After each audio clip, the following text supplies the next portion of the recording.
This week on Roma Reacts.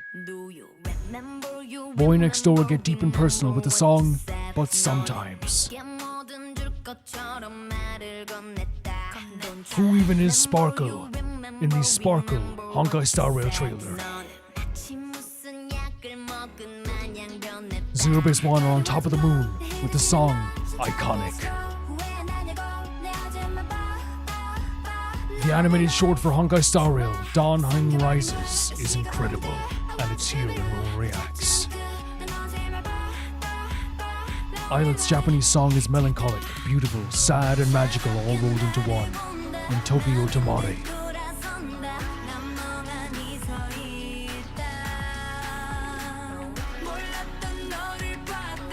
All this and more in Roma Reacts.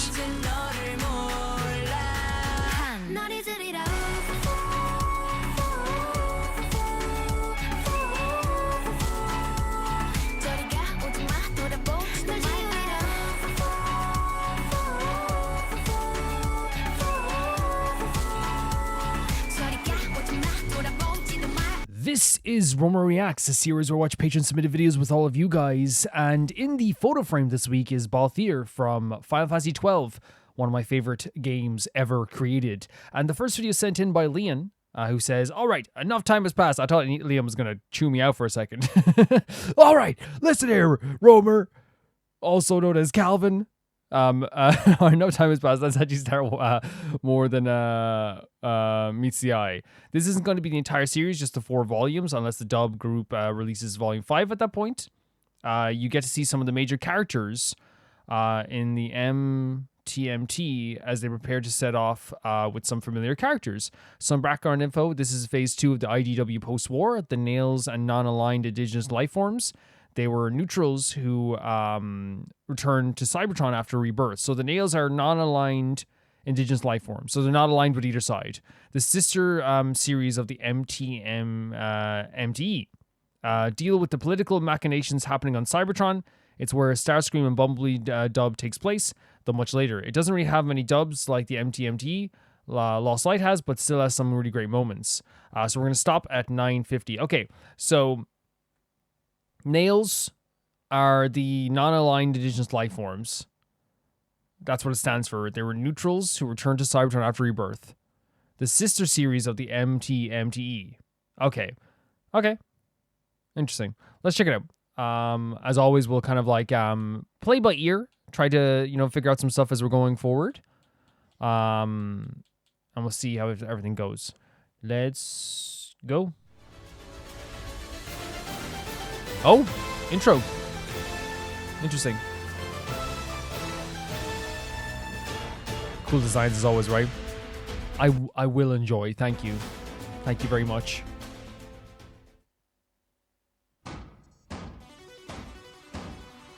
Oh, that was okay. They say that 12 million years ago, on this very spot, the first Cybertronian realized he could change shape. Interesting. 6 million years ago, right here, Nova Prime told the world that he built an Nova ark. Prime. And 4 million years ago to the day, Optimus Prime stood where I now stand and turned down Megatron's first and only invitation to surrender. What happens here tomorrow will rank alongside those moments. Tomorrow, this patch of land becomes a launch pad. Tomorrow, I will board the Lost Light and set off in search of our ancestors. Super interesting. Okay. They were known as the Knights of Cybertron. They're real. I'm going to find them. And I want all of you to come with me. He's very confident here, isn't he? Bumblebee says it's your duty to stay here, on a planet you no longer recognize, among people who resent you for the sacrifices you've made in their name. I say you've done your duty. The war is over. That day you never thought would Love this come, artwork, by the way. That's today. So, yeah, by the way, just love the artwork, love the shadows here, love the colors. So, he's talking about, like the kind of like basis of what a transformer was, where someone kind of figured out like when they could transform, right? That's when they could change shape. And then also talking about the idea of Megatron and between Megatron and Optimus Prime.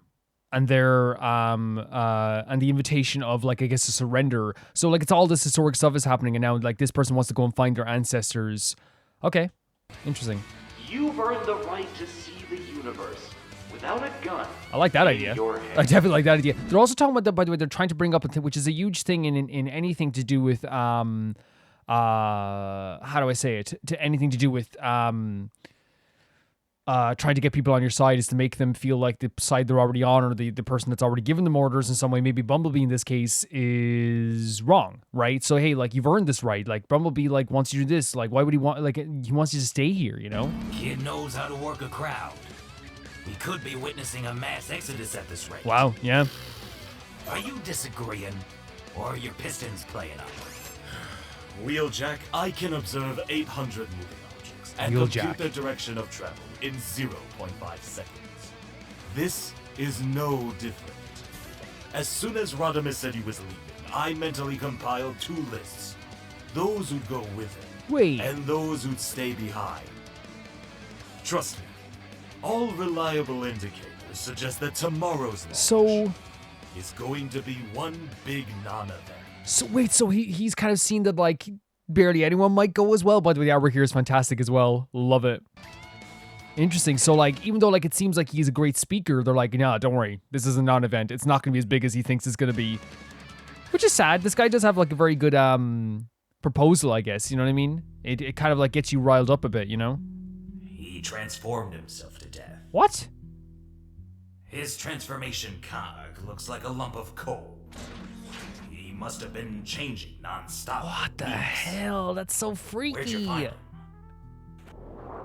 Outside, on the steps. He was a nail. A protester. What we were talking He about did this earlier? on purpose to draw attention to our illegal occupation of Cybertron. Thanks for looking him over.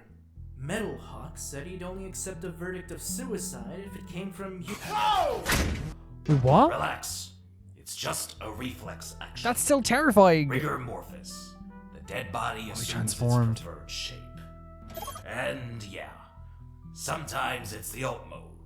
So this person transformed once again, as a reaction, which to me, like, you know, like it's already interesting that you can transform multiple times. And I guess because like Transformers aren't just like these magical beings, they do have like kind of like the equivalent of human organs like that, you know, pump through them.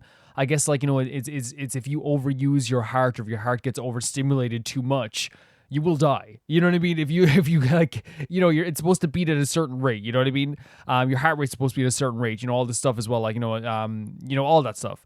So I guess that's what might have happened, is that like because that it was overused, it like kind of like maybe overstimulated. It took too much like energy. And then this happened as well. But also, like they mentioned the nail, which is a non-aligned person, so it's not aligned, but I guess with either side, the of the war, I guess. But they're also doing a protest about the occupation. So I guess if this is Bumblebee, right, that they're talking to here. So I guess it's like they were also like against, which makes sense if they're like someone who is like, you know, not aligned on your side, they still would be against like the idea of like an occupation, I guess. He wasn't dead when you brought him in. He still had a spark. It was tiny, but it was there. I should have been able to save him. An overheated transformation cog. I fixed millions of them. Millions! It's these damn fingers. They're getting too old. Oh, so you used to be able to do it. Okay, interesting. Love the artwork here as well. Anyway, I'm leaving with Rodimus tonight. I'm sorry. Oh, for real? I've been waiting for the right moment to tell you. Interesting. Massively awkward silence suggests that probably wasn't it. We're not looking at it now, but that shot's so interesting as well, because like to bring it up at that time too, and I feel like it's an interesting time to bring it up once you say like I'm no longer kind of like useful for this cause. Maybe I can't do what I used to, so maybe it's like the idea of setting off to find something new. But it seems like, you know, Rodimus, who is speaking at the start, I guess, is like directly not going against Bumblebee, but maybe like, you know, well, it is kind of going against Bumblebee in a way, right? Like saying like, you know, we need to find our own path and on this quest for history as well, if that's what it's getting at. No way. You're joking, right? Can't This even is believe one of it. your jokes. I need you here, Ratchet. You're the best there is. Ratchet. The only Autobot to have saved the life of every Prime since Nominus. Precisely. Interesting. I've been doing this too long. It's time someone else became Chief Medical Officer. That's what I was thinking. Someone who isn't losing their touch. It's like a new beginning, right? For someone, it's a new beginning. And like when you feel like you're losing your touch, you like, you know, and I think a lot of people who have a passion for what they do, like when they're losing their touch with something, they don't want to, like, again, some people do want to hang on. I'm going to use wrestling as an example. Like, you know, recently Sting retired, and Sting was still at such a high level in his game, but he could sense in his own body that he wasn't able to do that for much longer. So he kind of was like, okay, I'll retire now, and now I'll retire with a good, you know, I don't want to like still be here at 60, like not being able to do the stuff I'm able to do it, like, you know, whatever. And he is like, you know, but he's old, by the way, he's older. But you know what I mean? I don't want to be here at this age, doing stuff I can't do at this age, because I think he is like in his 60s. But like, you know, whereas like other wrestlers, like, and I'll just name him, Ric Flair. Like after he retired, still is chasing that match because he like has this like thing where it's like he needs to like chase that thing, but like he can't realize when his time is up. And I'm wondering in this case, is it kind of like this idea where it's like he had such a passion, was so good at what he's done that like he can't handle the idea of like being in a field where he's not the best at it. So instead of like, you know, hanging on to this situation where he like is doing all this stuff and not being able to save this life, he kind of was like, maybe I can make a new beginning, maybe I could do something else. I wonder if it's that too, because like I can imagine how you would feel that way, right? In a lot of ways. I'm panicking now. You made me panic. I've got the shakes. Oh, wow. Look at the cane. See that? I'm not doing that on purpose. Bumblebee's design is You don't interesting. even need a cane anymore. I told you, I found the spare parts I need to. Did he seek you out, Rodimus? Did he give you all that scrap about finding the Knights of Cybertron and retracing our steps to the Golden Age? It's all scripted, you know. Drift writes it for him. Wow, okay. It's not about the destination so much as the journey. Yes. Rodimus has promised to pick up some waifs and strays along the way. You and I both know that not everyone's accounted for. A lot of Autobots are still out there, and some of them could be injured. That's an interesting reason. I can help them, and maybe I can find a successor in the process. Think of it as my Beautiful. swan song. Close to what I was thinking, right? Like, not obviously like exactly what I was thinking, but like the idea of like going out on like not on top, but like going out like with your shield on your back, I think is what they say. Like, you know, going out strong. You know, I think the idea again of someone who is so passionate about what they do, you know, hanging on forever, not having a successor, not having someone that's gonna go on and like and succeed them is probably a very upsetting thing. But like if you can say like, well, what if like I find someone to succeed me, not only that, but like I can still go on helping people, while I can't perform to the same level I used to here. Like there's people out there who like don't even have like someone who's on like a lower level than me to helping them. Maybe I could find them, pick up these strays, and help them in the process. It's actually like to me, it's a beautiful sentiment. It is a beautiful sentiment. It is. A lot of like burn-in on the screen here, not from my TV, but from the actual video itself. It's interesting. To the east, Tetrahex Subterranea, Pes, the vaulted heights of Kethkinsere, Obex, Mesmerica, the pious pools, and the badly lit basement bar where I first met Scourge. Great voice acting. To the west, the first city, the fragmented hall, the shadow of the underbase, Warrior's Gate, the transpentum of infinite reach, and a balcony where I watch the greatest moonrise of my life. Gorgeous. All gone now. Not ruined, just gone. Not ruined, just gone, removed. Moved. My world has been scorched to the bone, and now there's nothing left except emptiness and the smell of burning metal. I get the energy when he says that my world is not just like physically, right? It's a emotional thing as well. From what it was. Yeah. At least I've still got my alt mode. At least I've got my wings. No ID chip in the back of my head. Rodimus was true to his word, at least in that respect. Though maybe the chip wouldn't have worked anyway. Ever since I was ejected from Vector Sigma's chamber, I feel like I've been given a new lease on life. Okay. The question is, what do I do with it?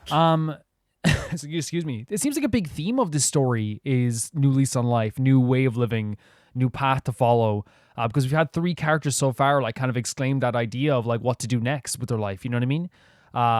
Whether it be Rodimus saying like hey, like we'll find our ancestors and all this stuff, or it's this transformer here being like we can what do I do with my life? I have this new lease on life, but I don't know what to do with it. And then also I'm blank. I sorry if I'm forgetting the name already, but like the name of the doctor as well being like I could help people, I could do something new. It seems like it is a big theme of like what can I do next? Okay, Cyclonus, time to bring the farewell tour to an end and see if Rodimus remembers the promise that he... Wait. So Rodimus made a promise. Life signs. Familiar Beautiful life artwork, signs. by the way. Maybe there's a Gorgeous. reason to stay behind after all. Oh. So he sees in his home world, he feels like there's a life signal down there? Interesting.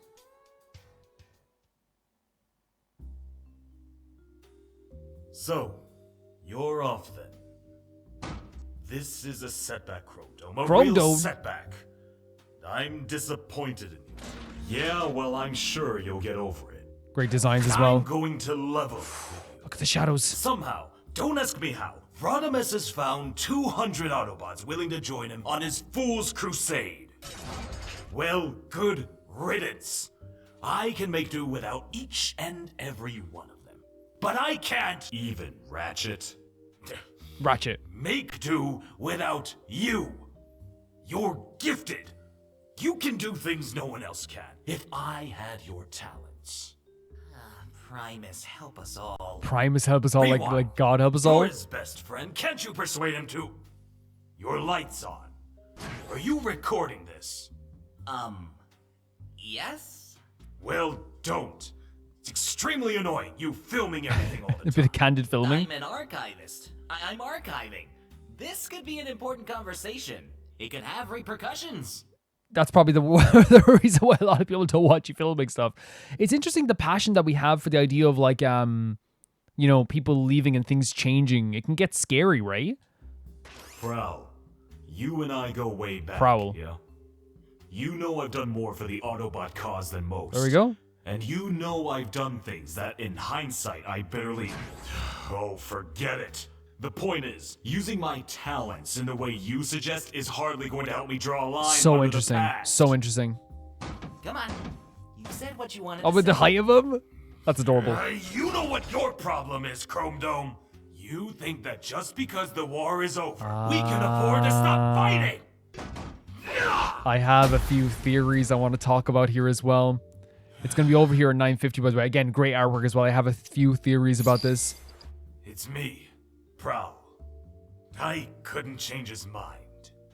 No, this was always a possibility. I've already made the necessary modifications. All you two need to do is load the cargo. What? Yes, of course I'm serious. I'm always serious. Interesting. The theories, I think it's over now, right? I'd say it is, yeah. Because it does the fade in. Okay, perfect. What I was going to say is the theory I had about this, what he said here, when he's like, you think the war is over, you can just stop fighting. It could be two things. It could be the idea that there's still stuff to do, right? And a lot of people see it that as there's still stuff to do.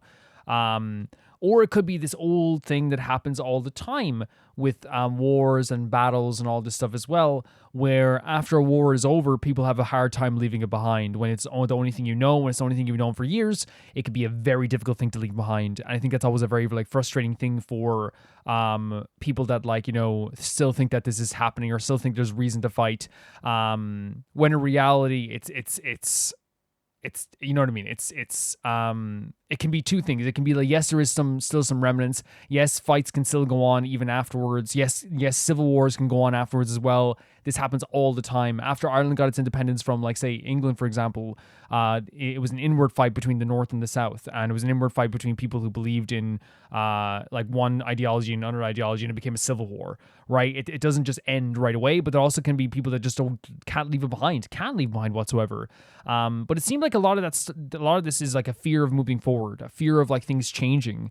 Because like, it's one of those things when someone's so reliable for so long, we saw this throughout the whole time here, where like even at the end there, it's like I can't lose you, Bumblebee, being terrified of the idea of losing the doctor there as well. And in the start as well, like, when those two guys were talking about Rodimus, what did they say? It's like, oh, this is like, don't worry about it. Like, again, don't worry about people leaving, even though there's 200 people left in the end. There was this like fear, it feels like, of like things changing and things moving forward. And I guess it's because the war has ended.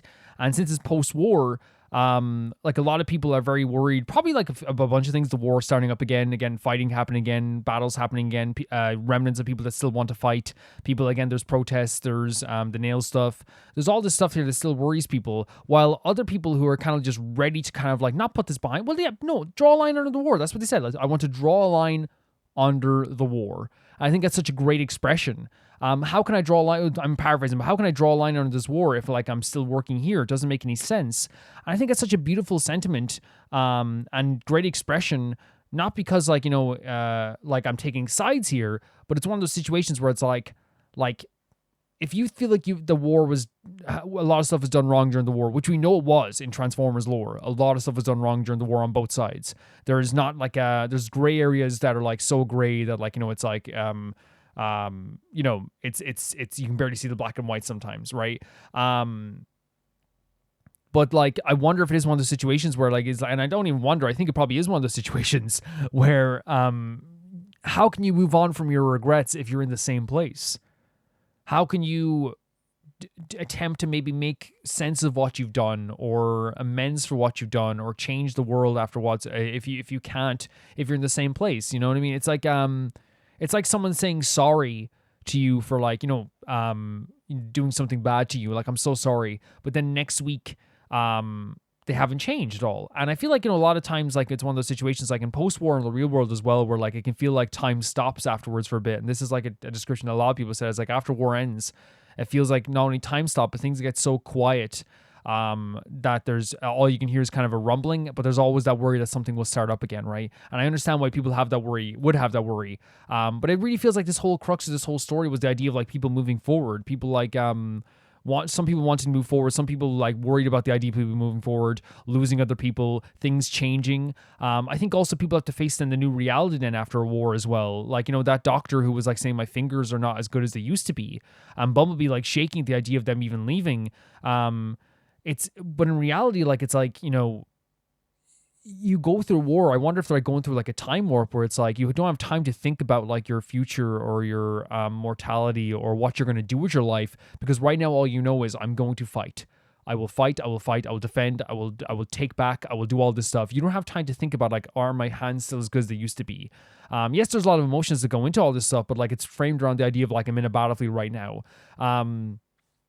Rodimus standing up there and saying like, hey, all of you guys can make a new beginning. We can find our ancestors, get in touch with like ourselves, make a big movement here. That sounds very appealing to people who like who have seen war or have been like, tortured by war and upset by war, because now it's like, oh, you mean like I can have a purpose in this life that is not centered around the idea of war, but like I can also like do something with my life now again. And the reason why that's so important is that and this is also true for real life too, a historic thing that happens in life too, is like post-war, people try to figure out, what do I do with my life? What can I do? And if someone's offering you on not a silver platter, but like if someone's offering you like, hey, let's do this. Look at this new calling. And it actually sounds pretty appealing. Like I was listening to it as well, and I was like, that sounds actually kind of like cool. It sounds cool to like explore like where your ancestors came from. You know what I mean? Like make this expedition. And like maybe I'm not reading in between the lines and it's worse than I'm thinking.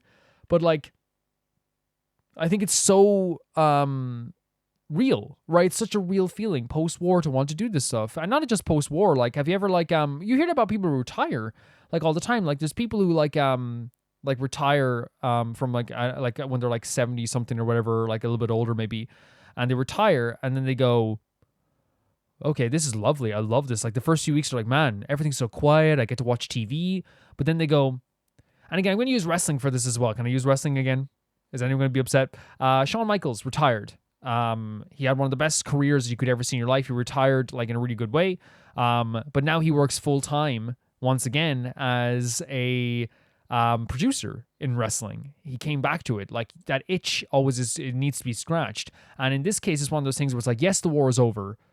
Yes, I'm not as good as I used to be in the case of the Doctor. But what if I can still make a difference in this world by going forward and doing some other stuff? Like, what if I can do that? And can I be honest as well? And this is not the same thing. And just like I say, the wrestling's not the same thing. Can I use an analogy for myself as well? If I quit YouTube tomorrow and stop doing YouTube, let's say in this magical world, I was just like, okay, I'm just going to quit YouTube tomorrow. So I say magical because I'm saying like, you know, like this is like, you know, it would have to be something fantastically catastrophic or something, you know, to make me not want to do YouTube tomorrow. But like, let's say we do it. Like, I quit YouTube tomorrow. I guarantee you with like, I would stop, like, if I stopped doing Let's Plays, I'd be like, okay, the first day you'd be like, okay, I guess like I'm gonna like explore other things, you know? And then like within a week, I imagine I would be like, what if I just do like one live stream a week? You know what I mean? And then I'm like, what if I make like 2 videos a week and that's not, you know, it's not a big deal, you know? And I imagine like within like 6 months, I'll be back to making videos again. Because again, you like, there's a purpose in life is so important to a lot of people. Even if your purpose is like, I want to relax all the time, that's fine. But some people just aren't like that.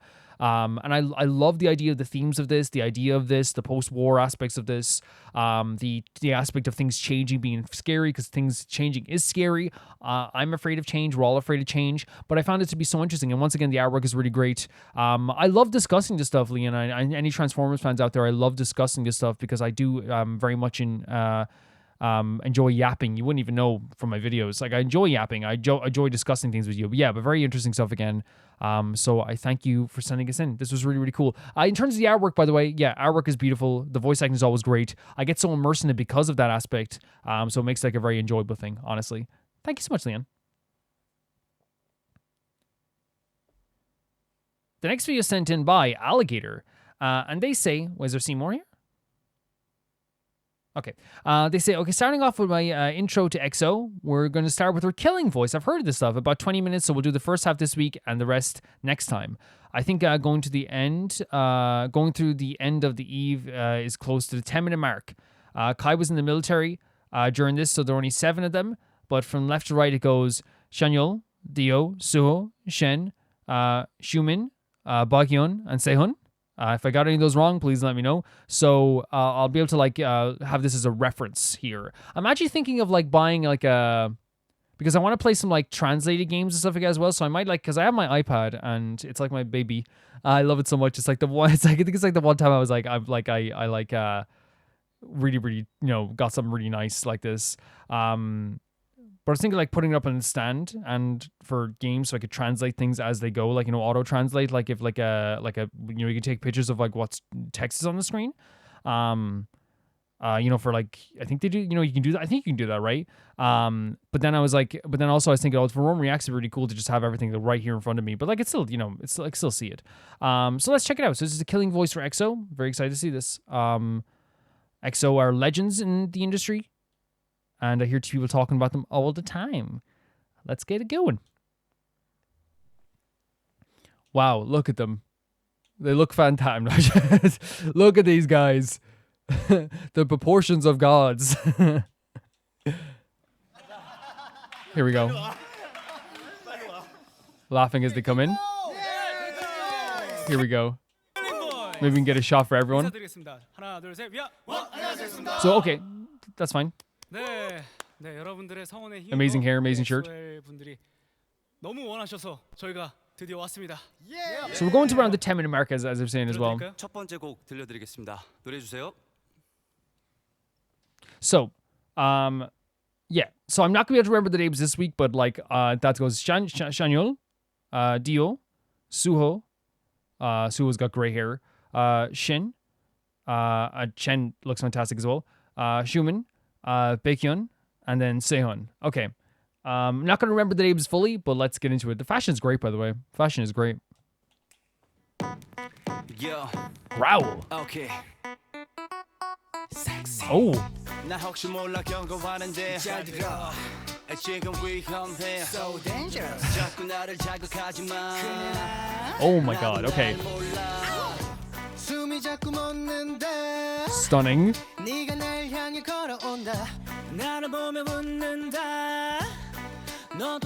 Great voice already. Your voice is hypnotizing already, can I just say? And this is Baekhyun. Beautiful voice. Can I say already, by the way, I don't need to pause already, but like they already have this thing where like I feel like they have like an amazing like chemistry with each other, because instantly it's like sounds amazing. And it sounds like they've done this a million times. You know, it does, and not in a bad way, like in very much a good way. Ooh. Just really nice voices. Man. Your voice is gorgeous.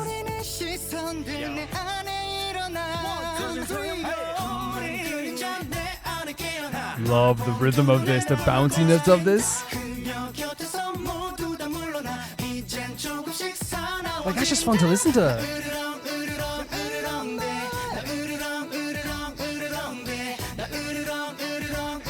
Love it. Great, Love Me Right? I've heard Love Me Right from Boys Planet, right? But no, great vocals. Like, really love the bouncy rhythm of parts as well when they were doing all the vocals together. And I said, chemistry, really great chemistry. They're obviously going to show off, I guess, what they can do, all of them as well, and they all sounded great. But I can say, like, Baekhyun, hypnotizing voice. Hypnotizing. I know, it's so crazy that I know this song just from Boys Planet.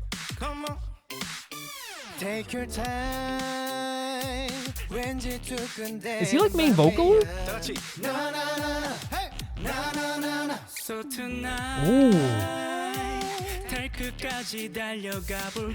So much personality in again, look at me going back to the names. So much personality in Suho's voice. So much personality. Just right. Love the deep rap. Love it.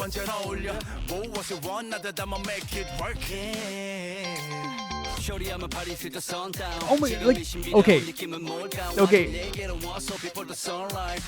I know I pause too much, right? But sometimes. But like, I love the contrast between the two raps, right? The very like deep, like direct stuff as well. Then kind of like the softer, more like, I don't know if like you could say cool, right?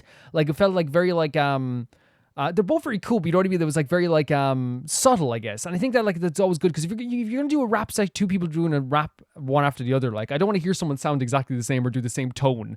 And I think it almost instantly is just like, okay, like they're going for different ideas here as well. Sounds really cool. Great stuff.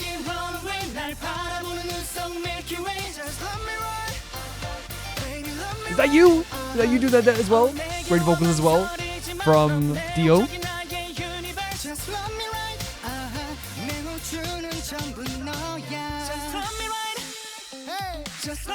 They have such an amazing chemistry. It's almost like they've been going for over 10 years. Call me baby.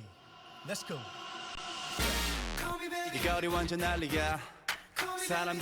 His deep voice works so well with their all their softer tones, honestly.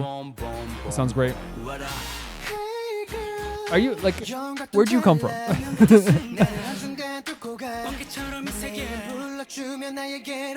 He sounds amazing.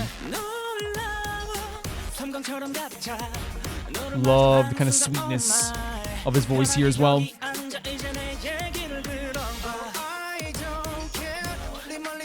Okay, is everyone a main vocal? Is that what we're getting here? Ooh, this is a really great song. Like instantly with this song, like I feel like a kind of like a very like not just a fun energy. We're gonna use the word that we don't use often here, but like since like apparently like restricted mode is a thing for all my videos for some reason, I'll just say it. It's like a very like sexy tone, like very like cool tone. It like has like this like very like laid back energy, but like with so much talent behind it. You know what I mean? Like it's one of those things, because I see when someone says laid back, like it can sometimes be misconstrued nowadays, because a lot of laid back singers, like they use that to describe like singers who don't even sing anymore. But it feels very laid back and cool. Really cool stuff. It's a really good, nice song to listen to.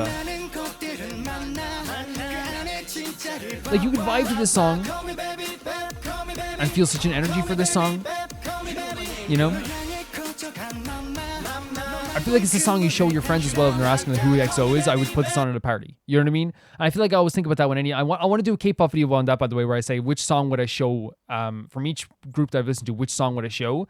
And this is like the type of song I would show to my friends. I'd be like, listen to this, because I feel like, you know, it's like always like, you know, you like I'm talking about at a party, by the way. That's the idea of the video. Like if you're at a party, what song would you show? And I think it's an interesting idea for a video. Like there you go. Call me baby, call me baby, call me baby, call me girl. 네, 다음은 겨울 앨범 노래로 Sing for You. 분위기를 바꿔보겠습니다. 2015. A lot of tracks in 2015. This is a big year for them, I'm guessing. 내 낡은 기타를 들어 Ooh. 하지 못한 고백을 Wait, is this? Have I heard this? 혹은 고집스레 삶 Alligator, I have heard some of these songs, I'm guessing. Please tell me if I have, because again, it's been so long. I think it's been about a year. Maybe just almost a year since I heard EXO songs, right? But like very close. 10 months at least. So please let me know. 얘기를 노래 하나 만든 척 지금 말하려 해요 그냥 들어요 Gorgeous. Again, using that deep vocal. 너무 사랑하지만 This has such emotion in it. You know what I mean? It's such like even without seeing the lyrics, there's such a deep feeling to it.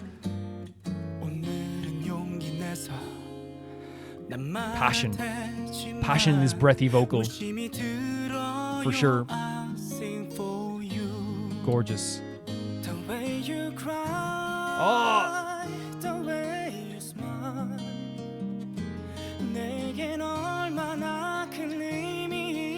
I recognize this song. Effortless here, by the way.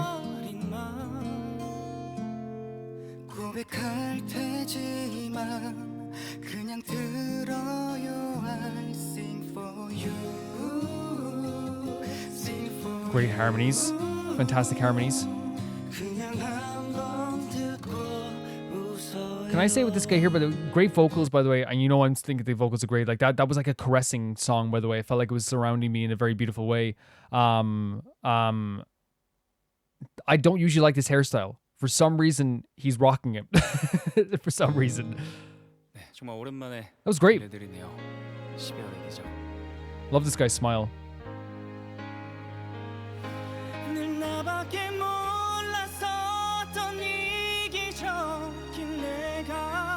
I recognize this as well, but oh my god, chills. Absolute chills. 2013, man.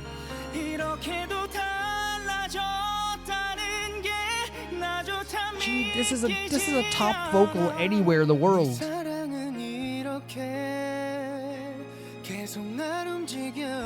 Really gorgeous stuff.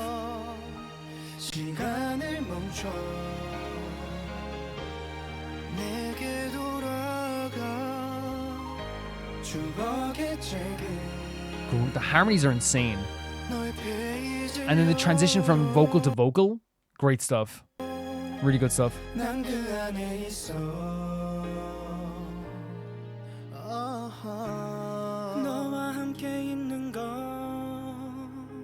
I wonder, is this the song that had the amazingly emotional Christmas video?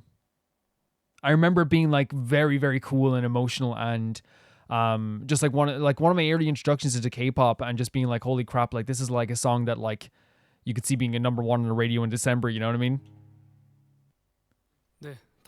I'm obsessed with this guy's hair. I say this guy. Oh wait, oh no, I'm going back for a second. This guy is Suho. Very pretty. 네, 다음 곡은 많은 아티스트분들께서 커버해 주신 곡이에요. 바로 Love Shot 2018.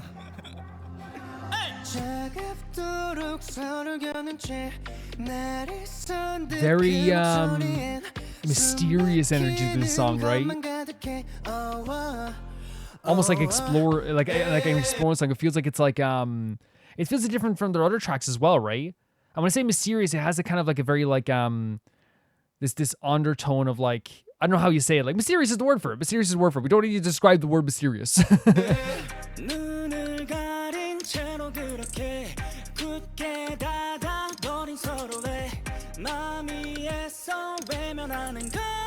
Jesus Christ. There's that deep rap again. So direct. This guy here is like really good at doing like some breathy stuff as well here. And I feel like it's always a talent. Like people can overdo it and like not do it in a way that's really hard to listen to. I think it's really sounds fantastic here.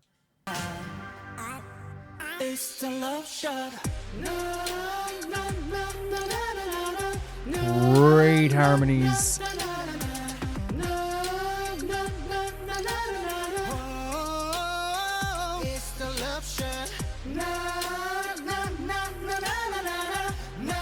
I love how the water is right beside him as well, by the way, but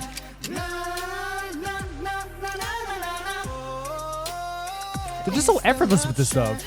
They really are. I like this guy a lot. Dio, right? That was such a sick start. Such a good start. What's the situation?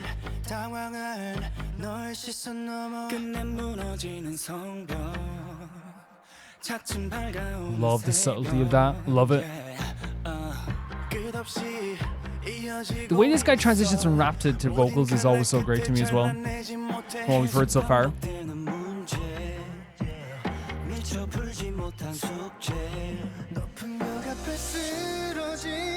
You kill me every time you open your mouth.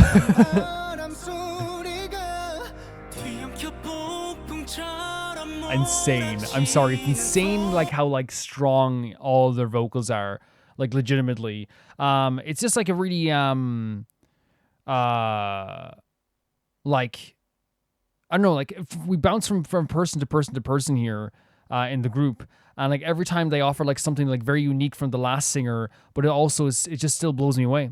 It just still like it really does. It just blows me away. Oh my god, very cool. And you know, like they like doing this dance, by the way, because and also it's muscle memory, right? It's like ingrained in them, so obviously like, they're feeling it now as well. I would say so, where it's like, you know, it's like almost like a part of them. You know what I mean? And I feel like I see that with idols sometimes, where like a song becomes a part of them that they just have to do the dance sometime, you know. But this is a really, I use the word caressing.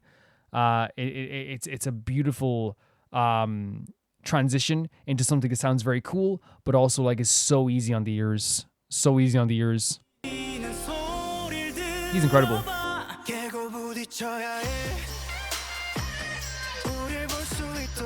love that sound there. Like the I see what I mean with the contrast with EXO. Like the idea of like going from this, right? I just want to point it out again. Sorry for doing this like in the middle of this, but gorgeous. Is he talking about the face? Is he talking about the voice? Who knows? Both.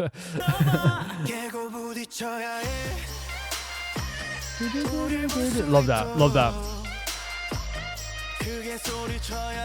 Oh my god, look at them do the dances as well. Yep.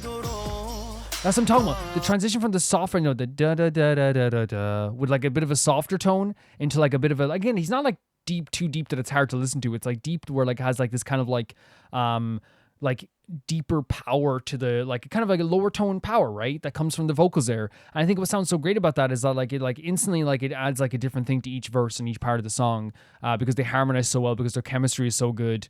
It makes listening to EXO like not only just something that sounds good, but something exciting, because like it's like a different like uniqueness to their you know, to me, like where it's like any one of these guys could be a main vocal so far.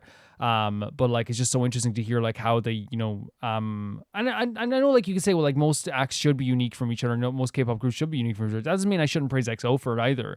How they've done such a beautiful thing with like their chemistry, and again, like I said, how like amazing each of them sound in their own way, in their own unique way. Whether it's the breathiness of one tone, like the absolute insane high note control, the deeper tones that are coming from Shayul here as well, the kind of like softer raps that are coming at the end of the line here from Sehun. You know what I mean? Like it's like there's something from everybody that they offer to EXO, you know? Speaking of control.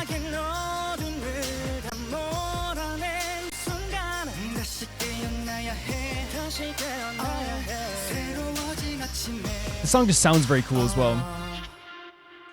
So I think we're ending here at the end of Eve, and we're gonna play the next thing. Okay, one second. Sorry. He has a smile that can light up 10 rooms. I'm saving on the electric bill. I'm just using this guy's smile. I'm using Dio's smile. All their smiles actually. Look, can I say this? Okay, before we do anything, right? One of the things we do in the K-pop chat sometimes is people ask me for like an early bias, and while it's something I haven't heard EXO in a while, I have no problem saying something here as well. I would say that like it would be a fight between Dio, Suho, and Baekhyun, right? So I'll decide in the K-pop chats later. Probably I can't decide now, but I feel like that would be like my fight for like a bias, right? In both talent and appearance, right? That's just my take, honestly. But yeah, so like from the top again, it's Chanyeol, Dio, Suho, Shen, Xiumin, Baekhyun, Sehun. And they all were pretty fantastic. I think what's so great about these Killing Voice stuff, because like the Killing Voice stuff is all about showcasing just their voices. That's what it is. It's showcasing what they're able to do here with their voices, their harmonies, their vocal performances. And I feel like it goes without saying, because like I've been listening to K-pop now for almost a year. It's going to be a year in November, technically, when I saw, when I heard a Zerobaseone song. And you could say I've listened to K-pop before and I heard K-pop songs before, but I never really was I never really delved into it. I never expected to go this far into it either. But like EXO is something I've heard about, not just from Alligator, but EXO is like, it's like the way I would describe it is like, EXO is not only a lot of people's favorite K-pop group, it's also your favorite K-pop group. You know what I mean? It's like the Metallica, like I feel like of K-pop, where it's like, Metallica are like a lot of people's favorite K-pop group, metal group, but then like a lot of your favorite metal groups now, like their favorite metal group is Metallica. You know what I mean? It's one of those things with EXO, and I feel like they're like kind of like I know it's not the same age range and not the same thing exactly, but like the way people I describe Twice as like the like living legends in their own field, and I feel like EXO are definitely that. They are a group that like are living legends, but here like they feel like extremely timeless. It's one of those things where each of these songs that they sang sound amazing, and I talked about this well with Alligator before actually, how like appearances and keeping up with like the times stuff is always like a very interesting thing, but like it's because these guys like equally look like the most experienced people in the world, and because they dress so well, their hair is so nice, they look like they haven't aged any day. These guys generally look like they could have debuted yesterday as well. Like, you know what I mean? But they're fantastic. Like I love the vocal performances. Again, we talk about the uniqueness of a voice and the power of that uniqueness that comes with a voice, and I feel like that you can hear that here with the EXO guys here as well. I was so impressed by like all their voices too, because I've heard them sing before and it's fantastic, but like I think these Killing voices really do portray like how fantastic they are like together. The harmonies and all this stuff as well is always a really fantastic thing as well. So yeah, like the songs that I like definitely heard, by the way, like I know I've heard Miracles in December. And what was the other one? It was Sing For You. I know I've heard these songs. I heard Obsession recently, but that wasn't here. But like I've no problem saying that, like, because again, sometimes you doubt yourself, but like I would say I definitely have heard those songs. I think I have a good ear for this stuff. I have a good ear for music sometimes when it comes to like remembering what I've heard. I'm not saying like I'm some like great analyst. I'm saying like I think sometimes I remember when I other songs and things like this too. So I'm not going to doubt myself. Maybe I will get corrected, but I think I've heard those ones before and they were sent into Roam Reacts before. But again, beautiful vocals across the whole board here when it comes to EXO. I talked about like their uniqueness when it came to all this stuff as well, and I feel like they're like very effortless when it comes to like their performances and what they're able to do here. And you saw that in their videos too. It's one of those things where like every one of these guys is obviously like here for a reason. They're very talented. I know they had different people over time being in different sections of the group and stuff like this as well, but I do feel like they are like pretty fantastic at everything they do here. Individually I could talk about like go down the line and talk about them individually, what I thought as well. Well, with Sehun, for example, I felt like they offered like a very like much of a softer tone and a contrast to Xiaoyu's rapping, which also was also very needed. I think they both like really complement each other in a lot of ways too at the same time also, but very subtle as well when it comes to Sehun, because I feel like Sehun like obviously like didn't like belt out these powerful things all the time throughout the songs we saw, but he was like, adding so much with his, like, again, subtle but beautiful vocals. There's nothing wrong with being a subtle singer. Like, you need that in a group too, especially when we talk about contrast. Baekhyun was just like blowing me away constantly and consistently. I don't think there is a main vocal in EXO, but I feel like if there was a main vocal, then you could say that he is the main vocal. He was just constantly just like over the top. Not over the top, sorry. I mean, like, constantly over and over again, impressing me with his vocal. So beautiful in every single song that they were singing so far as well. Xiumin. I feel like, again, like, Xiumin was doing like kind of like a very like breathy performance. I believe that was Xiumin who was doing a very breathy performance, but again, it was the control of the voice. They were doing it in a way that like sounded very beautiful and caressing, and it was very gentle to listen to, and I really liked that as well. Jesus Christ, is it Shen, like, what the hell? Like nearly blowing the glass off my TV screen, you know what I mean? Like, so powerful, so incredible. And there was times again they were like tilting their head back to do this song here, but it wasn't in a way that they felt like it was straining. It was just like they knew exactly where they had to go to get that control in their voice as well. Suho as well had a very like cool performance at times too, but also like, again, a great vocal, like a really, really pretty vocal as well. That was, again, easy to listen to. That, like, again, you just out of nowhere they would like pop in with their vocal as well. I think Dio as well was one of those singers here that I felt like, while like I was listening to other vocalists and going like, oh my god, like they're belting this stuff out and stuff as well, while they weren't like belting stuff out all the time, they still had fantastic control of their voice, sounded so pretty. Really, really enjoyed listening to them as well, and they're super cute also at the same time also.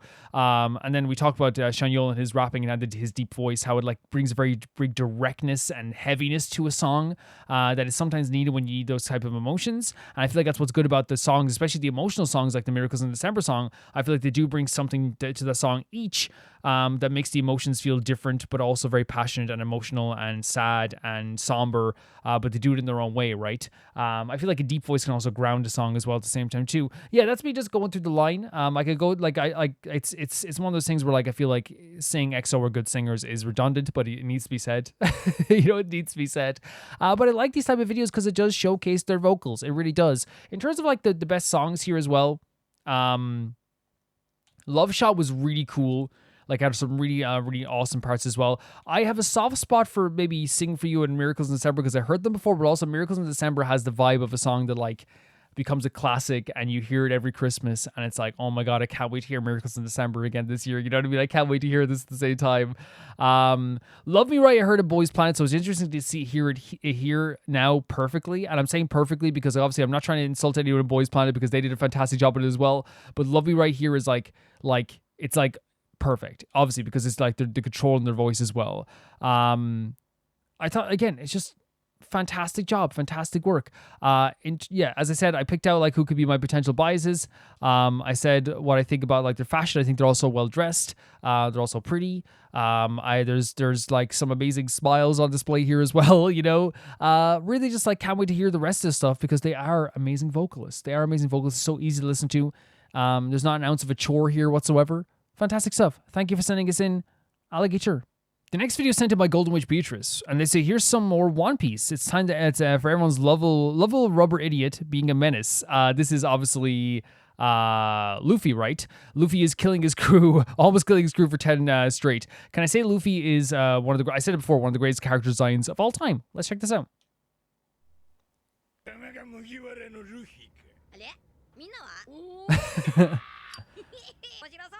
This is what I'm talking about. Perfect character design. It's perfect. It's just there's something about it. Like maybe it's the smile, the scar in the face, the hair. It's perfect.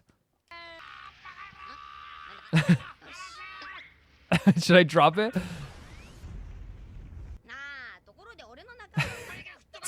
Doing that with a smile.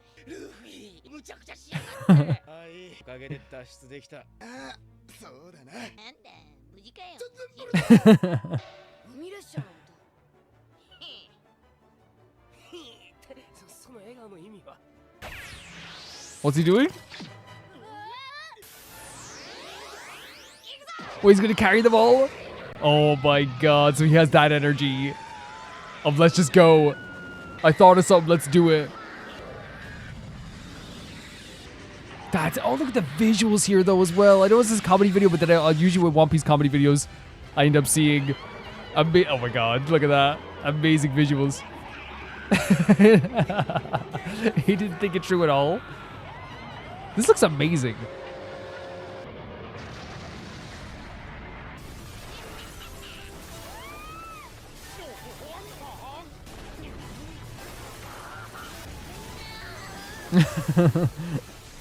Showing the fruits of his labor.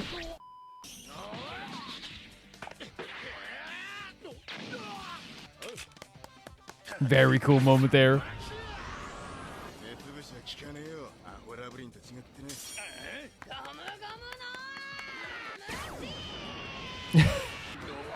And he's getting everybody in the process, getting his friends as well. And he's smiling about it. He feels like the type of character that like it's easy for all the characters in the game to get angry at him.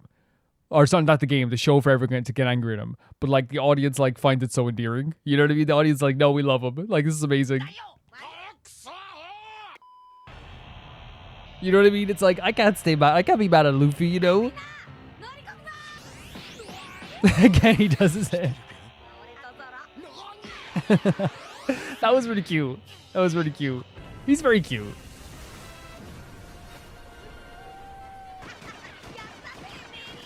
Who did it, Mary? Oh my god. It seems like he does, yeah. It seems like he's the type of character that has a thought and just goes with it. Love the color of her hair. Again, the rescuing. No way. They picked a perfect sound for that. The tears.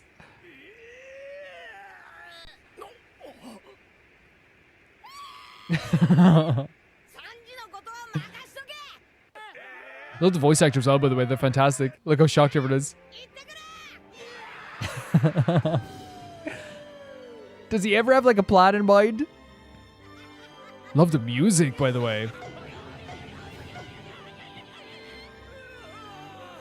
I love that the common theme is showing like this, like is like having like this very epic music and having like the consequences of his actions are just on display in everyone else's faces, but not his.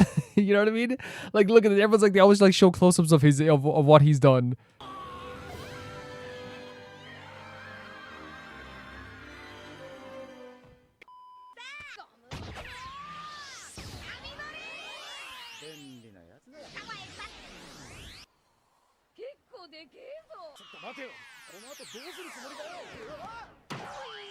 Oh no.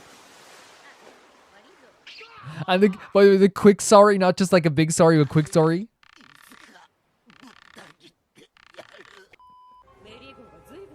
Oh, great color tone here. It's your fault.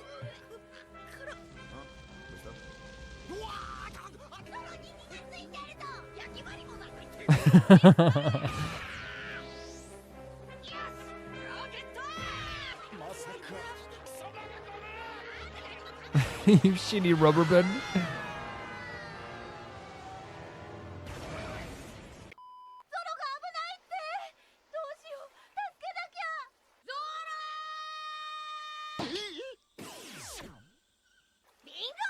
Bingo! He's so cute. I told you to stop doing this.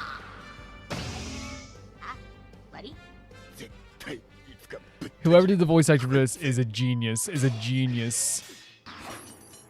They've made this character so fun and so cute that I can never actually get angry at them. And like, I'd somehow blame the other characters for getting angry at them.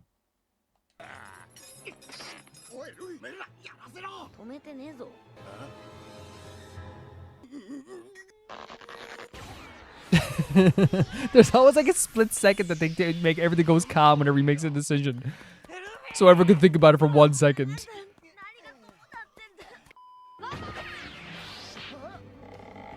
You can see it on his face. He's like, this again.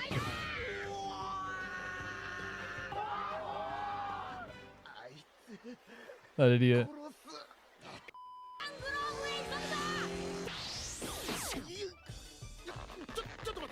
I'm sorry, not this again. It's a common occurrence. As you've seen, it's a common occurrence.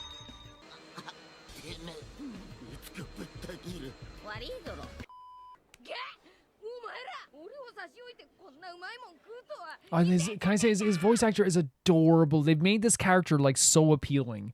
You know what I mean? As a character that I want to follow. As a character you want to follow and again, it's important to make a character who like is, let's just be honest, in the real world, this person would annoy the hell out of you, right? Because like they're constant and they're annoying their friends. That's the type of story it is. But because the voice actor's so good, the animation's so good, the design is so good, and they're so cute. In this show, I'm rooting for them. Keep annoying your friends, buddy. You know what I mean? Keep annoying them. Love the way they design him differently and sometimes. Wait, did he put a... No. Drink it yourself.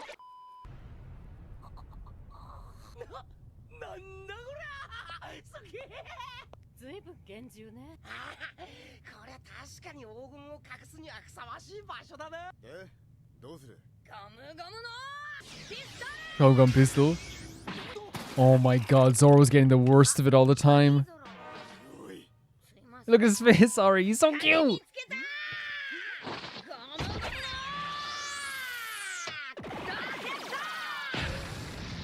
Instead of walking there. And his laugh. Oh my god, he's so annoying. Sorry, I can't with how cute this character, how cute Luffy is. I cannot.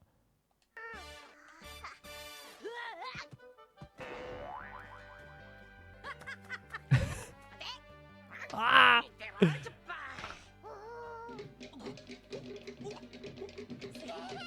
Oh, very fun. Oh, what's Luffy gonna do though? Sit, of course.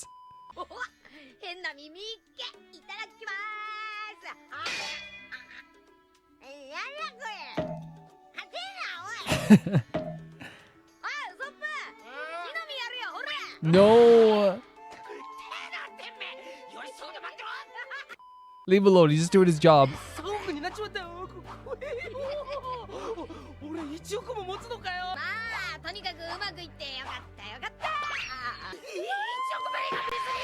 Oh my god.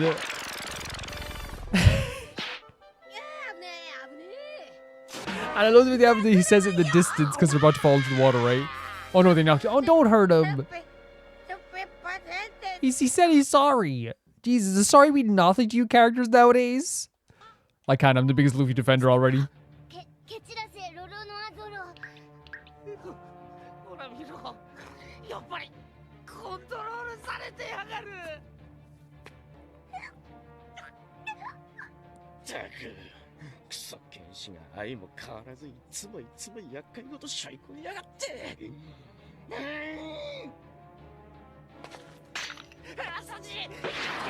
Love the different designs, by the way, here as well. Well, how is, like, this is a very serious tone here. How is Luffy going to come in and do something here? I'm always just waiting for the hat to drop with Luffy. Oh, here he comes. Oh my god. You know it's going to cause havoc.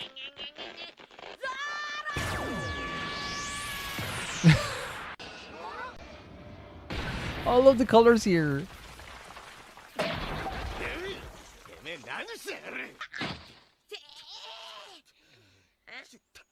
Who am I?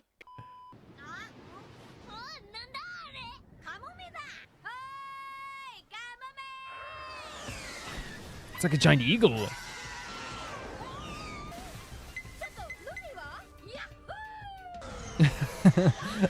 Okay, so when something happened to him, he loves it too. Okay. They're like, he's caused us so much trouble. This is okay for us. We're okay with this.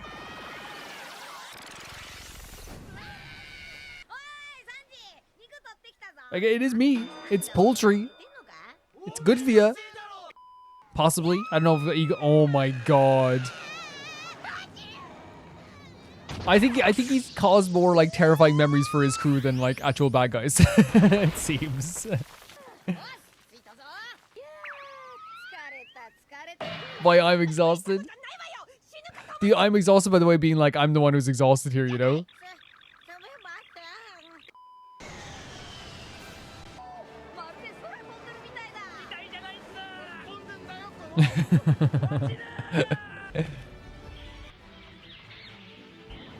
Well, falling is just a failure to fly, you know? Great animation here as well. Love the colors. Zoro getting the worst of it once again. Love the marshy land they're in here.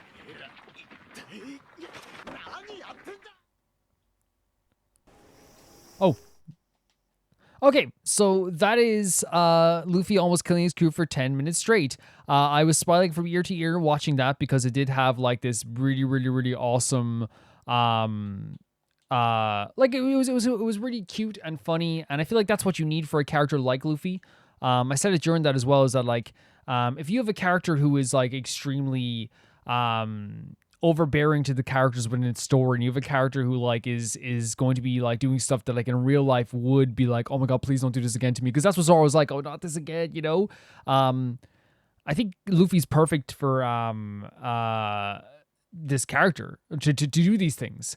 Reason being is that they are adorable, they're cute, they have like a very great design to them, the voice acting is so endearing, and the character themselves is so sweet. That like when they're doing all this stuff to these characters, it becomes very funny, and like at times I was even like, leave him alone, let him just do his crazy business, you know what I mean? And that's always like a very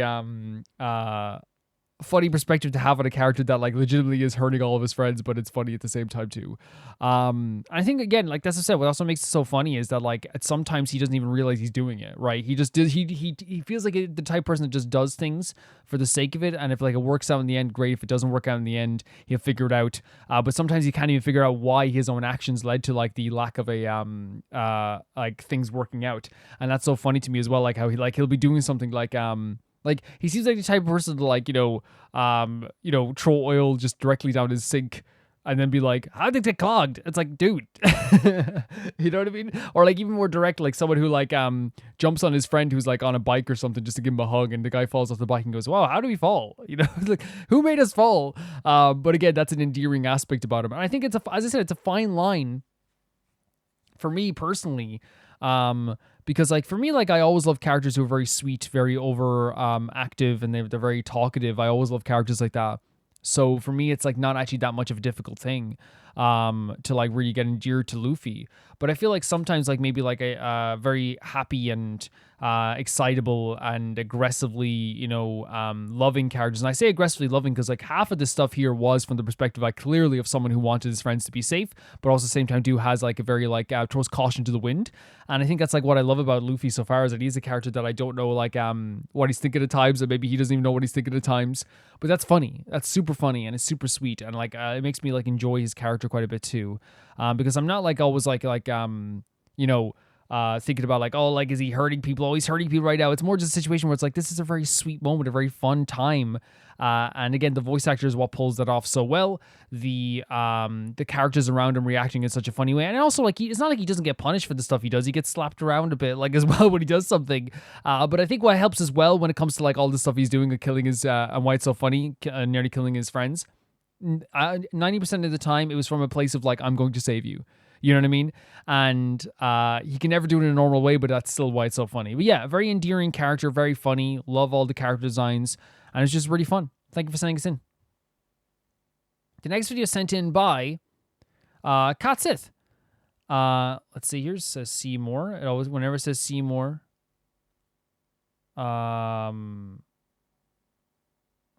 it sometimes just doesn't let me click on the see more section. So sorry about that. I'll probably put it in afterwards if I can't. But their video is called. It's September 12th was the birthday of Hong Kong singer and actor Leslie Cheung. People in the West probably have heard of him, have never heard of him, but in Asia, he was an absolute icon, a megastar. He's obviously also openly LGBT, which was not an easy thing to do in the 90s in Hong Kong, of course. And yet fans stood by him. It's been over 20 years since his tragic death, yet every year on his birthday and death day, fans across Asia and around the world would gather to remember him and place wreaths and bouquets on specific public spaces. Here's a video of him and his influence on Hong Kong LGBT cinema. Please watch from beginning to 10:03, and there's also a sponsorship in the middle that we can skip as well, which is nice as well to know. So this is Leslie Cheung in the Hong Kong LGBT cinema. By the way, it's one of those things where like in Ireland as well, it was also very not good to be it's not that it wasn't good. Like I like obviously like you had some people who support LGBT, but like it was a very slow process. We eventually voted in gay marriage, but it's a very slow process, and it's awful that it is slow, that people are so slow to like just have a better perspective on life. You should just accept everybody. As long as they're not hurting anybody, accept them. Let's check it out. Very excited to see this. This episode is sponsored by NordVPN. Needed. Nowadays, I think everyone's going to need it at some point. I say VPN business is going up. Sorry, I literally was like, I looked away at the recording here for a second. That's my bad. So what it says here is, no, it's why is one way love and the other way isn't? There shouldn't be more room for love than this. Exactly. 110%. Great hair. Days of Being Wild 1990. Director Warren. In the 90s, Leslie Chang was a shining star in Hong Kong. Remarkably charming and talented in both singing and acting. From China to South Korea, from Japan to Malaysia, he was obsessed over by millions of fans. Lovely. In ways comparable, if not exceeding K-pop idols of today. The crowds as well. But perhaps even more importantly, he was a queer icon. Yeah. From his androgynous stage fashion to publicly announcing his homosexual relationship, and of course, his LGBT film characters. That's a huge deal, right? To publicly announce it, especially on stage. That's a huge deal. I feel like it's one of those things for like idols nowadays as well. Like in obviously it's different like from country to country, but like that would even be a big deal now. You know what I mean? It's crazy to do it back then, even like, you know. His identity was established in defiance to the then still conservative Hong Kong entertainment industry. In his words, very cool. Your love belongs to you alone. Yes. As long as you are happy and harm no one, do not be bothered by idle That's what chatter. I'm saying. Leslie Chang wanted to be himself, so he was, and asked the world to accept him. Yeah. While tabloids and gossip were rampant, people stood by him. That's amazing, right? It's amazing that like not amazing that happened with the tabloids. It's like people stood by him, right? And that's the people that like kind of usually matter the most. In the process, people also learned to stand by the entire LGBT community. Great stuff. Today, I want to take a look at Leslie's short but brilliant film career. Specifically, I want to see how LGBT representation changed in Hong Kong cinema as his acting career took off. Great stuff. From Farewell My Concubine Love the to makeup. Happy Together, his achievements stand tall. This shot is amazing, by the way. Like, look at the lighting in that. Really gorgeous shot. This very day. This is my tribute to the legendary Leslie Chang. Fantastic idea to make a tribute to someone like this as well, by the way. Fantastic idea.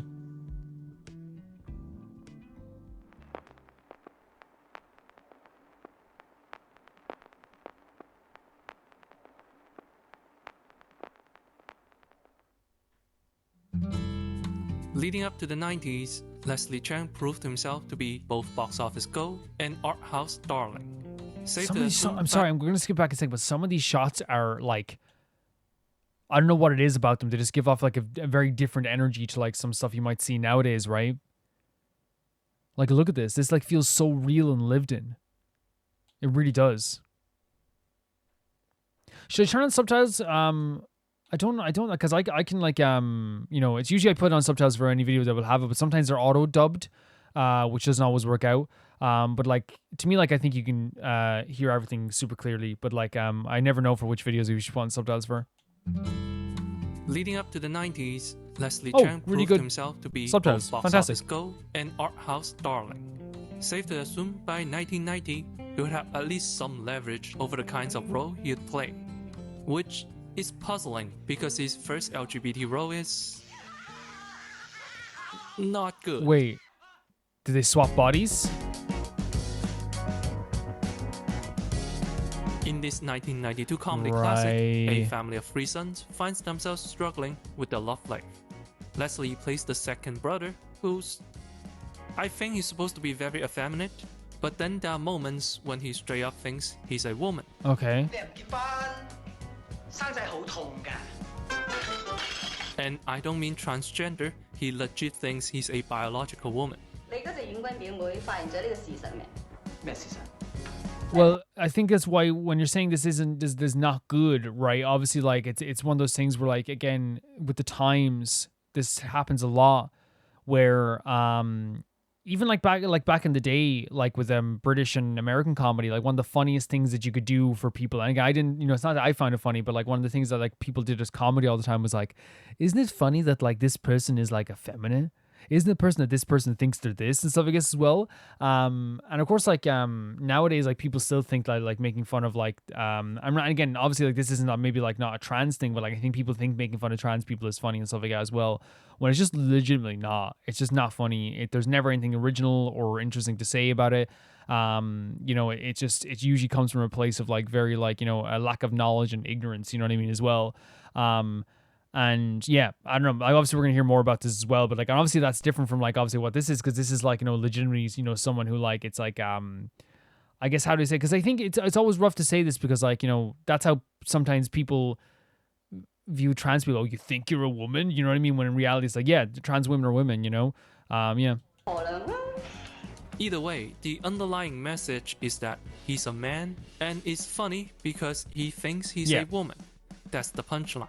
And it's not very funny. The worst part is his ending. He hooks up with a very masculine woman, and for whatever reason, they decide to shock themselves with electricity so they can shock the gayness out of them. Jesus Christ, are you joking? And it works. They walk out of the room looking like an incel's idea of a couple. Oh my complete God. with spousal abuse. Oh my God, that's I bad. love this movie, but it did not age well. I mean, that's what the commentator's saying, but I'm not trying to make it seem like the commentators say this as well. This is bad. That is the state of LGBT representation in early 90s. So I want to make that clear. That makes perfect sense. As I said, it's not just like in obviously like it's very bad, you know, by 90 standards even, but like still like 100% one of the like what's one of the biggest punchlines that ever happened all the time in like jokes in movies and stuff like that as well. Like it's like, you know, like I'm gonna ask out this girl, and you tap them on the shoulder and they turn around and like they have a beard or something. And it's like you know, it was like it wasn't ever like even like looking back, it's like not that funny. Even as a kid, it was like, it's like, this isn't that funny, you know. So it's like obviously like, yeah, that was like how the times were when it came to like LGBT representation. It was seen as like a punchline sometimes, like, oh, the gay best friend and stuff like that, even in stuff that like felt progressive at the time. Now you look back and like, oh, they're just a stereotype, you know what I mean? It's like at the time it was like, oh my God, they like did they have an openly gay character in their movie? Like and you know, they're funny and they're really charming, but then you look back and you're like, oh, they were just there to be the gay guy, you know what I mean? It's like it's times change. At best, a funny mental illness. At worst, R-rated taboo degeneracy. A year later, Leslie starred in The Ego Shooting Heroes, and the gay jokes are not much better. Oh, Jesus, yeah. Needless to say, like most places in the 90s, Hong Kong wasn't exactly kind Of course, you to know, LGBT and like I people. totally get So not that I you can get the way the word kind to him, but I get that that's what the time was. Imagine the kind of effect it had when Farewell My Concubine was released. Yes.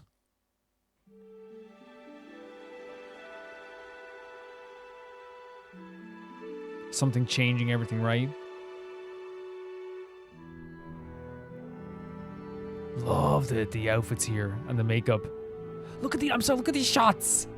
They're incredible. Based on a book by Hong Kong writer Lillian Lee, this film tells the story of Yi, an abandoned child adopted by an opera company. Trained from his childhood to play female roles, the cruel training twisted Yi's mind. Here, Yi is taught to sing the line, "I am by nature a girl, not a boy." Yet he always instinctively says,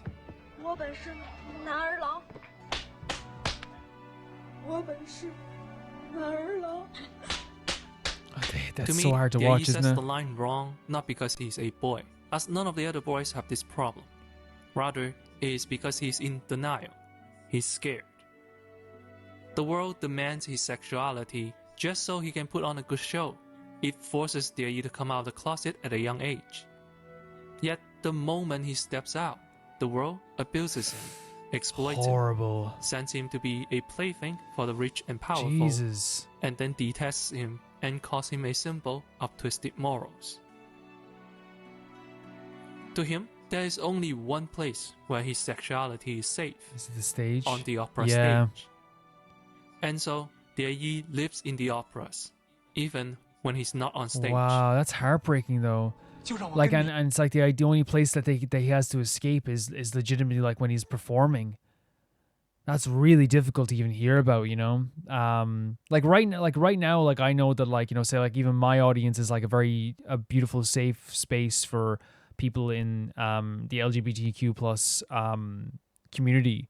And like that's my stance and always will be my stance. If you know, there's the people who aren't into, the people who hate that or are mean to people in that community, are you know, that's not my community. That is not my community, and I make sure of that as the best I can in whatever I see. But there was like less and less spaces back then, especially. Really horrible stuff. My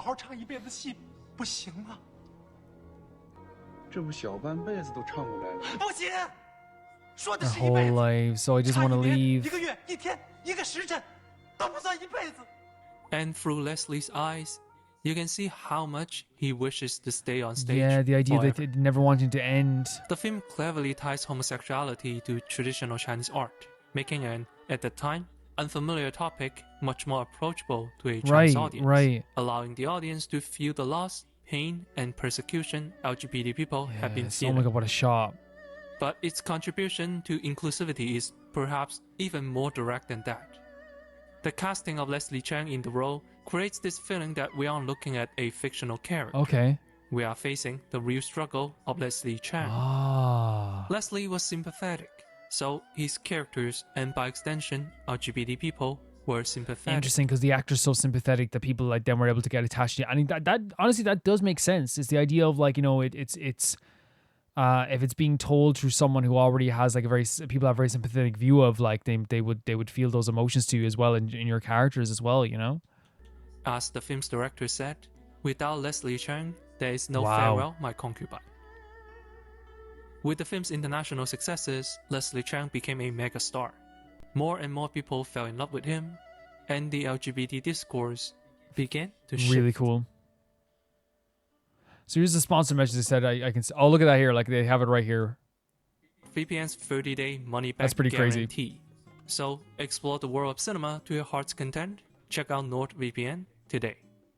So 10:03 is when we're ending it, by the way. My song is my self-portrait. The lyrics say, I'll forever love me as is. I think people need to respect others, but also respect and love themselves 100%. And I always say this as well, like, I'm very secure with who I am right now, but like, I also know that a lot of people like don't have respect for themselves or respect for or people that don't have respect for them.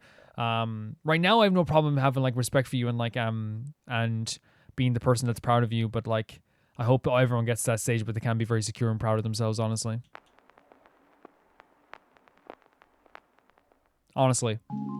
Following the success of Farewell, a new wave of LGBT indie films emerged almost immediately. Oh My Free Guys is the first Hong Kong queer film, followed by films such as A Queer Story and Hold You Tight. Okay. Leslie himself starred in some of these films too. In He's a Woman, She's a Man, Leslie plays a music producer who gradually falls in love with his newly signed on talent. Unbeknown to him, his singer is actually a woman disguised as a man. It's like Mulan if Li Shang were a bisexual legend. Oh, this kissing of the puppets, the Sesame Street puppets? puppets? Often made by LGBT filmmakers aimed to humanize their LGBT characters rather than make fun of them. Yes. Which is a huge step up. Of course, if you want to talk about 90s Hong Kong LGBT films, there's one movie that stands above all else. Leo, oh sorry. It's someone speaking.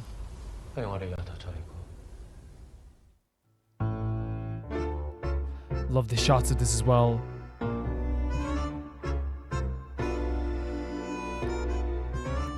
Happy Together is a romantic drama about two gay lovers, with Tony Leung playing the man who can't help but love, and Leslie Chang playing the boy who has commitment issues. These two find themselves lost in Argentina, unable to return to Hong Kong. I'm sorry, but the shots here are incredible. I keep saying it, but they're so good. But love, like I know they're different movies, but like there's something about older These movies two find themselves lost in Argentina, unable to return that, like, I don't know, they're just something unmatched, really. To Hong Kong. They become drifters, and the love also drifts around. Unlike your usual movies about gay relationships, this film does not focus on the LGBT discrimination. Okay. Instead, it is essentially Yeah, a okay, that regular makes romantic sense. drama, and it just so happens to feature two gay lovers. It's a bold move, but maybe a good one. I have seen Black Americans roll their eyes when yet another slavery film is made. It is the same thing for LGBT people. Yeah, and like oh, I think that's the end of it, is it? Yeah, sorry, I went a little bit over. I didn't realize. But yeah, so one of the things that like is that I'm glad we got to that point at least. Like I didn't realize it was at that point. But one of the reasons why like you know, in the LGBTQ plus community, and like would say like gay people, for example, like yeah, that makes perfect sense. It's like the idea of like you're making this movie, and every time there was and I said it earlier, like there's like you would make movies with gay people in them, and they would just be there to suffer, or they'd be there to be punished, or they'd be there to show like, again, there's nothing wrong with that needs to be happen as well, where you need to show like the plight and the horrors that go along in the LGBTQ plus community. But I think also like people just want as well a complicated character who is gay or trans or lesbian or bisexual or asexual or anything on the in that community, in the queer community, but also at the same time, right, is complicated for different reasons within the story as well, right? And that's a perfect example of what they're showing there, like a couple that has commitment issues that's drifting around. It's like, yes, they're gay, but that's not like that's a big factor of who they are, but it's not like the crux of the story of like how they're suffering as two gay people, right? It's that they have a love that is true love, that's meaningful, that is valid. And that's not the crux of the story, is about like them as individuals, you know, which, by the way, being gay is part of who you are as well, of course. I think what like was showcased here that's so interesting is that like it was very hard to watch in parts, like the earlier on with that stuff as well, because that was obviously like a very difficult sequence to watch there. But I think it's like very important as well to showcase like the change that's happened, because I think like even like I want to say right now, LGBTQ plus still discriminated against. And it's getting worse in some cases, right? Where people are still being persecuted, they're being insulted, they're being hurt. There's violence, and it's ramped up again. It got like, and here's the thing: it was never good, completely for people of that community. But it for a while it like got like publicly better in a way that was like everyone's defending you. Everyone's going to back you up here, and if they don't back you up, then you're going to be called out for not backing you up. And I feel like it's gone worse again. And I think like people need to understand as well, like even before that, like you know, gay marriage being legal and all this stuff, and like before like before any of this, like there was times when like it was like the word taboo would come up with it, like, you know what I mean? It's like one of those things, the word taboo would come up where it's like you can't even talk about this in some cases. And we saw here as well, like with the transition there with like the Concubine movie, it took a real in Hong Kong, it seems it took a real beautiful portrayal of like an LGBT story, and a very heartbreaking portrayal as well, and a very realistic portrayal, which is the idea of like, you know, not being allowed to be your true self, which was a common thing. And again, like I can say in Ireland it was a common thing as well. But it was you're not allowed to be yourself, and the only place you can be yourself in a specific way. I mean, like, and here's like it's a very not a great example, because like but I think it is a good example as well. But like in Sopranos, one of the characters turns out to be gay, and he is eventually punished for it in a very horrible way. And I feel like it aligns with like they're not trying, while like they make jokes about him being gay, those jokes are like not, like, I think you miss the point if you laugh at the jokes. The whole idea of those jokes for like those big, you know, gangster guys making jokes about someone being gay is honestly like because you're like, oh, these guys are awful. These guys suck, you know? And like, I think like you miss the point of it if you watch it through the lens of, well, it's against the rules to be gay in the mafia. But his only like escape is like this gay club. It's the only place he can truly be him, and everywhere else he's pretending to be someone else, right? And it seems like with this character here as well, it's like, obviously it's very different. I want to make sure it's a different story, but the idea of like the persecution, the idea of if I'm anywhere else, I am like not myself. My true self is on the stage, and the idea of crying out to being like, to continue being on the stage is a very heartbreaking thing. And I can only imagine like how hurtful that would be if it was, you know, the idea of like you're not having people around you that accept you. I know, like personally, I have like all my family and friends, and even like a community like that surrounds me is very supportive of me and all this stuff as well. but I know that there's a lot of people that don't have that.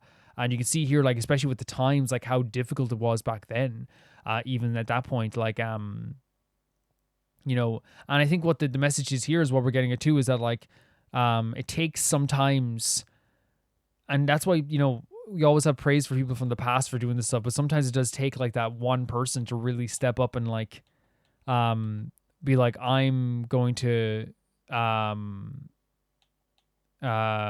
the one to, speak out about stuff here, right? I'm gonna be the one to like say this stuff. And while like it's not anyone's obligation to speak out and say this stuff, right? It's not their obligation. I still think it's like one of those interesting things where it's like, how do I say it? It's not their obligation to do it, but like they're the ones who bite the bullet in a way and go like, I'm gonna take the ridicule, I'm gonna take whatever comes with this, I'm gonna take all the pain that comes with this.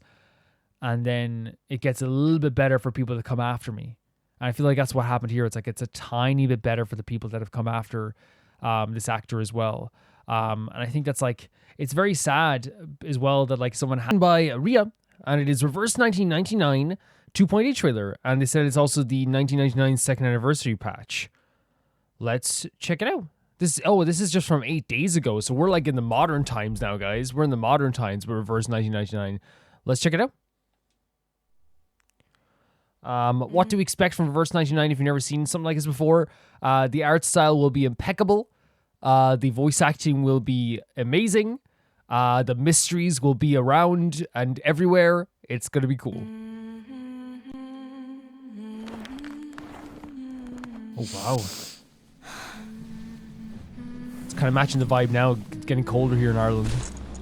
Not this cold, but again, great art style. Found her. Look at the way they do that title screen even. The mother spirit slumbers to the south. Oh wow, what the hell? I'm the only one left. What happened to your research team? How could traitors possibly like, look at these designs. Do you see that, like already what I said, there's mystery? Like, Reverse 1999 intrigues you so much with the mystery of this stuff. Like, consistently, I'm like watching these trailers and they will be like, they'll say something like that's like so like crazy, like, and then they'll show like even there, like a single image or like I guess like a short clip of like a woman with blood spilling from her mouth. And instantly you're like, what is she talking about? What is that? I want to know, you know? Oh, wow. A gesture of good faith. What's your purpose in all this? Oh, the designs are so good. They're so good. Who's that?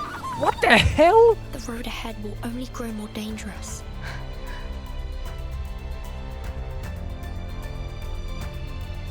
Nautica! Where Nautica. are you going? At last, the moment has come. They shall This lead us gal to is the terrifying. promised land. This gal is terrifying. Oh, the eyes opening in the background doing search. Oh, look at this visual as well. The visuals in this are so crazy all the time. Do not go to Antarctica. Do not proceed. So it's going to be in Antarctica this time. The hands are very creepy. I think in any oh, look at this. Like a sludge maiden of... What the hell am I looking at? What am I looking at?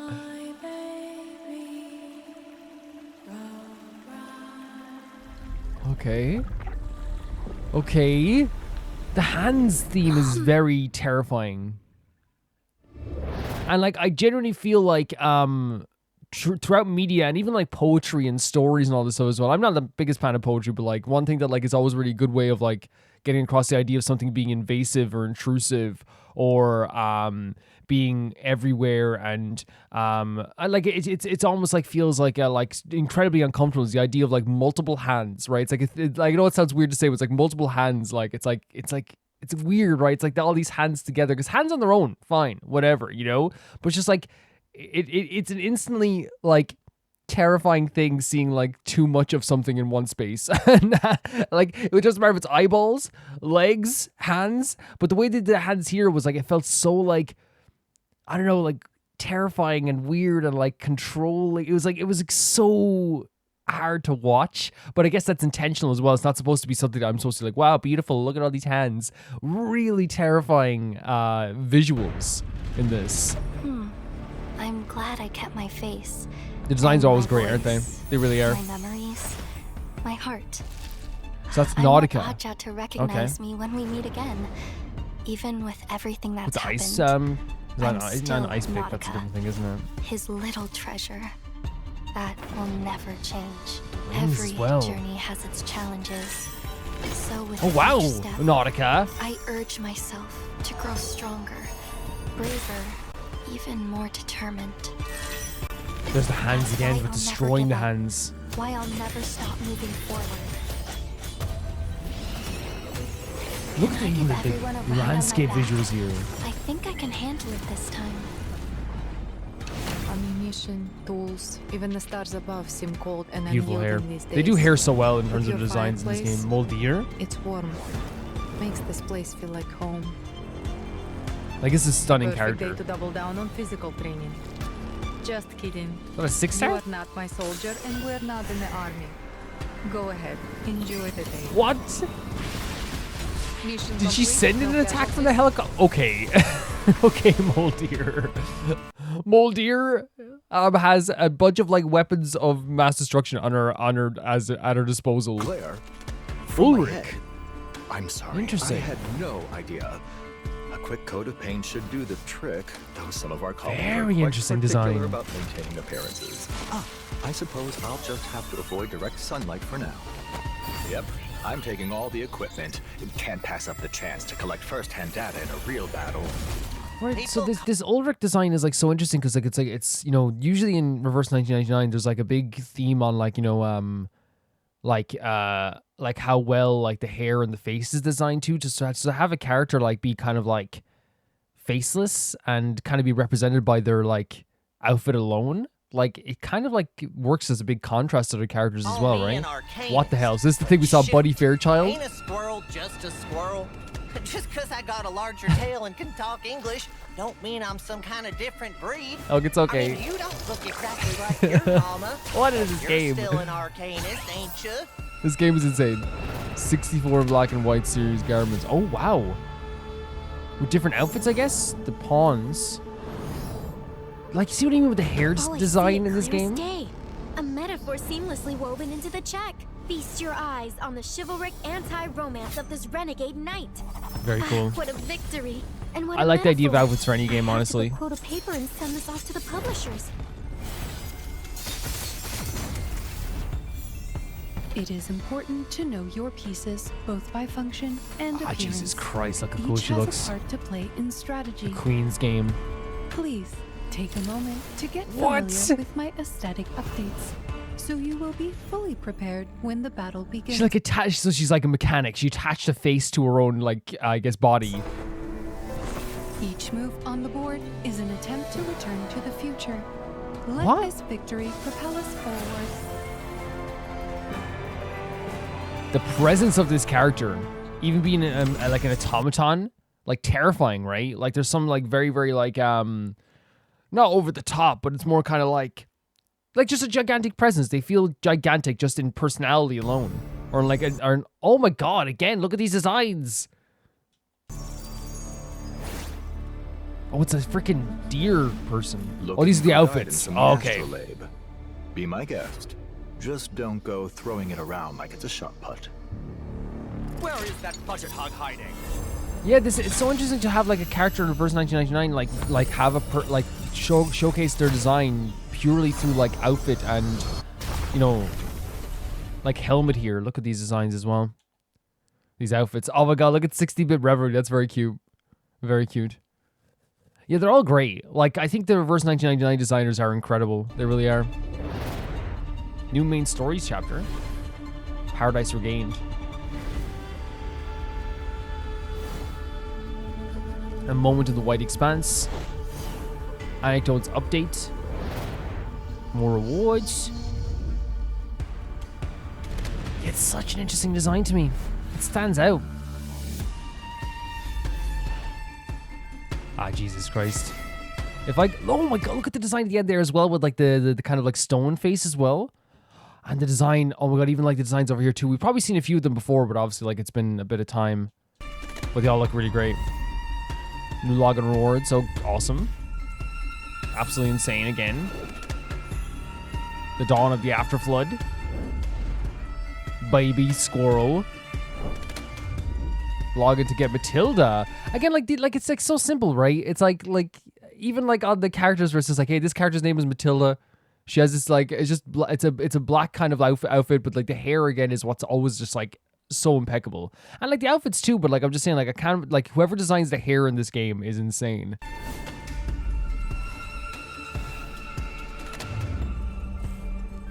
And there's the main character, right?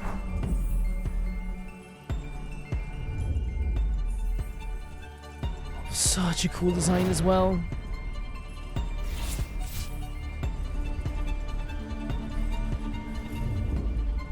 And more mini games, I'm guessing.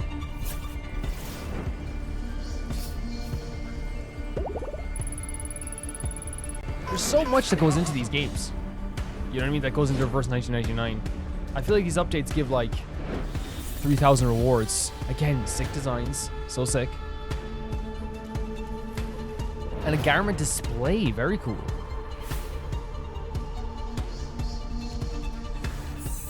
Clear drops. It's one of those things where like I don't even understand what these are. But I like seeing them. You know, it's like, oh, you're getting all this stuff, guys. Like the Reverse 1999 fans are like, this is amazing. And I'm like, man, I bet you guys are happy you're getting this stuff.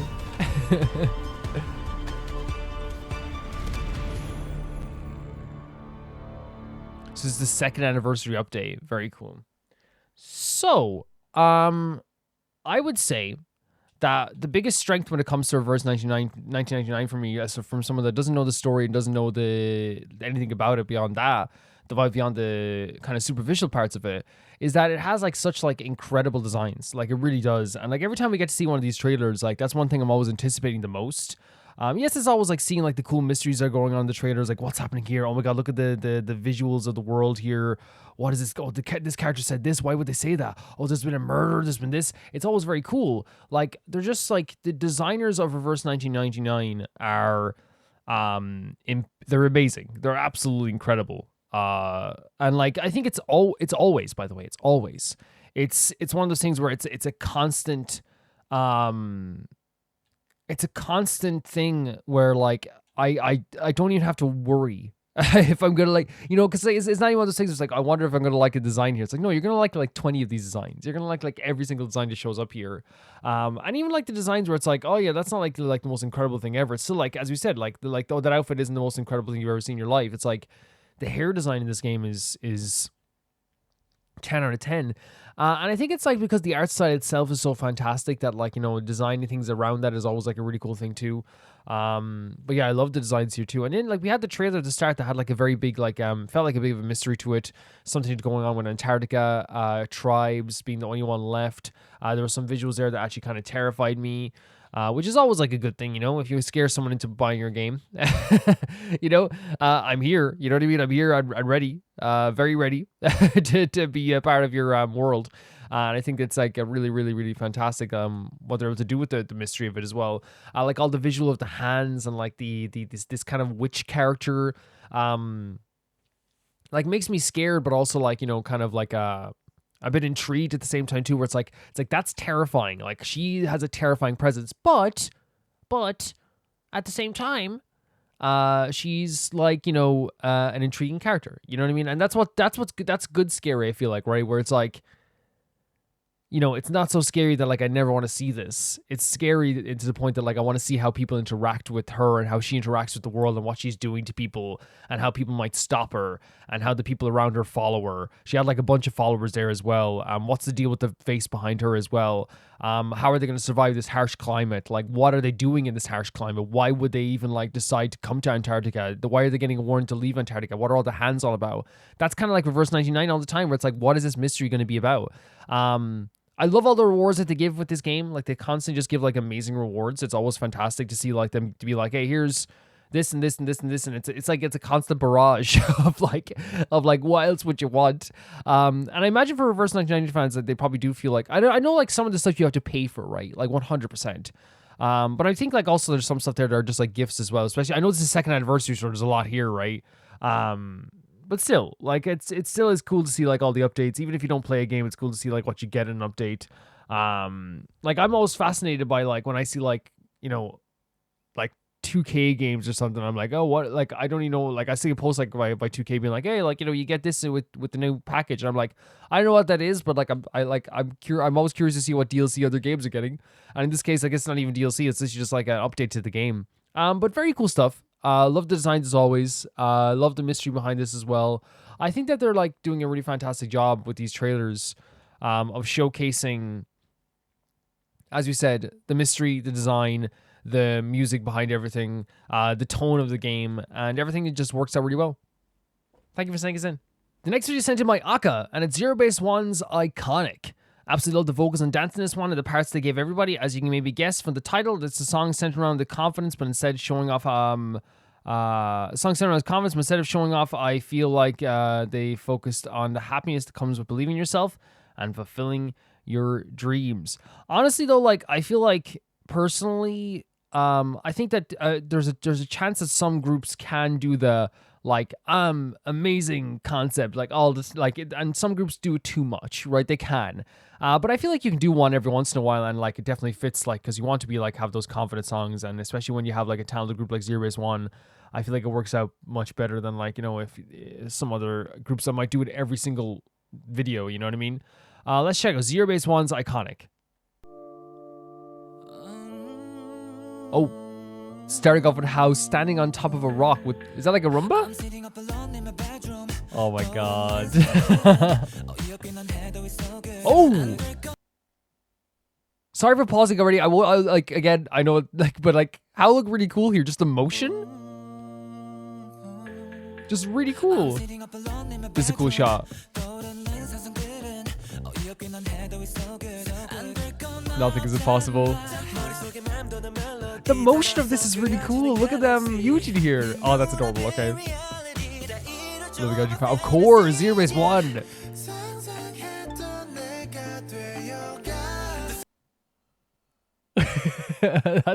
that's our main vocal.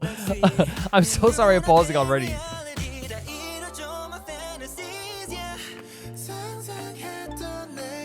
Beautiful tone. Let's go. Okay. Your voice, Yuan. Whoa. Whoa. Whoa. Gorgeous. Oh god, it's a what?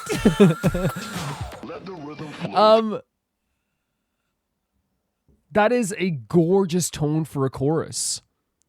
Has a like very R&B style. It's not over the top, and like it really feels like so easy on the ears. It sounds beautiful. The dance as well, like is so like, I don't know, like what like seeing them all together like in that one room, all in different places. By the way, this like it felt like this kind of like if you can see it here as well. Yeah. Look like all in the different places here. It's fantastic. Like that's such a good idea, especially for like something like this as well. Like it just like makes like I don't know what it is. I don't know what it is by seeing everyone in different places. That's so cool. You know what I mean? Like they could have done a formation. It would have been great as well. And they probably will do a formation dance as well. You know what I mean? It's a K-pop video, but like it's so interesting. Like, you know, like go look on the table over here. You know what I mean? Everyone like on different spaces, like doing like Matthew on the table over here. Like it's such a fun thing. But like yeah, the chorus sounds like great. Like a great like beautiful. Called it R&B style. Look at them. They look like they're having so much fun. Today. This Today's song. Let the rhythm flow through your body. Whoa. Okay, yeah. Of course they're going to do a formation dance. Of course they were.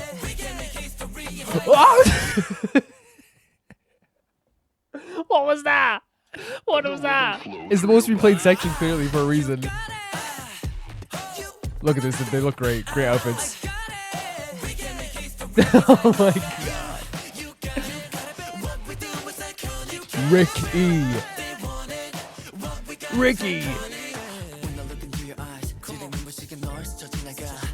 Gwydion, are you serious? He sounds amazing. This is great stuff. This video is so good. This video is so good. The look sounds awesome. Oh my god. Honey. Like honey.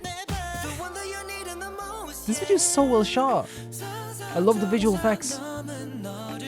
Get it how. Get it how. Get it, Eugene. I feel like I'm just hyping them up now. What? Today.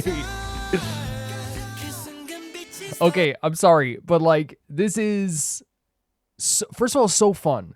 Like, the music video is so fun. It's so great to watch these guys, like, all in, again, like, the visual effects are great as well, but, like, it's also, like, you know, the positioning of everyone, even, like, when they're close together, they're doing, like, their dances, like, in duos, like, even the stuff with, like, you know, Gwydion sitting on top of this platform, like, all of it, like, looks so cool, but, like, I feel like it's not cool to the point that it's, like, roll your eyes kind of, like, you know what I mean? It's like, oh, they're trying to be too cool. This is like Zerobaseone cool, which is like, we're cool, but also like our videos are wild.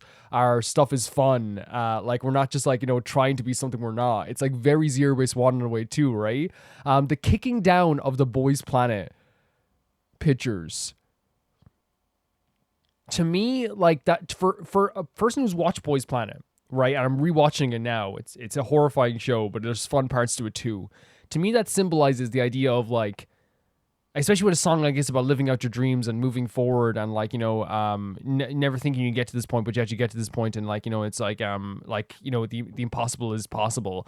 Like, I think that, like, kicking down the Zerobaseone frame, to me, is a symbolic of, like, not only look what we achieved, where we came from, but it's also, like, those days are done.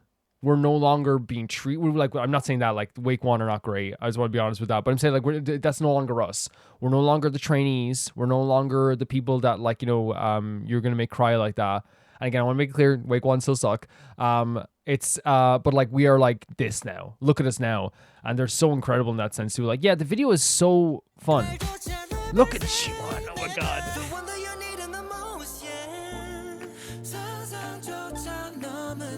You know how beautiful tone, how Eugene, our baby. Look, that is crazy.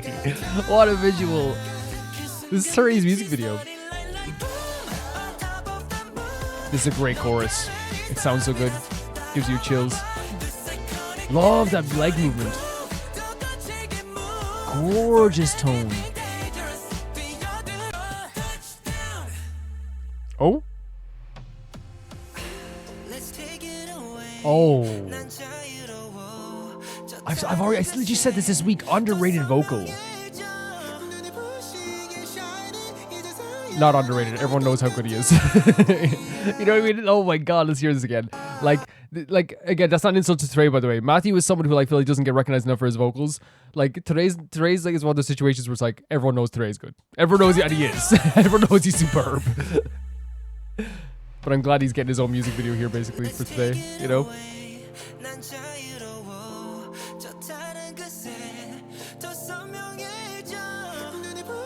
Gorgeous. From both these guys. What a freaking bridge here. Oh. Adding a little bass to it as well. Oh my God. That how? Oh my God, you look so good. Look at the pads. And them all of them together as well. What was that? No. They put all like the amalgamation of like all like the... Yeah, that's awesome. Oh my God. Ricky. When I say they put it like an amalgamation of everything, by the way, I'm a big fan of like songs like when they come to the end last chorus, like everything kind of builds up together. It feels like they added like so much like depth to it in the last chorus. They add like sounds from the previous parts of the songs. Everyone's vocals are together. It sounds more full, and that's intentional to like really feel like you're wrapping up to the last part of the song. And they did a really good job of that here too. Listen to this. It's coming up here now as well. This obviously part of yeah. How his voice here is incredible too. Look at Gwydion. Look at G1's fans. Today I'm gonna cry. This part here, like it's a mixture of all. It's such a full sound now. Look at Matthew. Wait, that jacket's beautiful.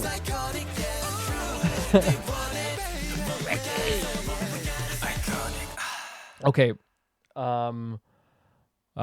F wake one. Can I say that like I'm a little bit in I'm a little bit emotional. And I hope this doesn't sound dumb, because I don't ever like discount anyone else in a group, whatever, like, you know what I mean?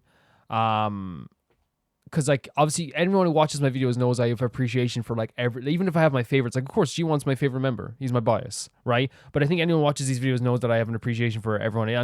Everyone knows I have an appreciation for all members, I really do. But I really felt like in this video, something that I'm very, very happy about, and I'm getting emotional thinking about it. It's just like I'm really happy that like really like the main vocal of this video to me was today. Right, today was shining, and like every second person basically was today coming out doing these amazing vocals, these amazing visuals, and that's not something you see all the time. And again, it's not like that happens with K-pop groups sometimes, where like you will have like someone like you know, not always get like centered around. Again, it's not that, by the way, I want to make it clear, it's not like I'm saying like, oh, today should be in front and center every single time. G1 should be. It's like it's a group of people, and I appreciate all the, you know, the music videos they do and the songs they do and.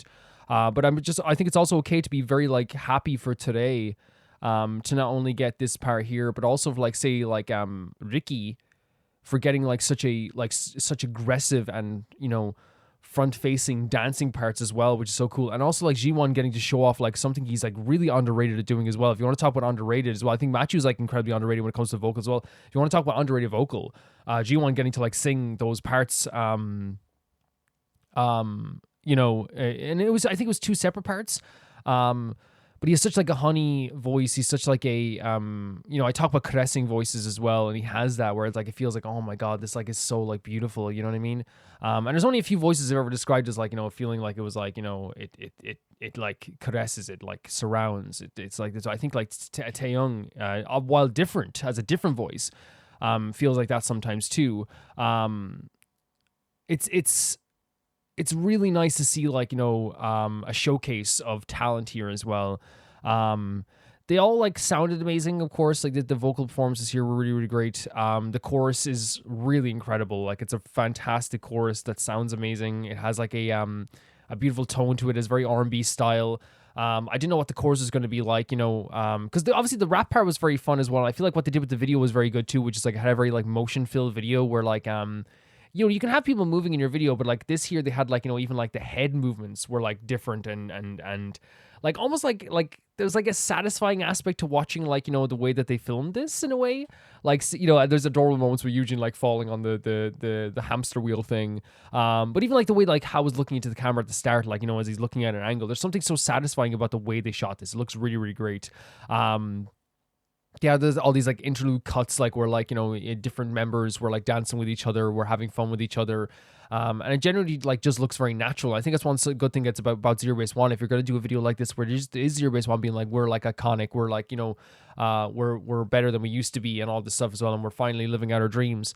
I feel like, you know, the danger you could run into that is like not having it be very Zerobaseone. But Zerobaseone is not just about like, you know, they could have done like it's, hey, we're just cool, you know, and that can work. Like Zerobaseone can be cool if they want to be. But I think also a big part of Zerobaseone is like the out of this world like visuals that they have for their videos, the very fun aspect to them as well. I feel like that's showcased here, like with the Hoover thing, you know, the vacuum thing with like Today and Gunwook, which was such a fun visual as well. Or even like Gwydion getting stuck in the sand and like I think it was, I don't know who lifted him out of the sand as well. The kicking down on the Boys Planet picture, like all that stuff is like, it feels like all like a bunch of winks and nods to the audience, and it feels like it's one like it's almost like a light wave rather than just like, you know, pulling them in and telling them what they're doing, which again, that works for some songs, works for some groups. I think Zerobaseone are best when they're having like fun in their videos, and you can really get like their personalities across as well. And I feel like they did like a really fantastic job here. Like even like the outfits were incredible. Like I thought the outfits were really, again, like sparkly, inspired, colorful, but not colorful in a way that's like blinding, but like with colored tones that are somewhat muted, but still like very standoutish. You know, they stand out a lot. Even the motion during the chorus was fantastic. The choreo during the chorus, you know, at the start there where everyone's in different places. There's something that's so like erratic about it, but it works again because like we love the craziness of a ZB1 music video sometimes. And like, while not all the videos are all like crazy, but like even like you look at it, like their first ever music video in Bloom, that music video is like very creative and off the wall. And like, you know, it starts off with like, you know, if you think about it really, like, you know, it gets going when How like is lying in a bed standing up straight. You know what I mean? It's like, it is like that, like, and they're going through like this fake town and like all this stuff. You know, Blue was another song as well that had like such a crazy, great vibes video that goes off the wall at sometimes too.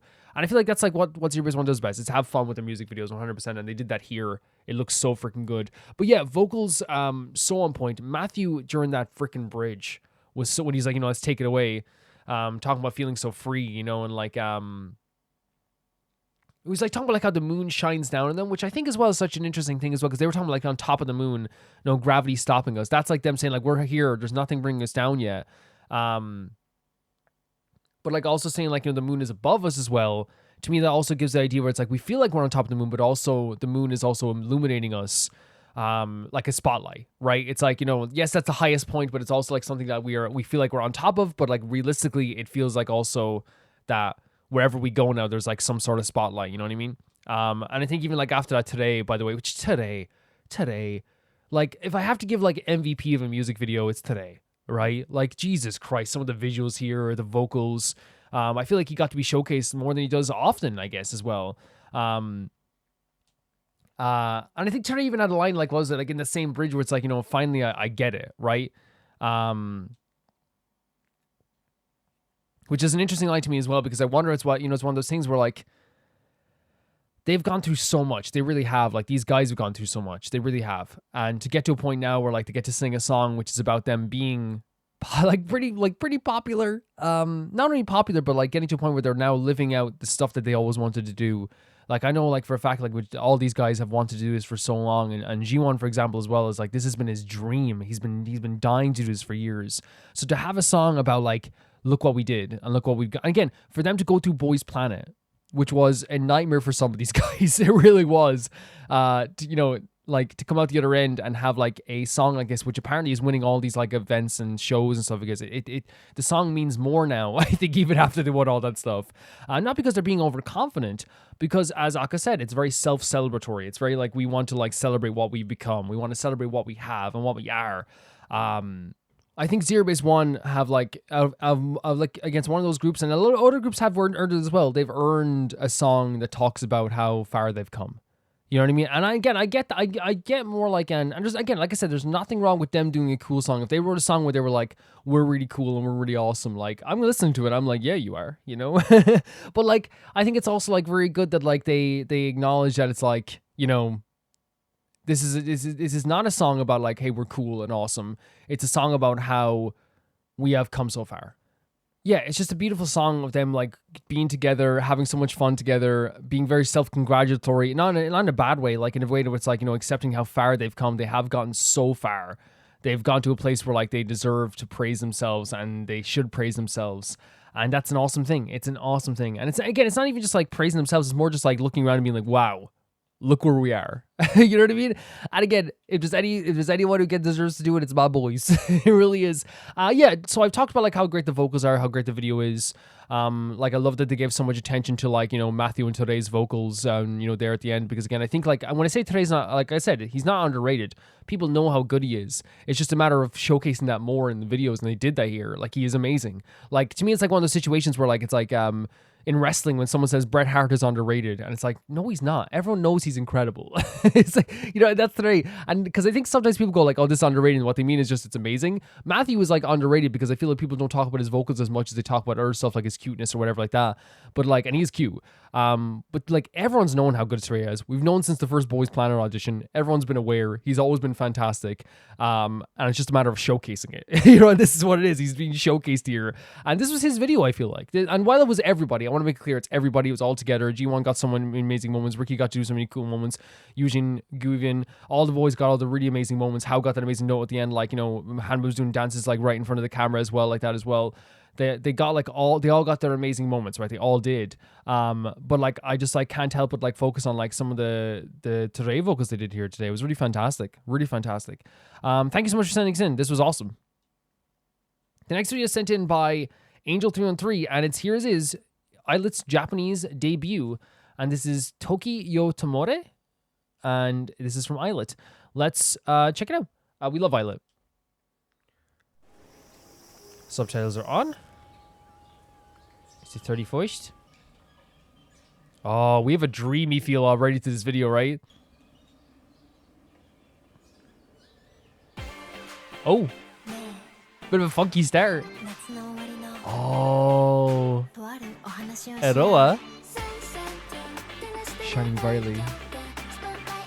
What are we seeing here? What?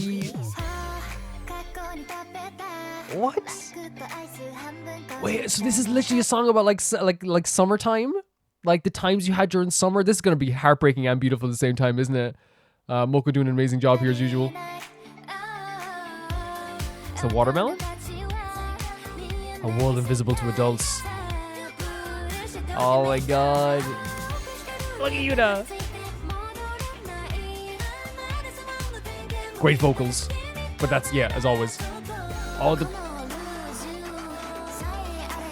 they're bringing back like powers and stuff, right? Like obviously they had their powers in their videos too. Like the jelliest of Roa literally like has these magical sweets that can make clearly make someone fall in love with them. It seems like, but yeah, like it's they always have like these kind of like magical aspects to their music videos. But like I feel like here like it's like that's like a direct like almost like witchcraft in a good way. With you I can go anywhere. Yeah, it seems like a song about like a summer experience, right? That can be anyone. Money. Oh my god. Oh, the choreo is so fun. Being a girl is the best. Fantastic. This is so... Oh god, adorable. It's a youth. Oh, it's a lie. The youth is fleeting. The choreo is great. The Care Bear, first of all, they have a deal with Care Bears now, which is absolutely fantastic. I love that the concept of the song already. It seems like a song just about like having a summertime with like your friends and people that you and that summertime experience, which is like again. Is associated with fleeting youth, right? It's associated with that idea of like, oh, we're like having like a great time here. Oh, it's almost over. Oh, this is the last summer before we all go off to college. You know what I mean? And I think what's so great about this song is that it's talking about the idea of like not only just like, hey, like being like the line is like being a girl is amazing, and it feels like it's one of those things where it's very supportive to other girls as well. Where it's like, hey, like, you know, we can do anything together. Let's put on each other's makeup.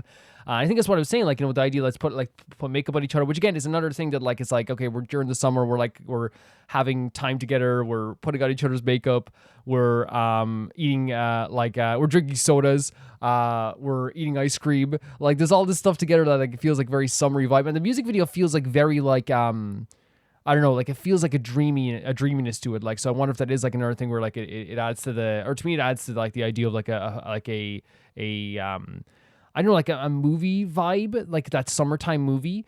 Like I don't know how to describe it other than just saying like it is like the music here is like, oh, like Illit make good songs. They just make really good songs.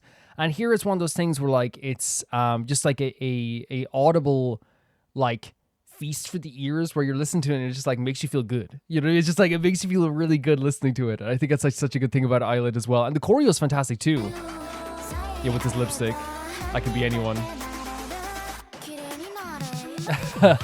I love like the different cut-ins. Let's transform. Love Yuna's voice. Yeah, it's like them having fun in the summer, right? And the sun is the spotlight.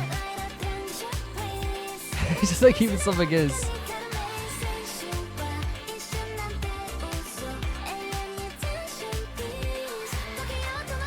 Chronostasis. Yeah, they have a deal with oh my god. these memories will never. Yeah, yes. They're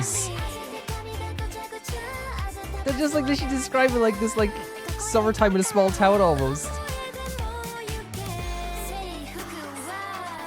We don't need uniforms. Look at you, da.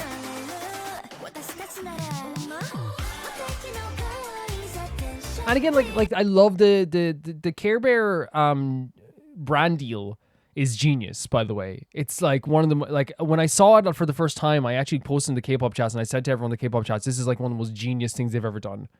Like whoever thought Care Bears and Illit was a genius and deserves like 10 raises. Like it's just so smart. It really is. But I love they worked it into the video as well. But yeah, the video definitely is talking about like that small town summer vibe, like the idea of like the empty bus stop or whatever, and like the idea of the soda going flat and as a signifier of time. I love that. The idea of a soda going flat as a signifier of time. The idea like we don't need our uniforms right now. Just because like this Sunday is almost over, which again is that summer vibe, which is like, oh, Sunday's almost over and like we're gonna have to go back to school or whatever. It's like one of those things where it's like we'll still have the memories, and that's why youth is forever, right? It's like I will remember that time together with my girls. Even like earlier on when they said like it's invisible to adults. It's one of those things where like that's a concept that's been a thing since the beginning of time, which is like the idea of like once you become a certain age, you know, you forget some of the aspects of who you are. But the girls are here saying it's eternal, and I love this chorus as well. By the way, the choreo is so fun. Oh my god, doing each other's hair, like oh my god, what are you? Akaboka. Loving the best moment. It's great choreo. And I said like it's so easy on the ears. So bouncy, so fun.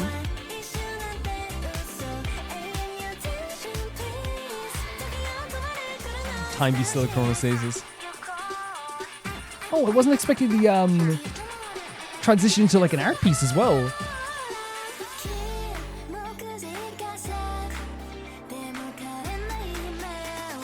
Sunflowers to fade. And then all like meeting up with the town as well. But again, like in a very Illit fashion, right? There's always like something a little bit like weird about it, right? There's like the expressions on their face, they look a bit worried in a way, you know? Even like the way the sunlight, they did sunlight here. Has a dreamy summer, almost like a memory. Invincible cuteness is a great term, by the way. Girls, the choreo is amazing. The choreo is amazing. Oh, the backing vocals as well. Like the chanting. Oh, the vocals. Was that One-E? Because sometimes like One-E will do like a belting backup vocal. It sounds amazing. Dude, it could have been. It could have been Minju as well.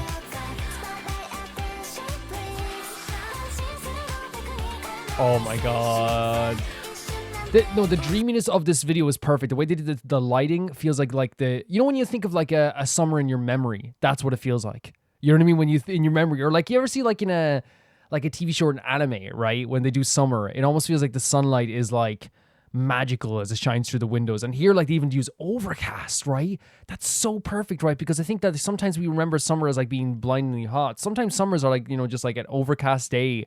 Where you met up with your friends, you know. I love the line where it's like, sorry, not that line where it's like, it's a lie that you just fleeting, it's eternal. Again, through your memories, right? I'm guessing through your memories. What is this as well? Wait. Magnetic.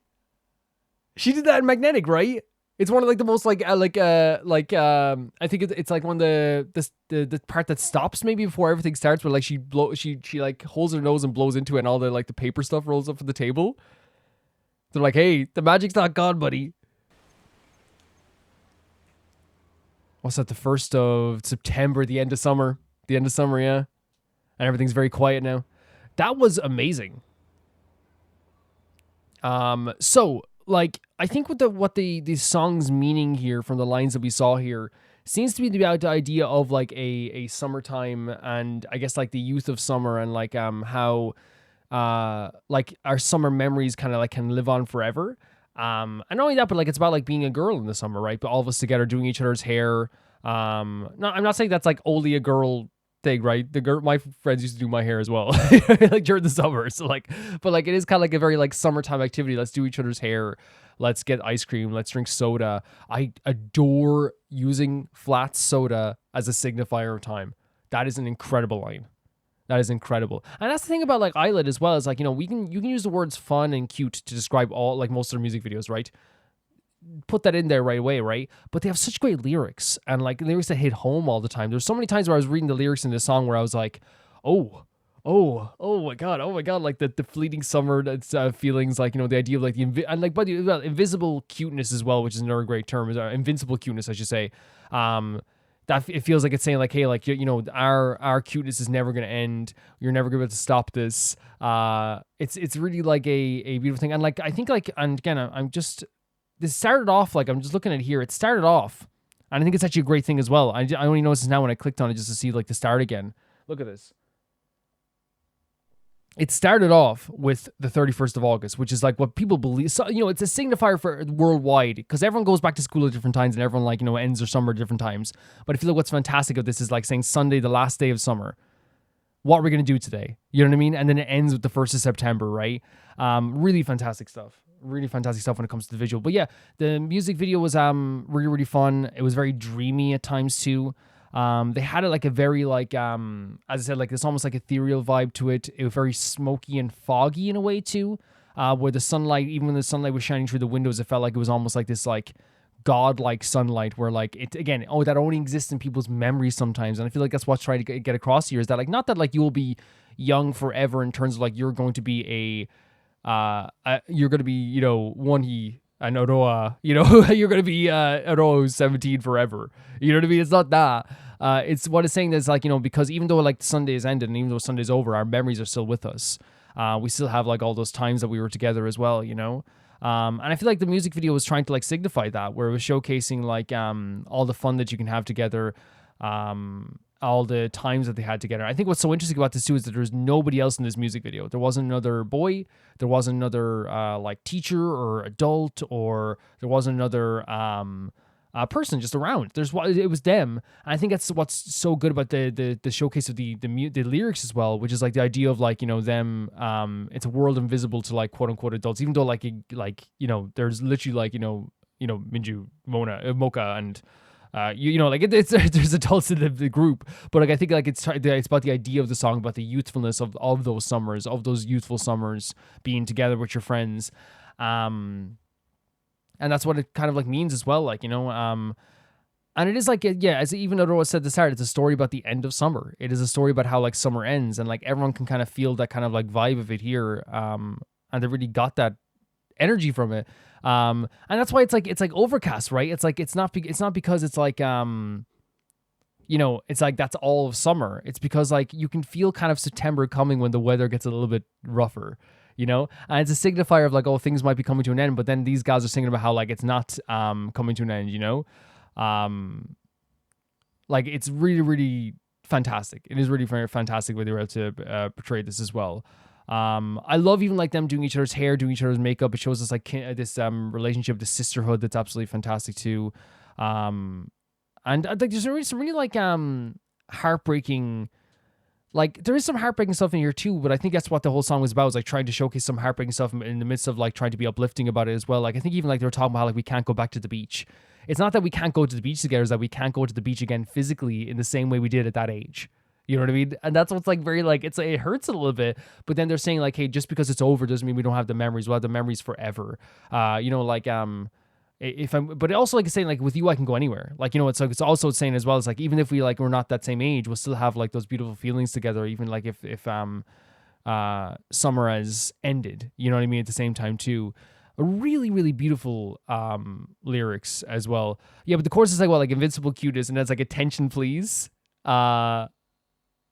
And I feel like they even like said like, well, like the makeup that they were using was like magic itself. That like, you know, it wasn't that like the makeup was like is magical literally, but it's like we can like become anyone, we can transform into anyone. We just do this and we feel so different. We still feel so like, you know, it's like one of the things like we did each other's hair and now like we have like a different feeling to ourselves. It's like them like, you know, and again, like when we're together, we can go anywhere. That's like the big crux of this, right, as well, right? The idea of like when we were shining brightly, the sun is our spotlight, all the stuff in the chorus here that's absolutely fantastic as well, together. It really does feel like the vibes of the song is about like how youth is, yes, you will become physically older, but we'll always have those memories. And again, like catching the vibe of the last day of summer. It's painful. It's beautiful. It's something you'll remember forever. They all tried to meet up, and I think that's what they all showed in like the crosswalk way when they all met up together. It's like, let's make sure we all meet up on the last day of summer. Yeah, in terms of the video, as you said, it's beautiful. Love the way they use sunlight and lighting. The overcast nature of it was really, really pretty too. The choreo is really, really fun too. I think it's like we're like very like there's lots of hand motions here, like, but they're also like, you know, kind of like a lot of really fun like formations that they're doing as well, where like each girl swaps in the middle, and you can see that as well, even like with the salute and like the rock symbol was like two things that like felt like I got like from the choreo that like looked really, really good too. But I imagine that this song is like, you know, I just really like love the energy that this song brings. It's equally heartbreaking and equally beautiful. You know what I mean? It's like it's all those things put together. I think that's summer. I think that's a youthful summer. Is that it's equal parts, oh no, it's ending, and equal parts, this is gorgeous and beautiful, and I'll remember this forever. You know what I mean? I think we all feel, again, like it's all like obviously like these girls together having a great time together, but also if you think of it as well, like, you know, if you ever think back to summer, it is like a painful feeling. It's like, oh my God, remember those times. And it felt like very dreamy. The music video was very dreamy. I love the way they integrated the brand deal of the Care Bears and made it very natural, because again, I don't care what anyone says, you can put a brand deal in your video if it's natural as heck, and that's natural as heck. Care Bear brand deal makes perfect sense for these gals. It is a no-brainer. It is like the smartest move that anyone ever decided to do ever. It really is. But yeah, choreo was great. The music video itself was so dreamy, and I loved the way it filmed. I loved the way they used the overcast and kind of glossy nature of the feeling. It made it feel like a memory. I love how no one else was in the music video. It made it seem like it was only them that they can remember. They don't remember about like the adults or the their other friends or anyone else. It's just them. It's all them. That's what it's all about, is that last day of summer of them together. The idea of them being and becoming anything. We can do anything during summer, is that feeling of summer, and especially the last day of summer. Let's do anything. Let's just do anything together. Let's do our makeup together. We can become anyone. We can be anyone. We can do anything. And that's the vibe I got from this as well. Yeah.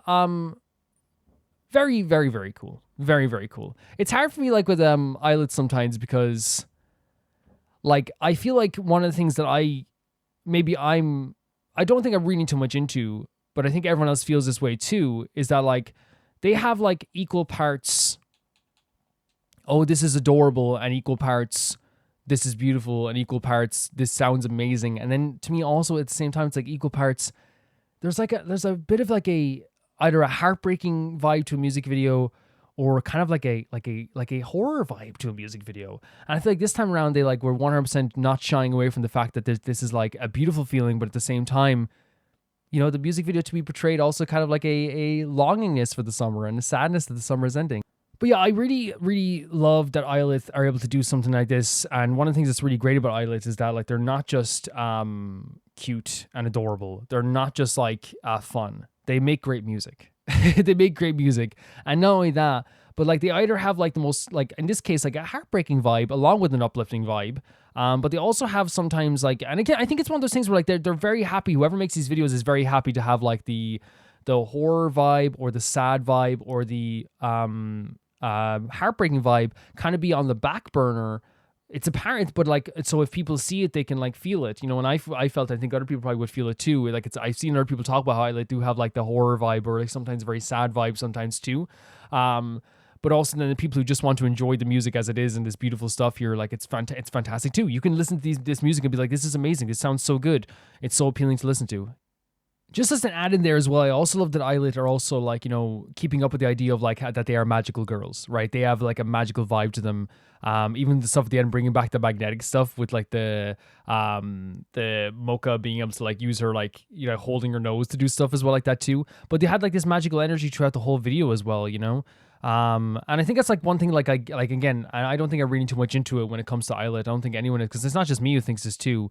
is that one of the things that they're very good at in Illit is that they're able to, you know, showcase that like vibe of like magical girl. Sometimes like it's like don't mess with these gals, you know what I mean? It's like I think Magnetic is like beautiful music video, but like I think also the same too. If you watch that again, like over like and notice all the details, there's some very like abstract like horror vibes to it. You know, there is, and intentionally so. Like, you know, while it's very like people go, oh, that's so cute, and like it is cute, like still Yuna punching through a wall is cute, it's very cute. But just like in this music video as well, it's like, yeah, like it's so cute that like you know, these gals are doing like this magical stuff again. But I think it's also tried to like to me sometimes at the same time too, it's also like and I mean this in the best way possible. Whenever I say this, it's a compliment. It gives like Witch Coven vibes, you know what I mean? In an amazing way, which again is only scary if you upset the witches. So you're cool guys, right? Just don't upset Illit. Just don't badmouth them. You got it? You know? Yeah, thank you for sending us an angel. This was really good. Really good. The next video sent in by Victoria is the Penacony official advertisement starring Clockie. Let's check it out. I've always wanted to go to Penacony, you know what I mean? It's a beautiful place. Legitimately with no problems, by the way. There's no problems in Penacony. It's a gorgeous place that, you know, is without flaw, you know? Without flaw. Let's check it out.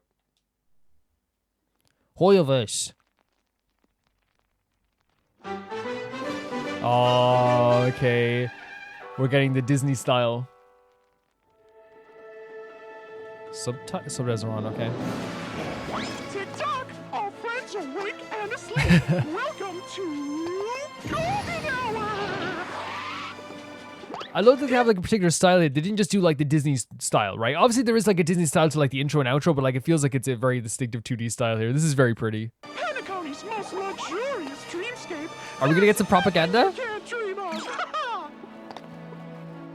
I'm your guide, Clockie. Well, I guess it's not propaganda if like for a while it was true, right? If for a while it was a bit true that you could just do whatever you wanted, but like obviously. Outside our hotel. Look at the way they did a 2D art style of Penacony. Are you kidding me? Look at this. Stunning. Street in town. Lux Avenue. I guarantee This is in fun. the whole universe, this place is #1 for hustle and bustle. Great stuff. You'll see all kinds of amazing sights here, but one thing you have to watch out for is the traffic. Oh my god! Again, it's one of those things where it's like to us, like that's not even like that funny, right? But like it's funny because that's exactly the type of joke they would have in these PSAs. You know what I mean? That's why it's funny. You know what I mean? It's like I don't know, not even funny, but that's why it's creative. It's like that's the exact type of joke that you would have in a PSA like this. It's upside down. Oh my god, this looks so good. You need at the OT Mall. Oh, nice. Dr. Edward, can you make me the richest man in the dreamscape? Imagine that. You can even buy dreams here. Huh? Well, you mustn't ever forget. To always have some cash. Yeah, dreams cost money. This is a monetary world. Love the music as well. Delicious. You can't leave Penacony until you've tried a sip of Soul Glad. Like, I can't get over how gorgeous the art style of this as well. But again, like, I do like this. Again, I'm going to say propaganda piece, right? Because, and obviously, like, it's an advertisement and like, you have to advertise your location. And again, for a while, it was very true. So it's like, almost like, I feel like a retroactive, propaganda piece now. You know what I mean? Like, it wasn't intentionally supposed to be maybe propaganda, but like, now it is, because we know that what's happening to Penacony is absolutely terrifying, and reality means that it's not actually like as perfect as we thought it was, you know? It's the beverage of your dreams. Death has come to Penacony. Oh, dude, come on.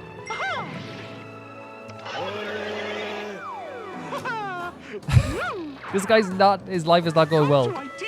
Look how good this looks. Bottomless Soul Glad and taste the legendary Upako flavor. Remember to bring an umbrella. Again, PSA jokes. PSA jokes. This is what they would do as well for like classic ads, and they still do this kind of nowadays, but like obviously just the style of this, like where it's like nowadays with ads it's like legitimately like it's like you drink a Coke and like it's like have you tried a Coke? And you drink a Coke and then like all the world like it becomes great, you know, and you're dancing and stuff like this. And it's like, and that's what ads have shifted to doing, right? For a while, like it was like, I feel like, you know, something triggered it back then where it was like, what if we sell vibes? You know what I mean? What if we sell the idea of like, oh, like you're going to have a great time eating our product. You know what I mean? Even like with like when they advertise like McDonald's nowadays. If you see an ad from McDonald's, it's like the vibe of McDonald's. It's not just the food. It's literally like you're sitting in here, you're on a break. Oh, what a long day. I'm having McDonald's. They sell the vibe of stuff now. You know what I mean? It's so crazy. Like when they talk about like I think like I think one of the few products that doesn't just sell vibes nowadays is like video games, probably. But like it's everything. It's in everything we advertise. Like even like cars sell like the idea of it. They don't like they talk about like the details of a car, but they'll have a deep voice going like, "This car is made for long road travel," and you see them going along the mountains, and it's like, and then they have them at the end of the ad like camping out with the car like beside them, and it's like you're selling vibes now, not even the product. You're selling the vibes around the product to make people buy the product. This is so pretty. And your dreams take flight. It should make me uncomfortable, but I love like when people parody this old style, you know? I really do. Clark Studios theme park. This is my stomping ground. There's endless options for entertainment. On a skateboard. You might even run into my buddies. Your buddies? Hamster ball night and Hanu. Let's have a steroid match. Okay. Oh, look at the tree. They're actually kind of cute. Is it upside down or is it backwards? What's happening here? Tick-tock. That concludes our tour. Oh, the way they even did the Grand Theater in the background. Funnest destination in the universe. Excited? Then get moving. The land of dreams is waiting for you. Great stuff. One thing that Honkai does really well, and here's the thing, I've talked about it a few times, and like and it's not like and you guys know this at this stage, like I'm not like huge on watching trailers for stuff because I feel like trailers sometimes are not like for me. They're not for me sometimes.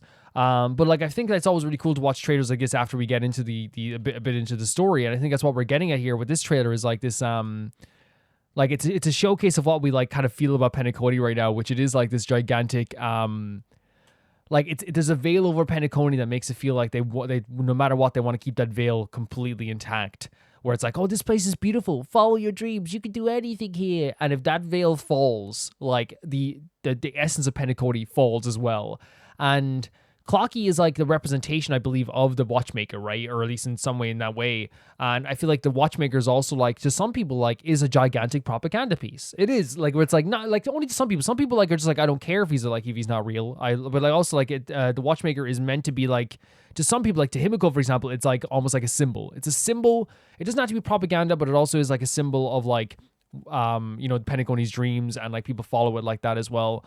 And I think that's actually like one of the elements about Penacony that I think is so fascinating, and it showcases here in this trailer too, which is like trying to like make sure that like they keep the essence of Penacony intact at all times. And that's done here, where it's like, oh my god, you can get a Soul Glad. Oh, come here and get this drink. Oh, what if you try out this stuff? You know, it's an advertisement for Penacony done in a very fun way that is very Penacony coded in a way that like, yes, it's like showcasing very true things about Penacony at a time, which is like you can come here and escape. But the escapism of Penacony is starting to become more and more terrifying within the story. So now with this trailer before I watched Go to Penacony, right, I go, oh, it seems like maybe they're lying a little bit. But the trailer after I go to Penacony, I start learning about all the stuff. Now it's like, this is like terrifying. You know what I mean? It's like, I know that like all this, there's something happening here. Like, yeah, you're advertising these dreams to people, but something terrifying is happening underneath. We know Adventure wants to like unveil that as well. It's a terrifying thing. It really is. But it's a really like amazing, well-written trailer because it showcases like a PSA from like the 30s, 40s, 50s in a way that like is absolutely perfect. I wasn't obviously alive in the 30s, 40s, and 50s, believe it or not. I really wasn't. But like, I know it's shocking, but I think one of the things that like was really big at the time was like these PSAs, because like it was, you know, TV could make anyone believe anything at the time. And now here's the thing. Okay, if you were like Calvin at the time, yes, still nowadays people will look up a news story on Facebook and believe it, right? 100%. So it's not just in the time, but at the time it was like one of those things where like Like, you could have like if someone came on the TV back in like this time and said, the world is about to be exploded tomorrow, right? And they just lied, right? Everyone would start grabbing their bags and run, right? Because again, it was like one of those things where like you didn't wait for confirmation. Someone said on the TV, of course it's true. Like, why would they lie about this, you know? And obviously there still would be people nowadays that would believe it right away and would run and all this stuff as well, but it's obviously a different situation. But I think they did a really good job of this because it showcases the comedy of those PSAs, how like comically like over the top they were, how they were trying to portray something so fantastic about their world. And I think what they did as well is just beyond like the reasoning behind this PSA, it was really pretty and the cartoon style was really good and the 2D art style was really nice. So like it's really appealing to watch as well beyond the story aspects. But yeah, I love the animation, the different like, again, it wasn't funny, right, in itself, but it's funny and like charming because that's what PSAs were like. They were like that. They'd have those jokes like, bring an umbrella. It's like, oh, you Clockie, you know, it's like that's like tour guide humor. You know, have you ever been on a tour of a place and like they'd make a joke that everyone laughs at because it's like, oh yeah, we're all together, we're laughing, and it's kind of funny. But like if you think about it later, you're like, oh, that wasn't that funny. You know, it's like, oh, bring your umbrella, and it's like everyone's like, ah, it's just the energy makes it. It's like, okay, it's a very like you know, it's meant to be just like to break the ice and to like separate stuff from like, you know, and make it like you feel at ease in a bit as well. Yeah, they did this perfectly. Did it so perfectly. Thank you so much for sending us in, Victoria. This is awesome. Awesome to see. The next video is sent by Solvix. Here's the ending that goes with the last one. It's just really cozy, so get to relax. It's also going up on YouTube as well to watch. There isn't really much to say about more cozy romance Yuri, other than it's a very good and a little more complex. You said the word Yuri. Half of my fan base just cheered. Let's check this out. There is no freaking way I'll be your lover unless. So it's the ending for this as well. That's really cool. Let's go. Again, really cool. The heart symbol, right, which is a big thing last time, right? Friends, lovers. Oh, like a question. Really pretty art style. Really, really funky song as well. Oh, this is really beautiful. It's a really pretty style. Wait, is there subtitles on this or is it? No, okay, that's perfect. No, that's fine. We'll vibe with it 100%.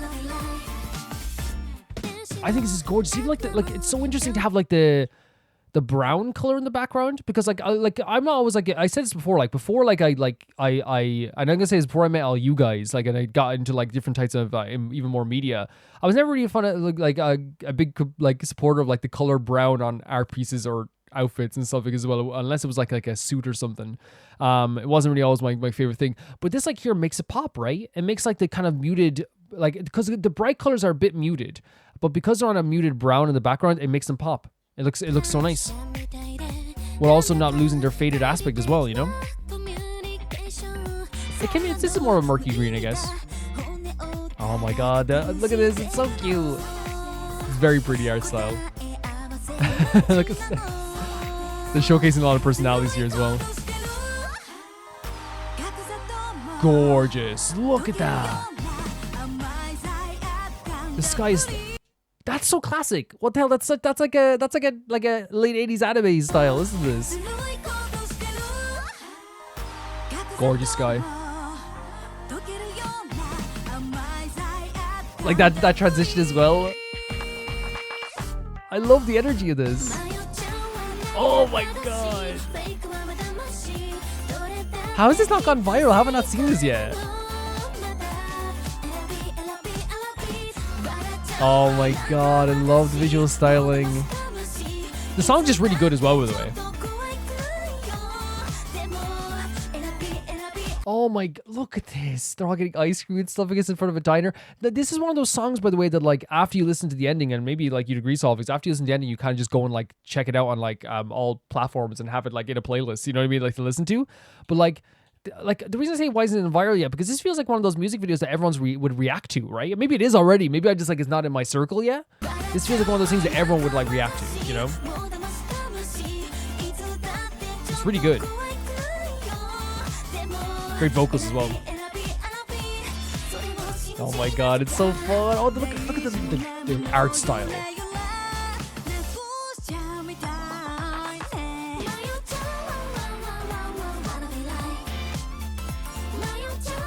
just a great song as well. Yeah, I can't get over the visuals in this as well, by the way. Like from here, like even before this as well, but like this is just like such a stunning round of visuals in front of the diner and the car together. Pretty car, by the way. The sunlight, then with the beach. Gorgeous vocals there as well. It's just a great song.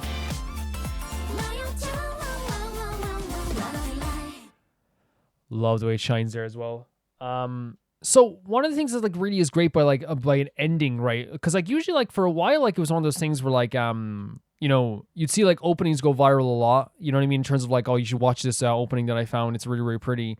And in this case now as well, we have like an ending, which again, like there's some endings that are even better than their openings sometimes. I feel like, you know, like the a lot of people argue like which is better, the Yu Yu Hakusho opening 1 or ending 2. Like I think the ending 2 is a gorgeous song, you know, like life's a fleeting dream, don't let it go. Keiko shows up on the screen. You gotta make the most of it. It's so good, right? Like I think the Jujutsu Kaisen ending 1 went viral as well. You know, I would say go viral, but something doesn't need to go viral to be good. I want to make that clear. But I just feel like nowadays like that, I feel like that's the thing that people go like, you should check this out. You know what I mean? You should check this out. And this is one of those things where it's like the art style is impeccable. It's such like a very like it almost feels, I know they're eating ice cream, but it almost feels like a very like even like the colors are very like ice cream coated like throughout some parts of it. It was very shiny and like dreamy and melty in a way. Like it felt like everything was like melting together as well in a very gorgeous way. Really pretty stuff with that as well. But also like I love the music behind it. Like one of the things that like is really when I'm looking for a good ending or good opening, like I think, you know, I don't want to skip your ending or opening ever. Like I don't want to do that. I don't think there's many shows that like, even like shows that I wasn't a fan of, like Cultic 9, for example. Like I wasn't a big fan of that show, but like I would never skip the opening when I was watching it. It's like so incredible. Like and honestly, like, sometimes I go back to the opening and listen to it. If you have a good opening and ending, like it's the power of like a non-skip. That's what it is. It's the power of not skipping your song. And whether I know like a lot of people go like might say like, well, like that's not like from outside of anime fans would say like, well, that's not like that, to me that's not big of a deal, right? But like I think like, you know, it's one of the most exciting things. What's the opening going to be? And I feel like in this case this is a perfect ending.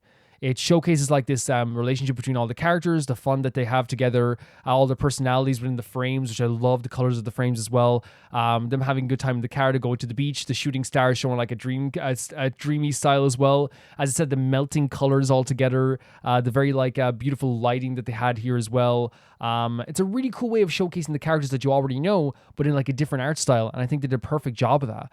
And again, the song was really fun to listen to. I could put that in a playlist like right now, and it'd be amazing to listen to all the time.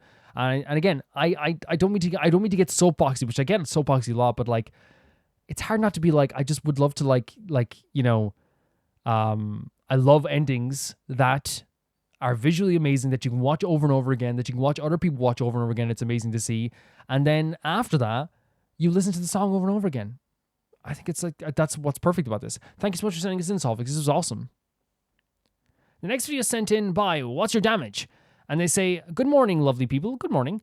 Bringing you girl group excellence. Han Alone is a 2018 single by G Idol.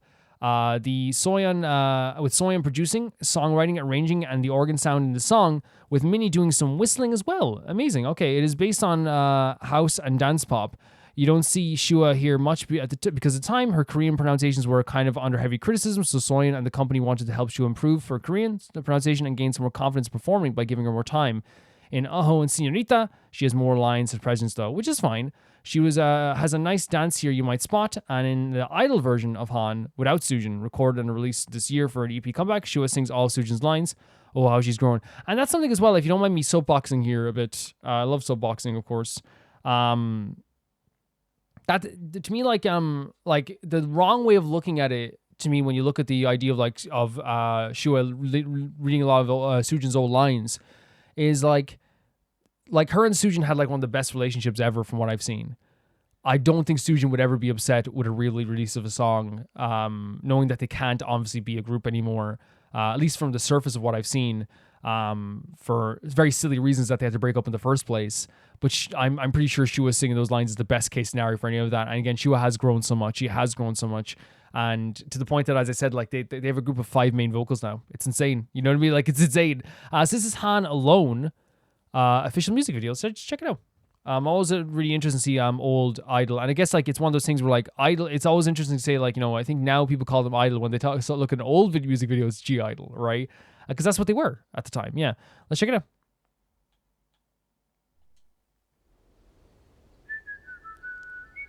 Oh, cool. Wait, look at this visual as well.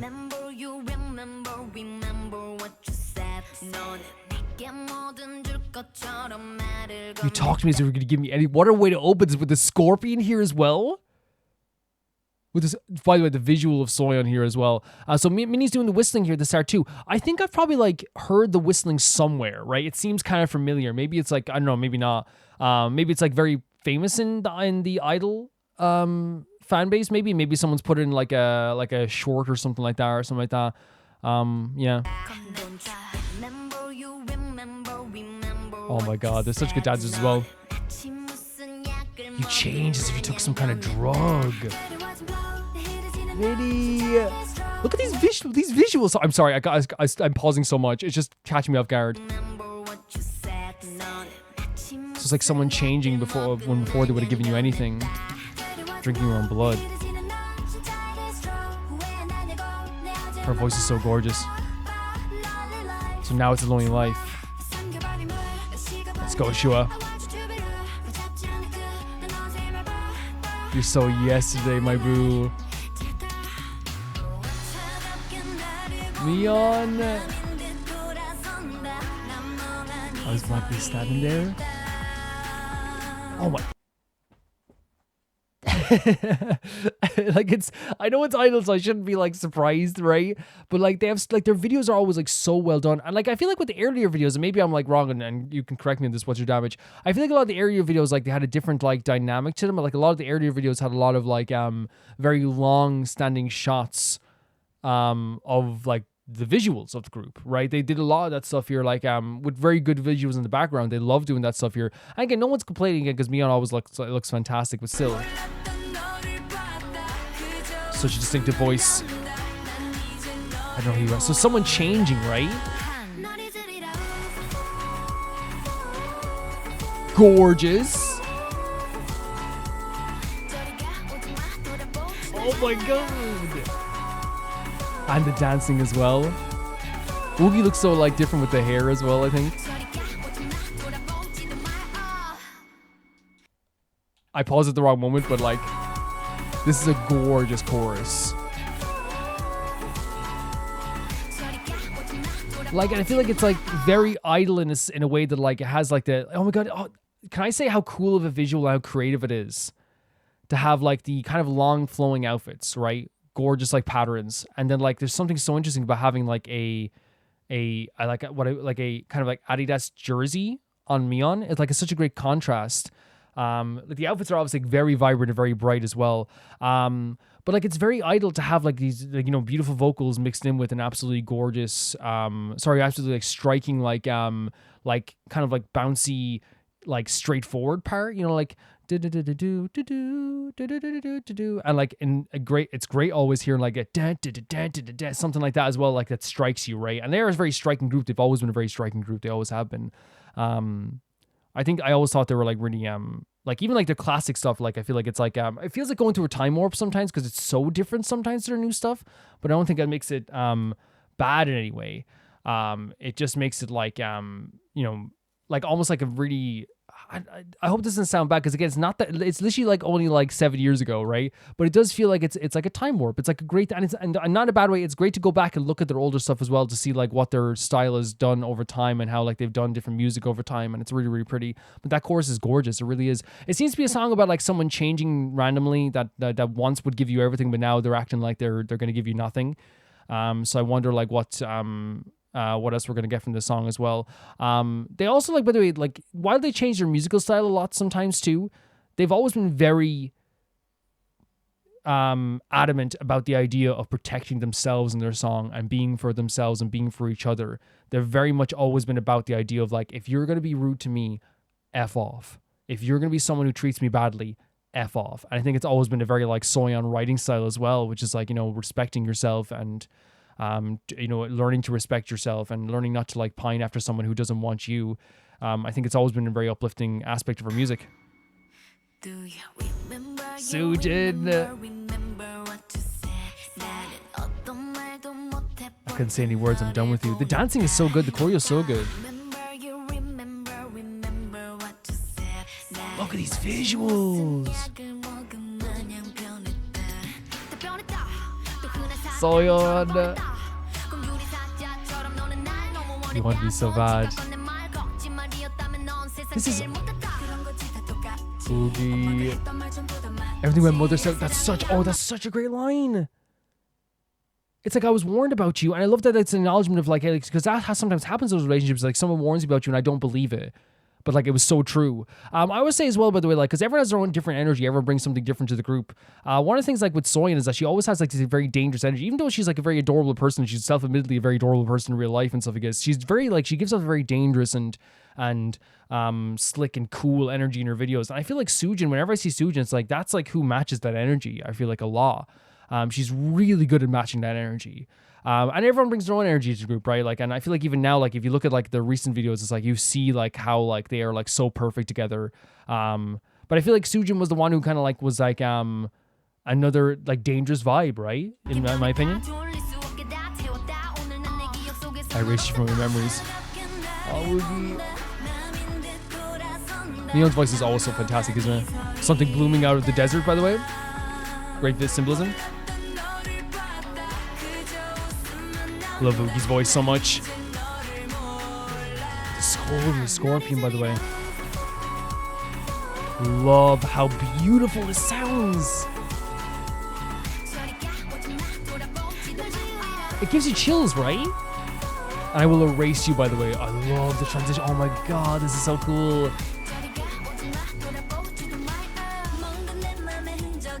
Let's get it, Vinny.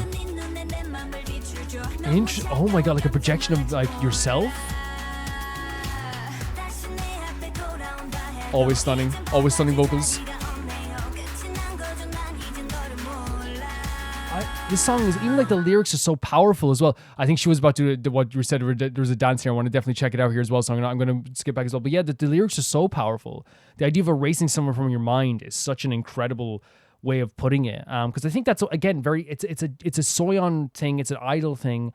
It's a G-idol thing. Whereas the idea of like, we're going to take that one step further. They could say like, I don't want to see you anymore, or like, I don't love you anymore, and like everything's changed, right? But the idea of like, I'm going to forget you. You were gone from my mind. If you're going to do this, then you're gone, right? I adore that they always take it a step further, as they freaking should. They don't let anyone in their songs away with anything. They don't let the idea of like boys away with anything. They don't let anyone who's going to like wrong them away with anything. And that's what their music is so special to me. It's like cathartic. And again, there's nothing wrong with having love longing songs. Beautiful stuff, right? But I think you also have a place for idol in the industry as well, where like, instead of like, again, there is songs where like, they're like very love longing. I Do is a perfect example. Like, you know, don't you go falling in love. It's also at the same time, like there's also that aggressive line, I will break that shit up. I love the aggressiveness of idol as well. It's cathartic. It really is. It makes you feel like sometimes your feelings that people think are a bit quote unquote off-putting. Like you can live through songs sometimes, you know what I mean? Especially if you're a woman, right? If you're a woman listening to this music as well, who has been wronged or something like as well, this is probably so powerful as well, honestly.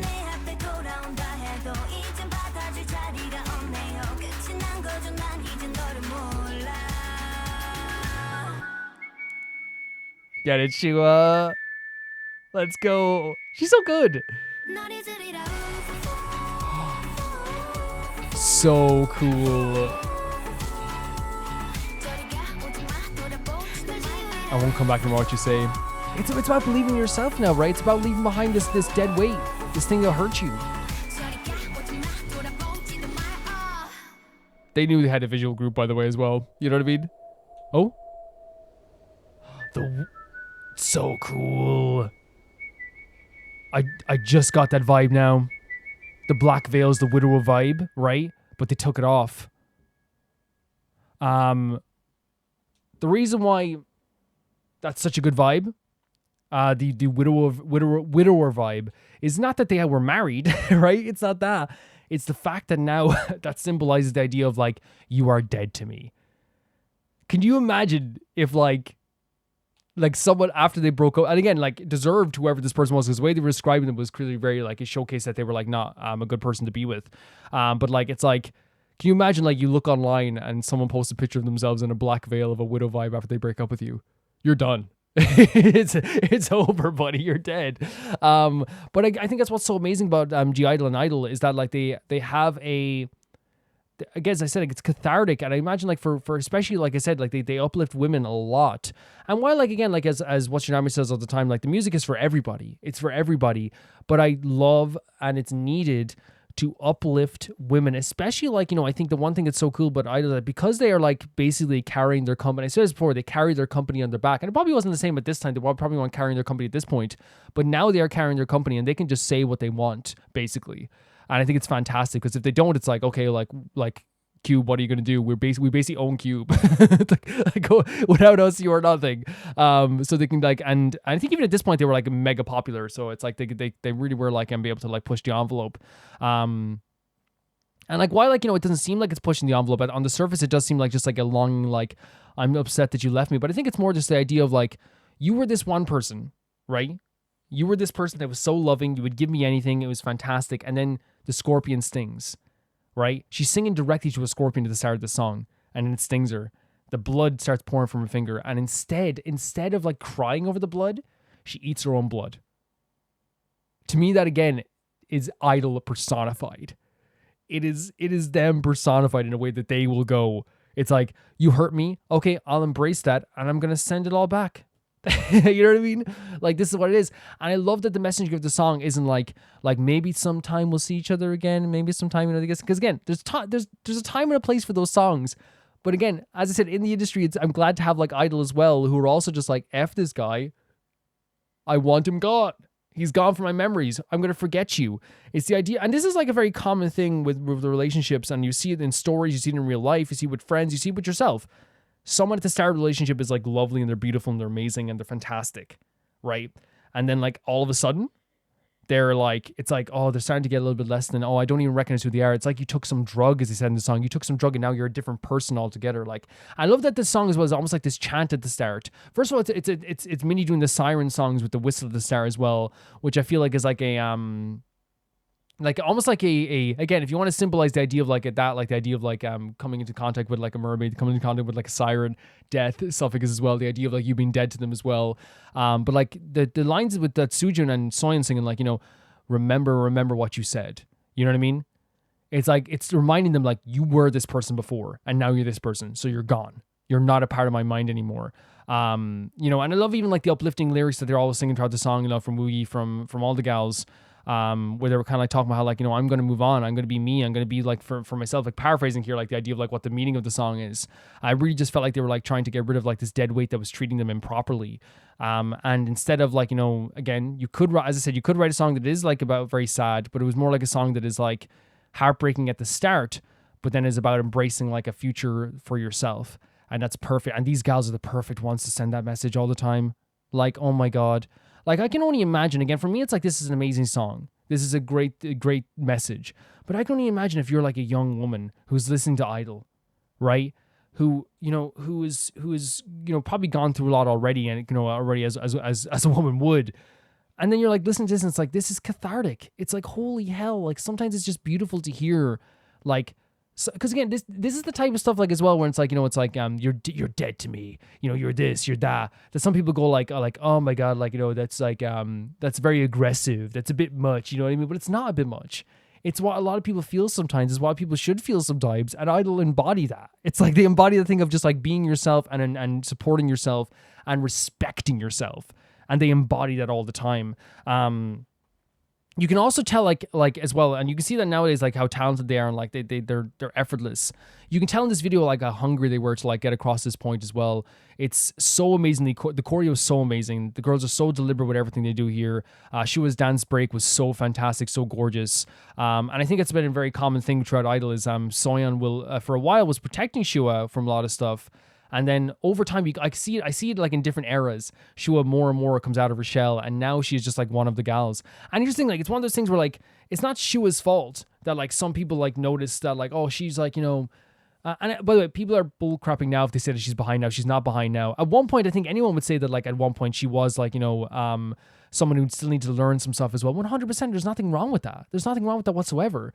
But, like, where are you going to learn in a group better than in a group with, like, Minnie, Woogie, Mion, and Soyeon?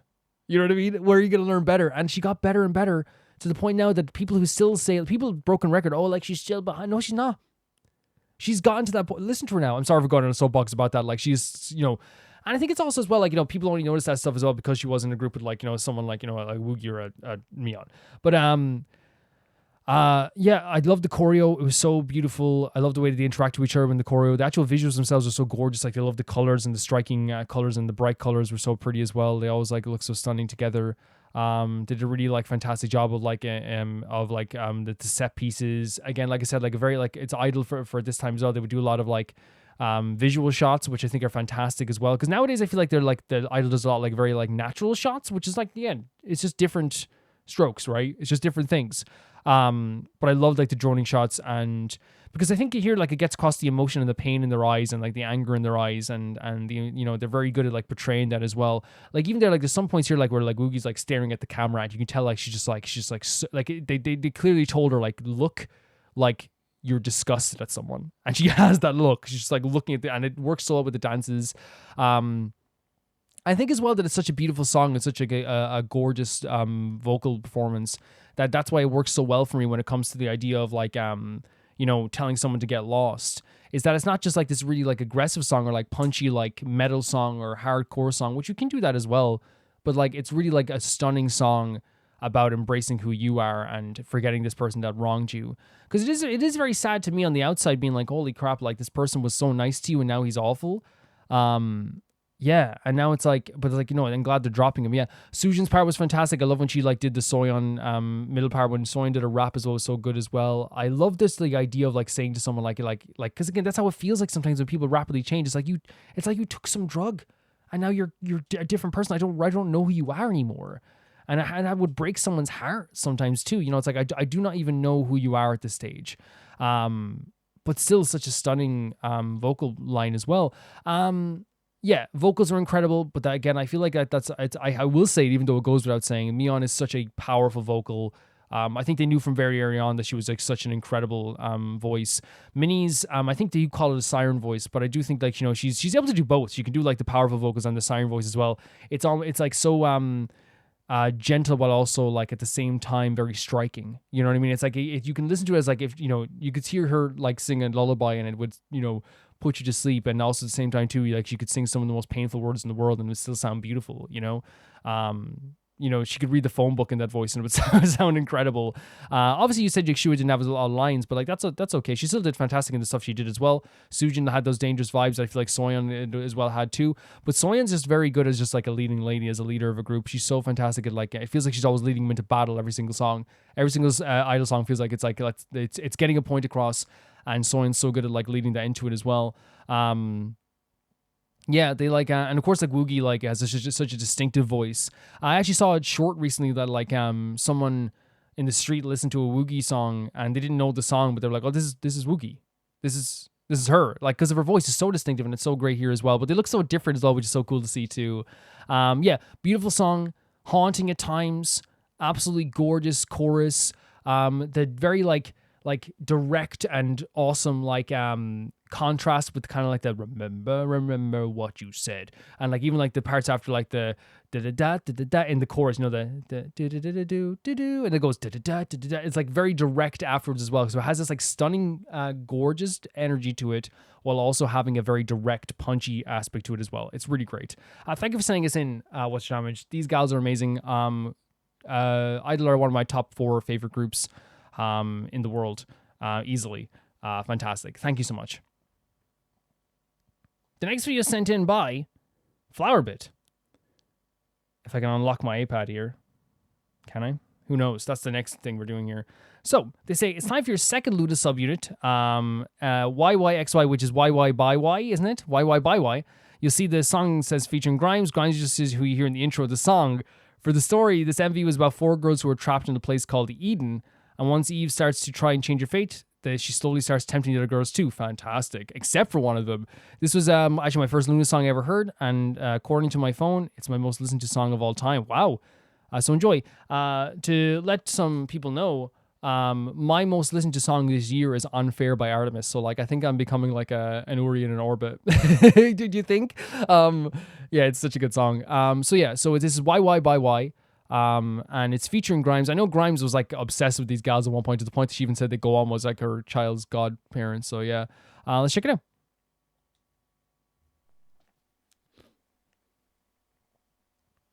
Loona. Really like, you know, before we get into this, I think like, you know, first frame, sorry for pausing already, but like very Loona already, you know what I mean? Very Loona. I don't know how to describe it.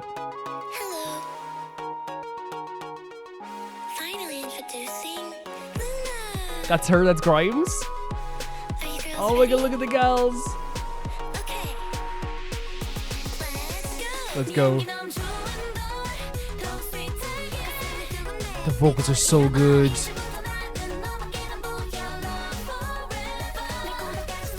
Even my kidney is pounding.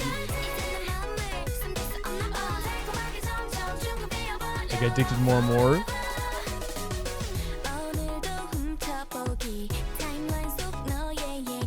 She was such a good voice as well. It seems like there's like someone is correcting their posture, which means that like, obviously they are in a place where like there's some strict rules, right? We get that right away. But the Grimes part at the start was really cool. But like these gals' vocals are always so good and they sound so harmonious together. Whenever Loona is singing together at some point, it sounds like the heavens have opened. It really does. It sounds so good.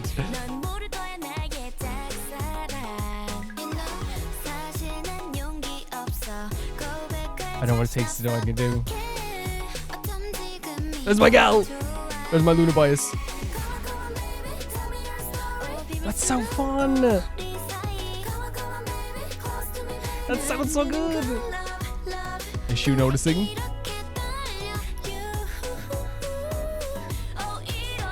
My heart's like this. Of course. We're going for chorus. They sound so good together. Before we go further as well, like I love like this pre-chorus line, because we're gonna let it play through the chorus again. This is great. This sounds great. A secret relationship between you and I. And there's Eve like sneaking off as well. Shu noticing. They're so like, they struck lightning with these gals, man. Yeah, it'll never happen again. Love this chorus. Let's go on. Even my kidney is pounding is wild. So she's kind of like tempting people now, I guess.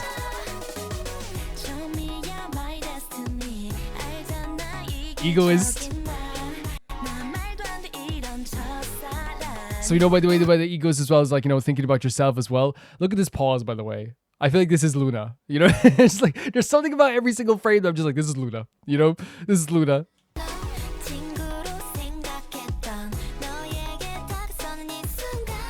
Oh, there's like a separate. Visually, the video is so cool. So Heiju was the one who was like separated. Interesting. By the way, the budget of these videos is insane. By the way. How did they not go bankrupt? Like sometimes I look at these videos and I'm like, you filmed it like where? Like Croft Mansion? Like what the hell? This is so weird, right? Like in a Loona, I'm sorry I keep pausing. Like just the video is so interesting. I won't pause as much, but like in terms of the video itself, like there's something weird about this separation that makes you feel a little bit uncomfortable, right? It makes you feel like that way. It's like, oh, there's like something like to this and like even the way it's shot. And like, again, this was very like, I think like a Jaden Jong era thing to do, where it's like to make the viewer like listen to this beautiful song, but also feel slightly uncomfortable every 2 seconds. You know what I mean? I think it's a very like Jaden Jong thing. So it doesn't make sense. Oh, I'm pulling the book away, you know? Like, look at that, the way it's shot here. Can you feel the anxiety as well? I feel it here. Love this pre-chorus. Even the stairs, man.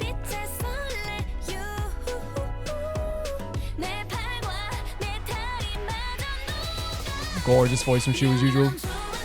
Love that choreo so much. Go on, voice. I have chills. I have chills. Get it, you. Choosing going through the middle vocals, great idea. Eating this rose, by the way. The choreo's so fun. Are you joking me? With this freaking dance break as well, like this. You hear this beat? Okay, they're sneaking again. What they're doing here is fantastic, by the way. One by one, the three of them like ran. Heart keeps melting. And she's watching. Oh my god, what are we supposed to do with that? This is the starting point. You know your best buds. And they're escaping. I gotta do. Why am I dying? This is gonna be so much anxiety. Go back for Heiju. Go back for her, please.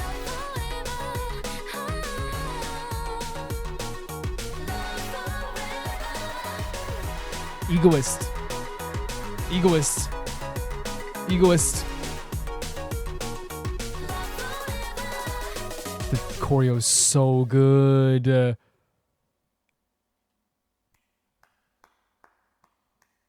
I was just, oh my god, no, what the hell? Flowerbit's trying to kill me this week. Why are you trying to kill me this week? Wait, hold on a second here. Like, first, the chorus is amazing. It's so good. And like the chorus is amazing with the choreo within the chorus as well. This shot here is amazing too. They always shot so well. Even my kidney is pounding.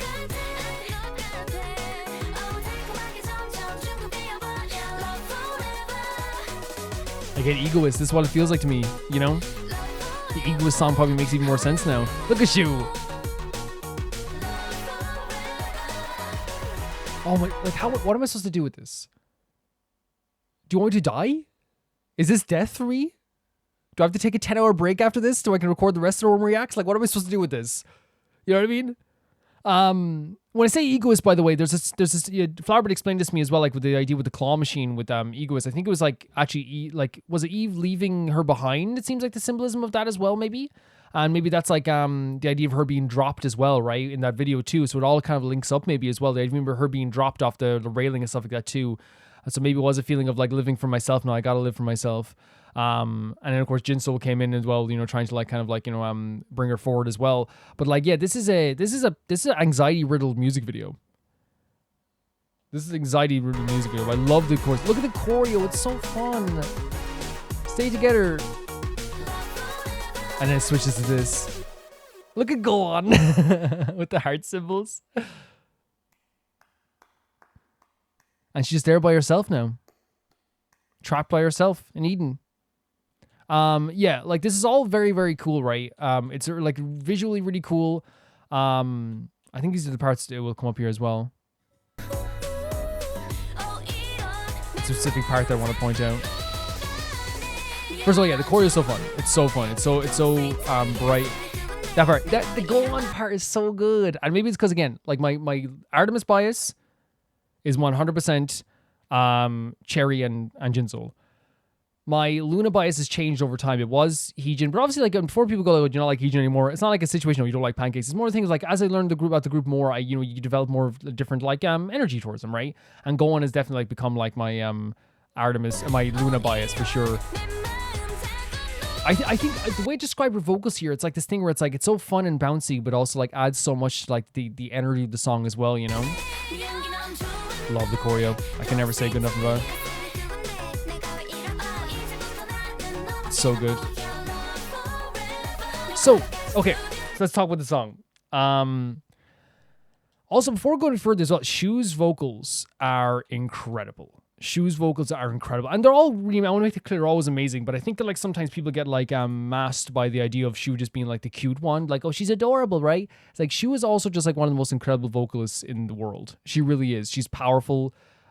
She's impactful. She can do like a high note that again keeps the personality of her voice totally intact. She's incredible with that stuff, right? And that's not to discount the other guys. I want to make that clear. As I said, like, you know, Eve is like, you know, is so fantastic too, and so is Heiju has such a very a very, to me, a very like sweet voice, a very like a surprisingly sweet voice as well, because I think she gives off the energy sometimes of someone that like feels a bit dangerous, from stuff I've seen sometimes. But really, she's just like someone who's like more serious. But she's like a very, very talented person too. And of course, like Go On, I adore Go On. The lyrics themselves seem to be about someone like, falling in love with someone and how like it's making you feel. There's a line there about like even my kidneys are shaking. That's like such a Loona thing to do, by the way. To have like, I'm in love with you and I feel this way and it's making me feel this way and this way. Like even my kidney. You know what I mean? Like when you're talking about love songs, no one ever says like, oh, I love you so much, my kidney is shaking, right? That's a Loona thing. And the reason I say it's a Loona thing because it's like one of those things where it's like, it's always like, oh, this is so beautiful. But there's always something that gives you anxiety that makes you feel a bit weird. It's like, oh, there's something there about Loona songs. We're like, oh, there's something always a bit off. And I think it like showcases that a really good way here. The verses themselves are like really fun as usual with Loona songs. But the chorus is like a star here. And the pre-chorus as well was really great too. I loved like how bouncy it felt as well. But like the chorus is a star. It's a star among itself, mixed with that like choreo that they're doing as well, like with the kicking, they're kicking their legs, dancing in between each other, like doing the hand symbols at the end was so adorable as well. But it's just it feels so freeing and gorgeous and like I don't know what words you'd use to describe it. Like it's like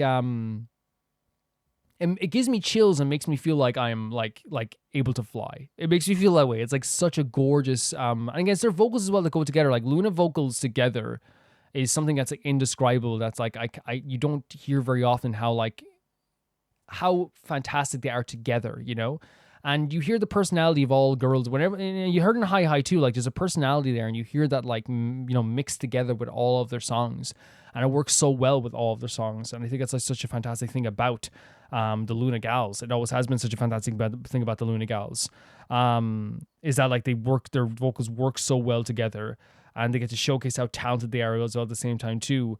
I will say, like, can I say just nowadays, because I see so much stuff with like Solo Eve and Solo Shu, is it wrong for me that like sometimes I feel like it feels like it takes some getting used to seeing Shu and Eve as a part of a group? Maybe that's just me. Like, I don't know, maybe it's because I came from the other side of it, that sometimes I'm looking at them and like, it's like all like they like seem like solo artists sometimes, but because again, that's the good thing, I'm able to adapt a little bit as them a part of the Loona group because they work so well with the other gals. You know what I mean? I think like it would be so noticeable like that they're meant to be solo. If I was like, oh, they're meant to be solo artists, but in reality, it's like they're fantastic solo artists who at one point were in unison with a fantastic group. That's the way it gets done. That's the way it adapts during the song as well. Yeah, so like there was a lot of like weird like symbolism, like the stuff with like the eating of the rose. But I feel like this is one of those times where like even though there was like some symbolism there, it feels like there is like more of a directness to like the music video of like showcasing like what they were trying to do here. Like there was this kind of teacher like kind of keep them prim and proper, trying to keep them in one space in this Eden, making sure that they were always like standing straight, their posture was perfect, they had to like perform for this teacher or whatever. And of course this was them not being themselves and not being into step into the true world or whatever, or the true selves.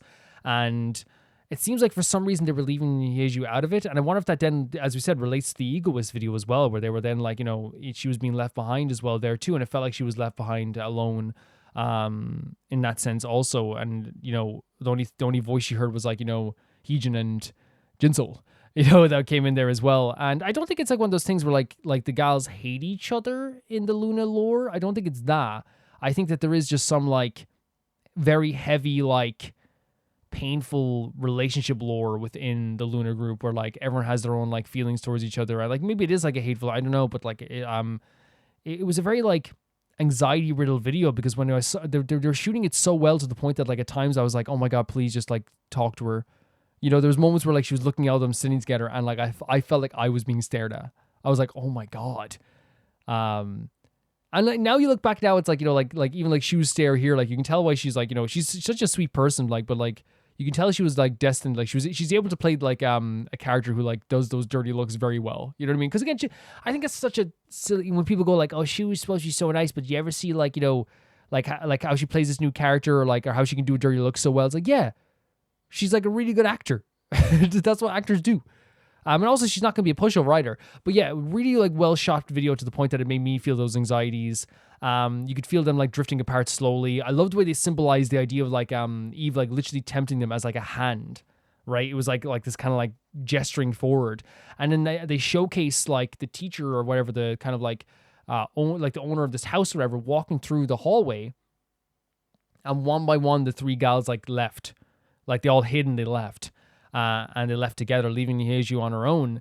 And the reason why I thought that was so well done is because they could have just shown them, like, you know, pushing her over and running away. But instead they showed this, like, you know, slow burn of like, oh, what are they going to do? How are they going to leave? And it literally was just them hiding and then, you know, dashing up from behind her and making their own life. They're going out into the forest. And it was so heartbreaking seeing Hyeju follow them. But like, obviously, like, it's one of those situations where like, it's like, they're for some reason she's not able to come with them as well, you know? And like, again, it's like you see like the eating of the rose. I don't know if that's like the idea of like, you know, like eating this beautiful thing or like, you know, eating the romantic aspect. I don't know what that symbolism is, but it's a very interesting way of like symbolizing stuff there too. Whatever it is.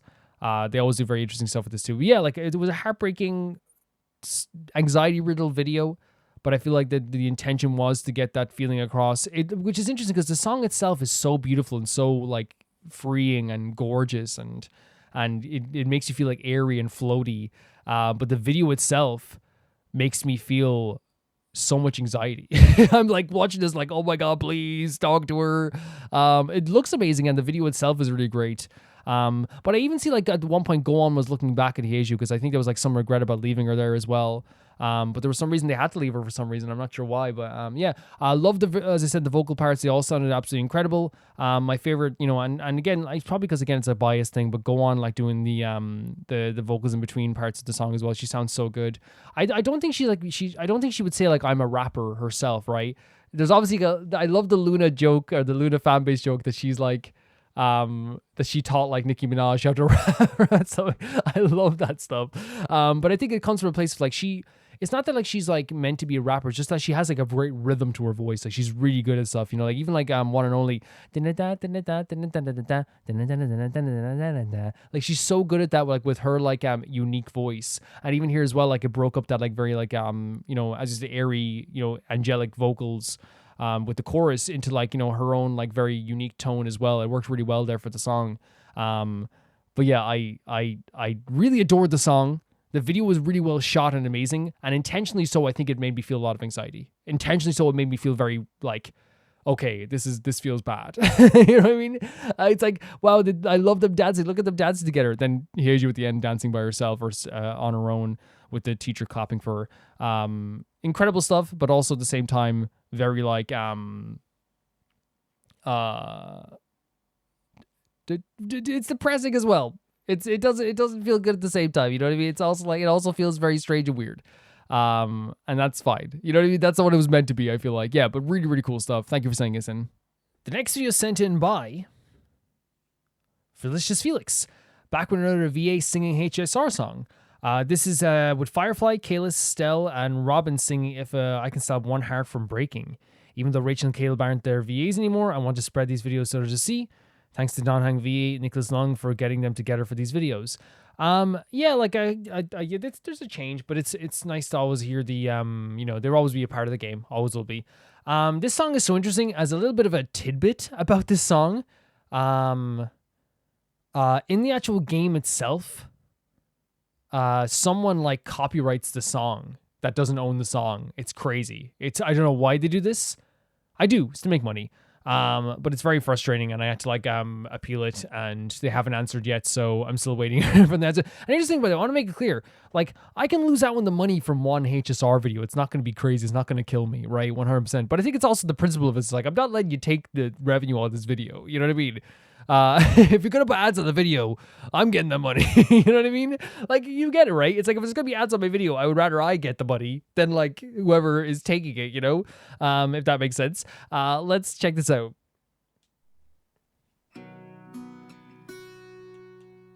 I'm guessing there's going to be lyrics on the screen as well. It's a gorgeous song, by the way. That moment with Firefly is unforgettable.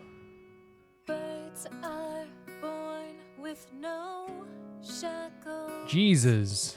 Then what fetters my fate? So beautiful. Blown away, the white petals leave me trapped in the cage. It's such a gorgeous song. The endless isolation This part as well, when I was on the roof of Firefly, was hitting me hard.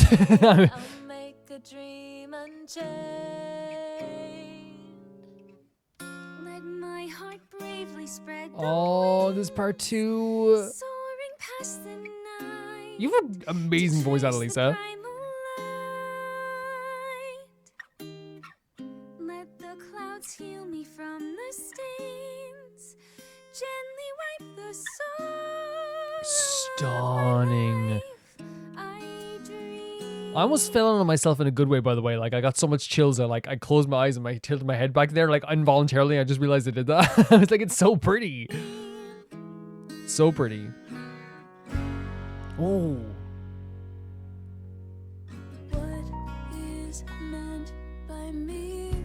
It's so sad, right? It's such like a melancholic song in a way.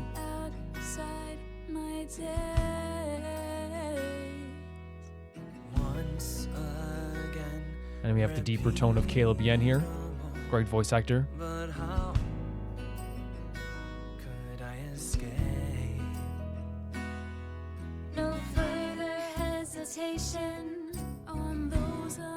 Oh, we're getting some like kind of like transition into different voices here. It's not just one voice for the whole time.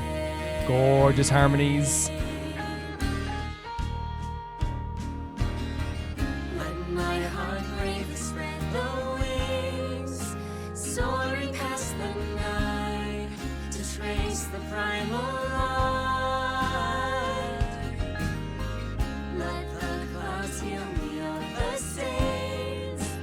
Just, this is stunning, by the way. Absolutely stunning. I'm just gonna say as well, I'm probably gonna like listen to the song more than anything because now I know what the voices are, just in case. You know, like I don't think that like there would be visuals in here that like would give me a hint of anything, but just in case, I'm gonna like close my eyes and just in case there's anything that shows up that like I haven't seen yet. You know what I mean? So gorgeous.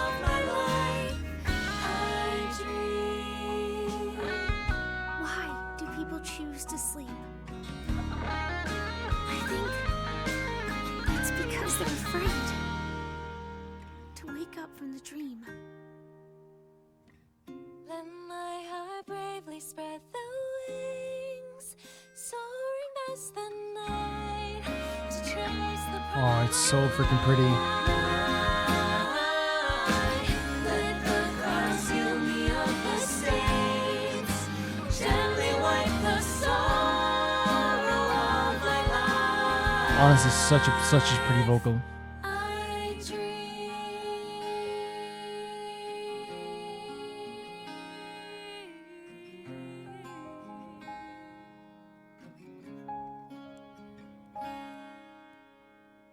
Yeah, no, just an absolutely gorgeous song. An absolutely gorgeous song. I think I can open my eyes now as well. Again, it's not that I don't trust, by the way, I want to make that clear. Whenever people said something, it's not that I don't trust people. It's just that things slip by people, even in like, because especially with these songs, sometimes people only listen to stuff, but sometimes they can show visuals that maybe like happen in the, like a split second that I don't want to see. So whatever like other visuals they might have shown, even if they didn't show anything, I wanted to make sure that like I just didn't see anything for that part as well. It's just such a beautiful song, such a, like a gorgeous feast for the ears, if that's the way to describe it. Like it's a song that like really to me like moves me. It's like one of those scenes that, like when you're on top of the freaking roof at that time when you're talking to Firefly. There's something so incredible about hearing this, and I feel like I get like so easily like lost when I think about that. I mean in a good way, by the way. There's like this feeling of like holy hell, like that moment is like purely like inescapable for me. Honestly. And when I say inescapable, I mean like it's always on my mind. It's always on my mind when I think of that Firefly moment, that song on the rooftop. It's a it's an emotional song, but it's also just like the tone of it, like and it mixed with the words that were said to us by Firefly. That's what makes it so special to me. Because like, why the song again? Like the song is beautiful. Like I love the vocal cover that was done here. Annalisa's voice was like, you know, and again, I'm not trying to play favorites here, but maybe I am. Annalisa's voice is one of my favorite voices I've heard, and like such a good voice for a cover of this song as well. She embodied the emotions of it so well. And everyone was such a good singer here as well. Like I think it's so cool to see voice actors be good singers anyway. But yeah, it's along with like how good the song is and how good the cover is. It just takes me back to that moment on the rooftop with Firefly. It really does. It makes me like feel kind of like really emotional, you know, super emotional. And I think they do a good job of like living up to what this song is and the emotions of it, and the power of the vocals like really lends well to the song as well. I like absolutely 110% think that these covers are such a special thing for these from these voice actors, because again, not only does it showcase like how good the actual actors are themselves at the vocal stuff, but it also showcases like a like when I say like, I mean like a love, and it shows a talent there, it shows a love for the source material, but then it gives the song a new life as well, like that was beyond just like actually what the video was. Even though it takes us back to that moment of like we're on the rooftop again, it's still this feeling of like this is like a new experience, because it's obviously new vocal performance, harmonies that are put together. It's now, instead of just one singer, it's like 4 singers. And it's just beautiful. It's really beautiful to hear this again. It really is. Thank you so much for sending this in, Felix. This was gorgeous. It really was gorgeous. The next video is sent in by Jackal Sniper. Sonic released a new animation to promote Crossworlds. It's made by Studio Gigex, the same people who made Dark Beginnings. Okay, cool. Let's check it out. Sonic Racing Crossworlds, the animation. Let's go. Contains flashing lights, by the way, and strobing content that can affect individuals and photosensitive epilepsy. Good to put that on the screen. Shadow! Starting off with Shadow is crazy. Oh my god, all the racers.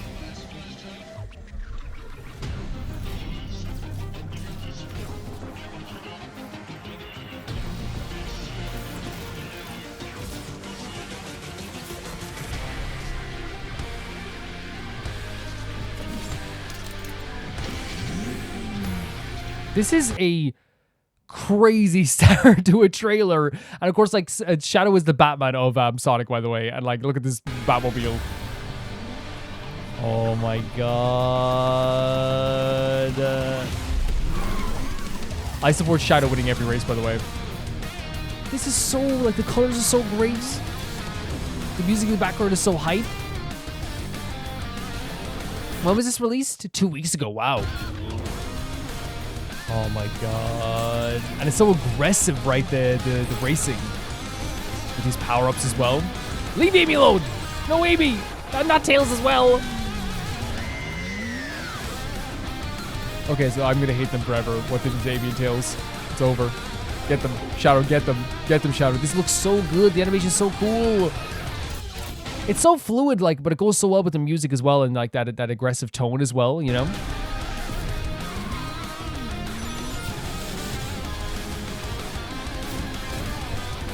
It works really well. Like a warp as well here. Wow. And there was Silver too, and Rogue.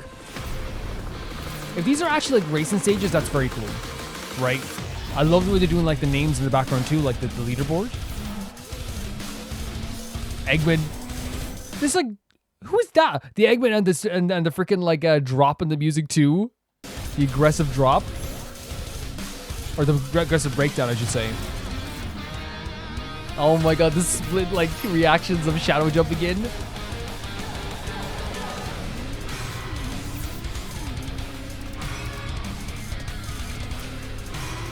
So glad that like Shadow doesn't work for Eggman anymore. So glad.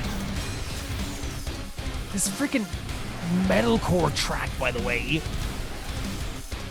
Eggman looks fantastic here. Look at this animation style and this art style. He looks incredible here.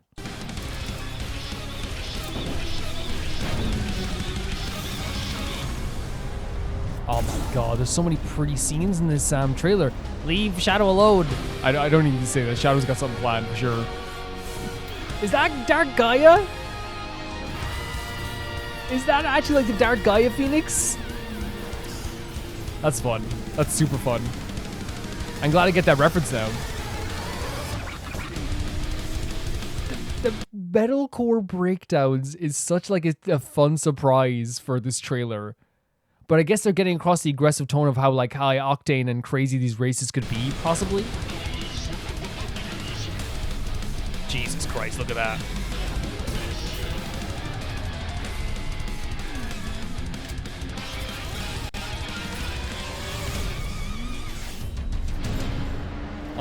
Oh my god, what a... Again, destined to be rivals, right? Destiny. I love Sonic. Rooting for Shadow here. Shadow put in the work. Shadow put in the work this time. But I feel like if you're a Sonic fan, it's internally just rooting for Sonic and Shadow at the same time, right? That's being a Sonic fan at this stage.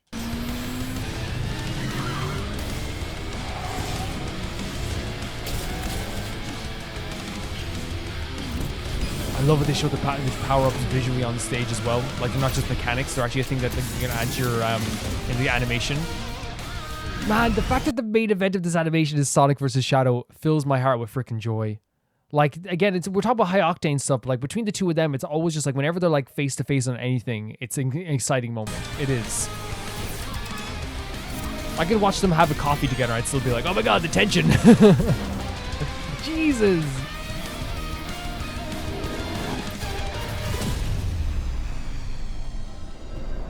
Come on, Shadow, come on! Look at the shadows here in the colors, like.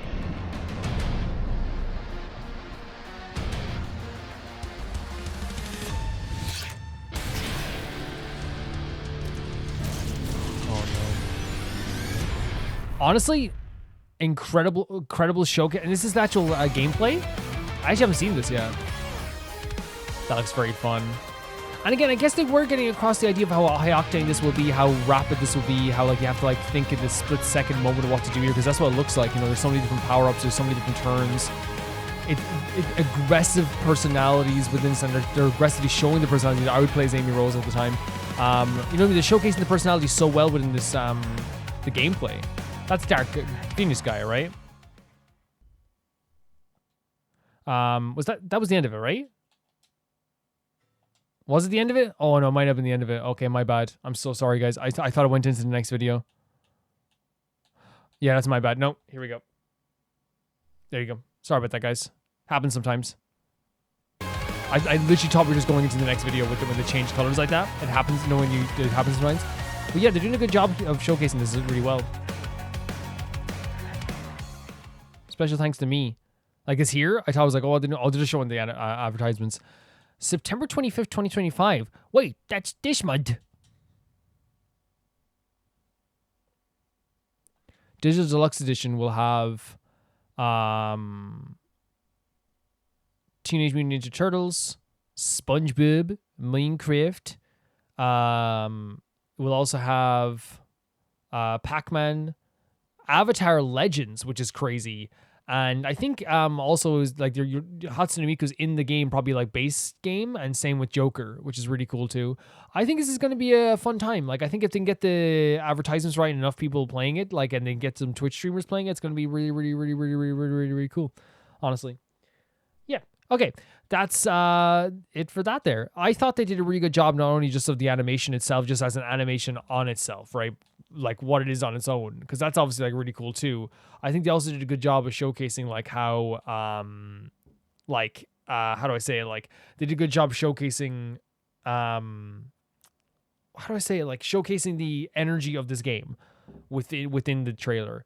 Because I feel like that's one thing that, like, you know, with racing games, it's hard to like sometimes showcase like how fun it will be when you're playing the game, and sometimes it can go overboard, and you could be like, hey, this is you're gonna be able to do all this stuff, and obviously you're not gonna be able to do everything you can see in the trailer. But I think it's like a hyped up representation of like the high octane, rapid nature of what the game looks like it's going to be as well. Love the colors on this animation. They work so, when they do these Sonic animations, they work so hard on everything. Like there's so much like work that goes into absolutely every aspect of Sonic animations, to the point that like every time I see a Sonic animation, it's like, oh my god, the colors are beautiful, the animation is beautiful, the personalities are so like you know, so on display, like in such a great way as well, that it's honestly like one of those things that like it's so impressive. It's so impressive every single time. Like even here, like with little moments, like with like Amy and Tails falling, it's like heartbreaking. But like they even got like those moments where like you know, you feel for Amy and Tails. The moments of Shadow versus Eggman, they'd made Eggman look so serious in this as well, which is really cool too. Because obviously, it's like sometimes you see him as just a joke, but he is like, when he is serious, he is like super serious. I think it's always like a really cool thing to showcase Eggman as like a more serious character, especially with like the way they did his like shadows and like his facial expressions. It looks so cool too.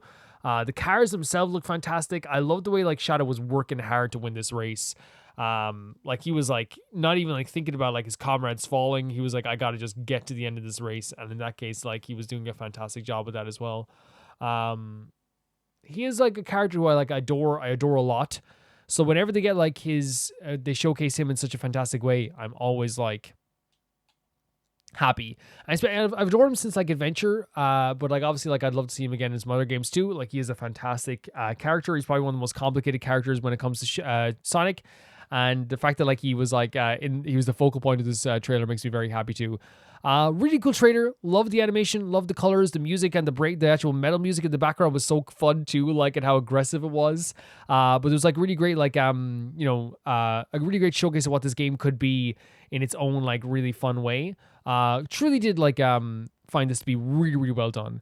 Some of the colors here were incredible. Some of the backdrops were, like, absolutely amazing. Sometimes they were doing stuff with the animation that I was, like, so impressed. I was like, holy hell, how did they even do this? It looked fantastic. Thank you for sending this in. The next video is sent in by Trashbin. Trashbin by accident got their name cut off last time, and I apologize for that, Trashbin, but they are like, they 100% sent in the video last week and didn't get their name called out, unfortunately, by my editing. Unfortunately, I edited out by accident. Thank you, Trashbin, for the video last week as well. Trashbin also is sending a video this week saying some more Jamie Page. This time it's a song with Teto as the vocals, who I would say is the second most popular known Vocaloid behind Miku herself. By the way, Teto isn't actually technically considered Vocaloid because she uses different software than actual Vocaloids, and a lot of people will at you if you call her one. Okay, so it's like one of those things where like legitimately it does not matter in the end. It's just about like the fun behind the performance itself. So it's like, you know, who cares? Who cares what it's called? It's gonna be cool. Let's go. Oh my god. The visual to start off with is so... I love when they put like cartoons in like a real world landscape.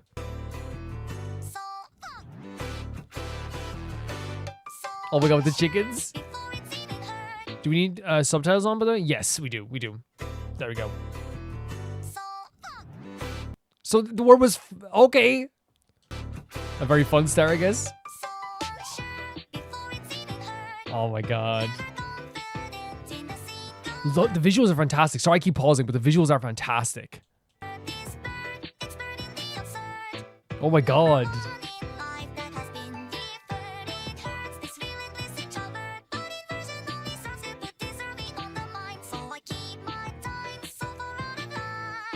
I'm so... First of all, like the vocals are really fun as well, and the lyrics like clearly like already have like it seems to be like a meaning that like would like I'm gonna start from the start here and just go here. I love it. So it's like I'm unsure already. Oh, look at these visuals. These visuals are awesome. Has been deferred.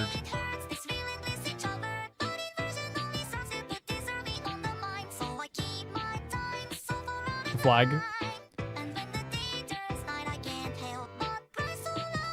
I'm sorry, the visuals are so good. Like with the cartoon in the real world, it seems like it's a song about like an introverted person who like is not like they said like so unsure, but we like of themselves even before they even say anything.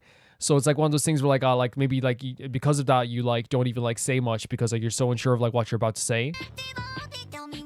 I love this. No.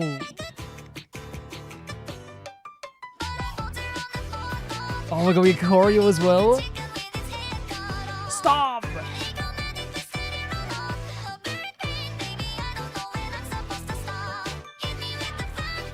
This is so fun.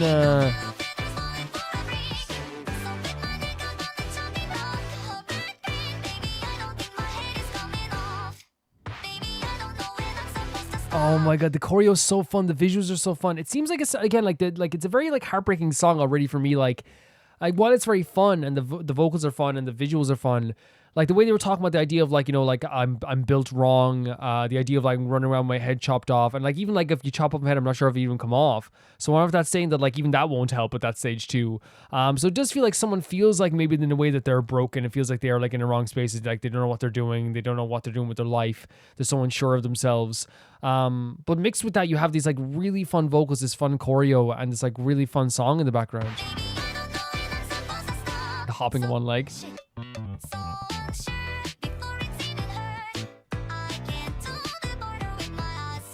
Oh wow.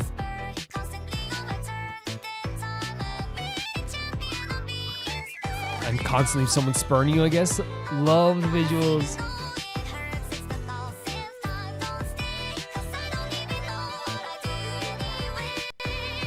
Is that saying like don't even stay with me because like I'm not even sure like what I do with you being around as well? It's like, again, they're so unsure with their life again.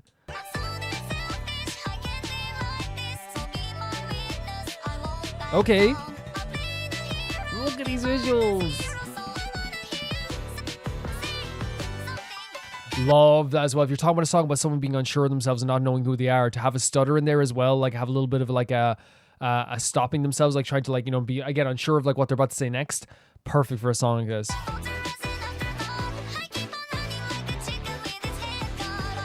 So she feels like an afterthought as well.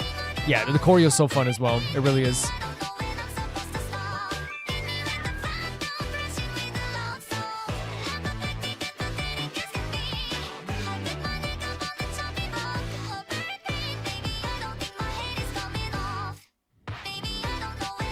It's like even if like you tell, I don't know if I'm gonna be able to stop. I don't know when I'm supposed to stop. So it is like this thing where like they want to stop being like this, they want to stop feeling like this, but they don't know how they're supposed to do. You know what I mean? And they even said the word selfish because I feel like in a lot of ways, like a lot of people do sometimes feel like that, where it's like, oh, I feel like I'm being selfish if I'm acting this way.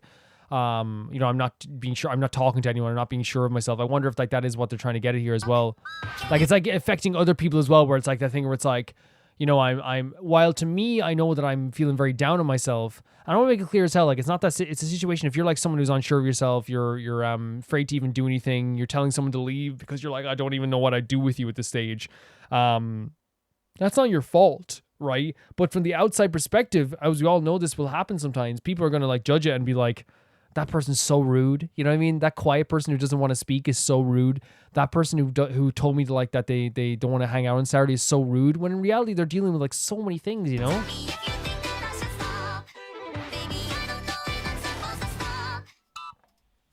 Why did it sound like that?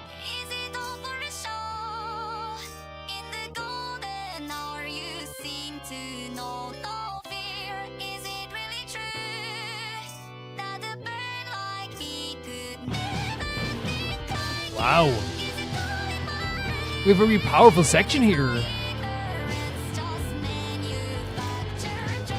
This is such a powerful part here, but it's all like the idea of manufactured dread is like, is it in my head? Is like, do I have nothing to worry about, you know?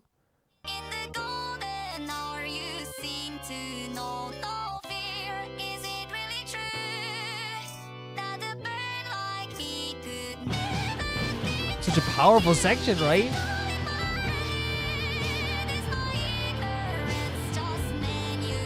Like maybe people don't actually see you this way.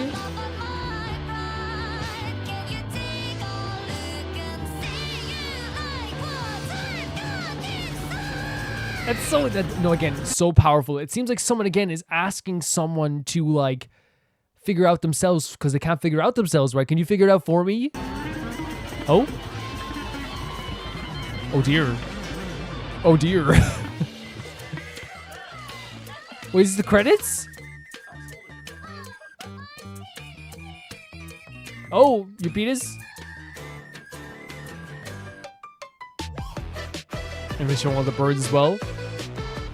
It does feel like a very frantic song that's trying to get across a frantic mind, right? I feel like even the visuals are getting across that way as well.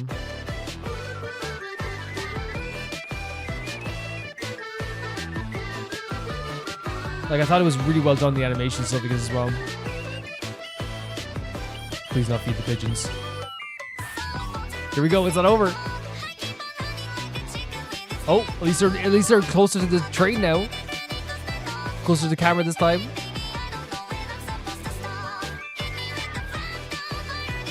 That sounds so good, by the way. Him with the flat jump Marilyn there, Brown.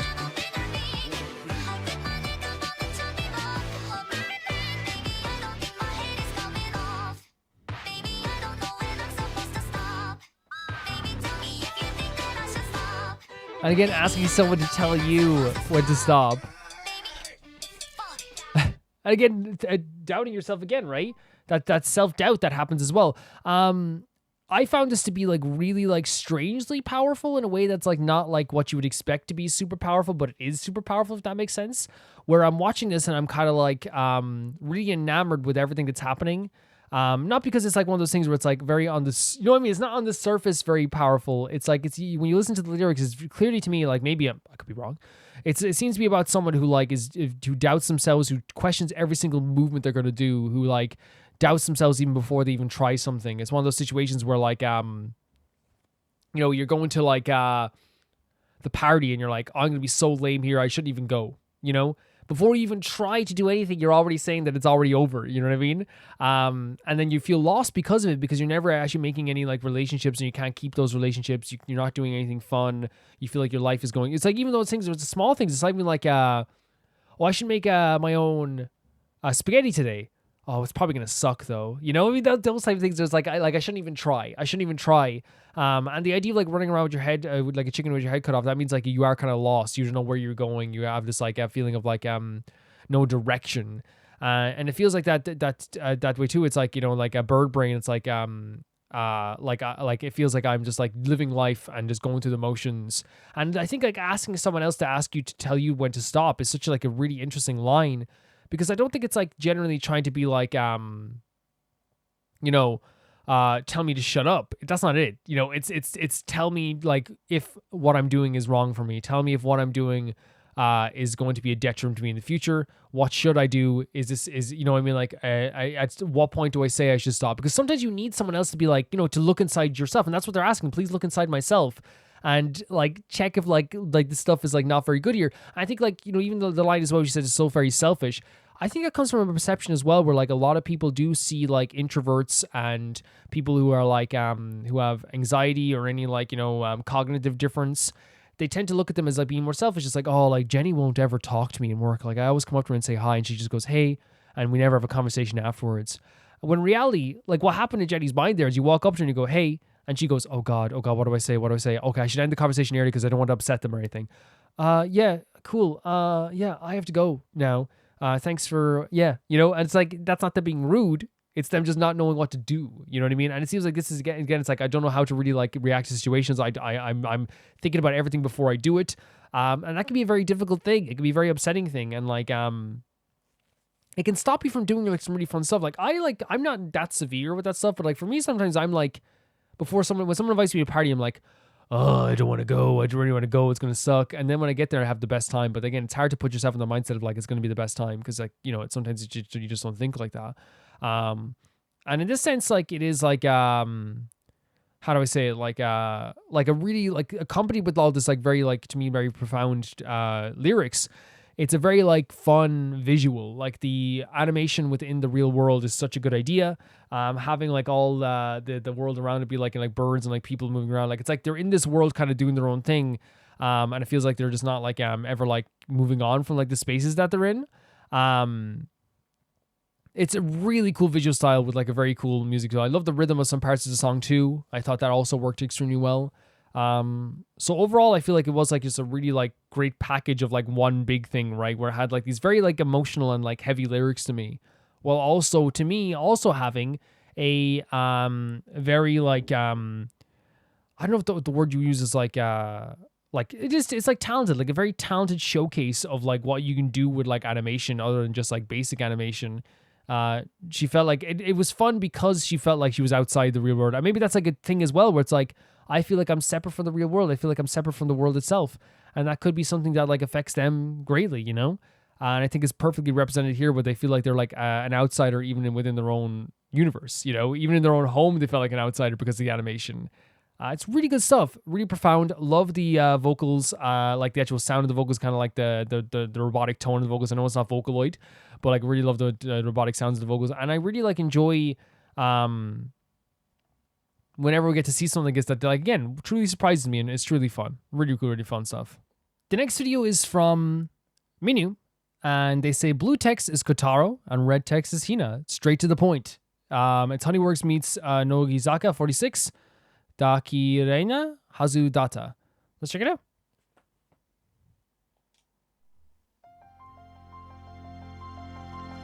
So, blue text Kotaro, red text Hina.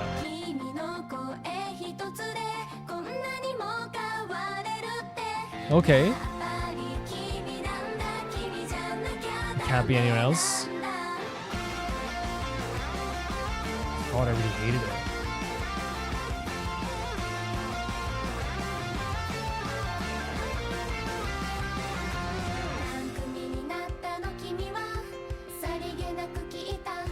I like the kind of like, even though it's like doubled over the vocals as well, it makes it sound like it's like harmonious as well too, right? Anywhere would be fine. Try to hide it.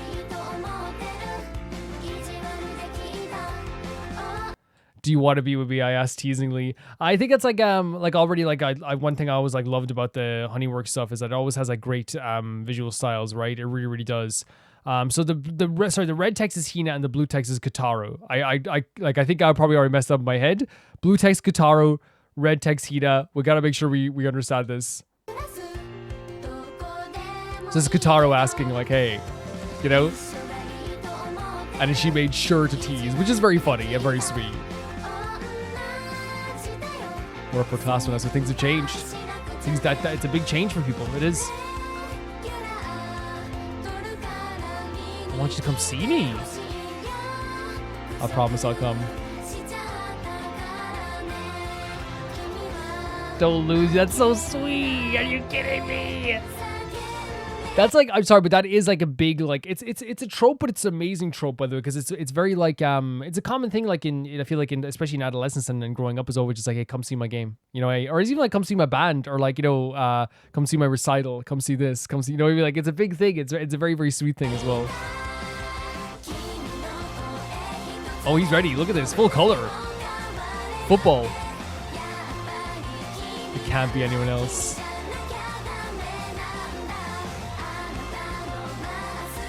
I hate it. Oh, interesting. But I think you're right. Oh my god. So like noticing something as well now. That's again, it's such a beautiful aspect of that too, where it's like noticing something so quickly like that, where it's like, oh, like at first I thought like, okay, we maybe weren't meant to be a thing or whatever, but now I look at this now and like all I can see is like, okay, you like, and again, you are my hero is a very cute way of putting it, but it does feel like it is like the thing where it's like, okay, in that one moment you're like, okay, I'm noticing something different, which again happens in relationships all the time, happens in friendships all the time, where like you notice something you never noticed before, you know? I feel like this is a perfect representation of that, right? Her eyes are brightened up. And what does she see? This one moment where he looks really cool. You know what I mean? And he looks like the person that, yeah, makes her heart throbbing harder. It's a really, really fun way of showcasing that. Because it happens in real life. Always love the hairstyle of this character as well.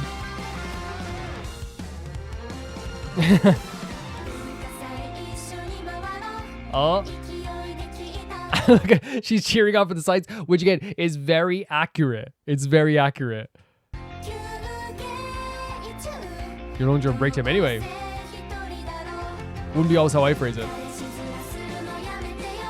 Oh my god. This is so sweet. Look, they went to the festival together, but look, she's wearing like this fairy outfit. Quit the boyfriend act. Even though, yeah, I don't hate it. It's such a great line too, because it's like I'm embarrassed, but at the same time, like I kind of like it. You know what I mean? I'm leaving you here. Don't you want to join? I'm leaving you here. Don't you want to join?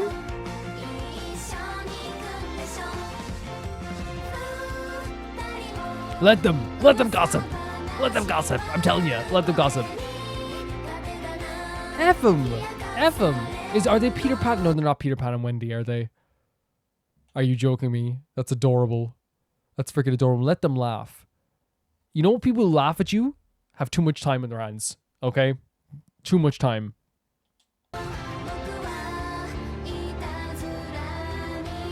I love that.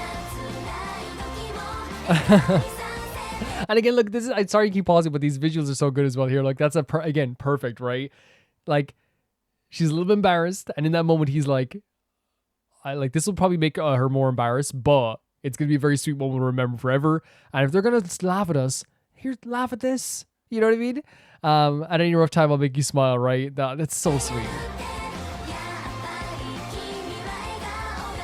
Smiling Fitzy, that's adorable.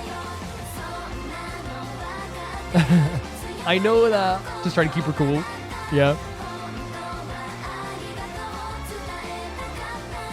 Oh. That's our so much. Again, I keep pausing because the lyrics are so important. You're like very, very sweet stuff where it's like I didn't mean to like lash out at you there. Really, I wanted to say thank you, but again, it's hard to like express yourself sometimes. You know, it is hard to express yourself.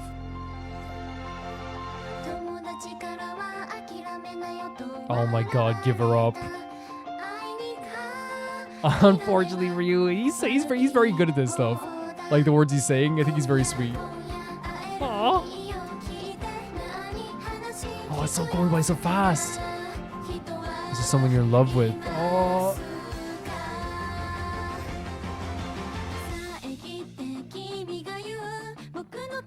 Oh. And I'll always love him.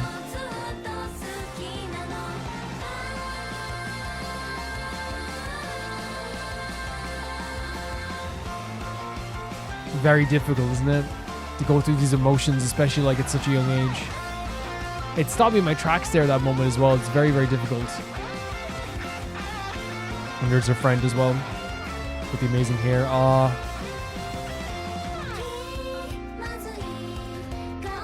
This is killing me. This is killing me.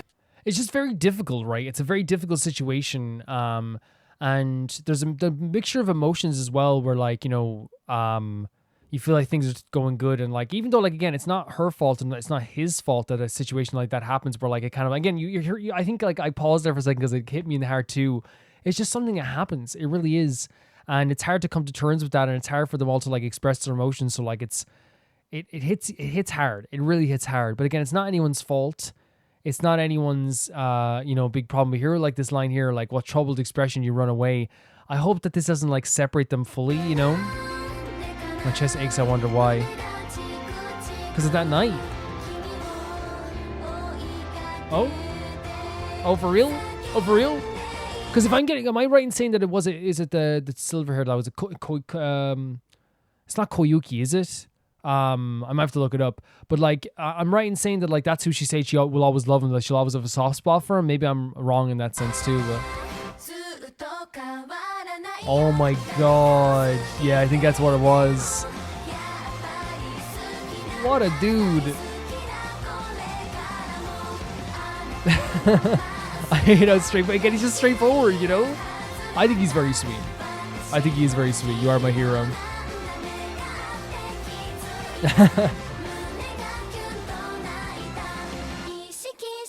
And maybe there it is. Yeah, maybe more waiver as well. And again, it's developing feelings. It happens over time. You're not gonna get over the person you love first right away.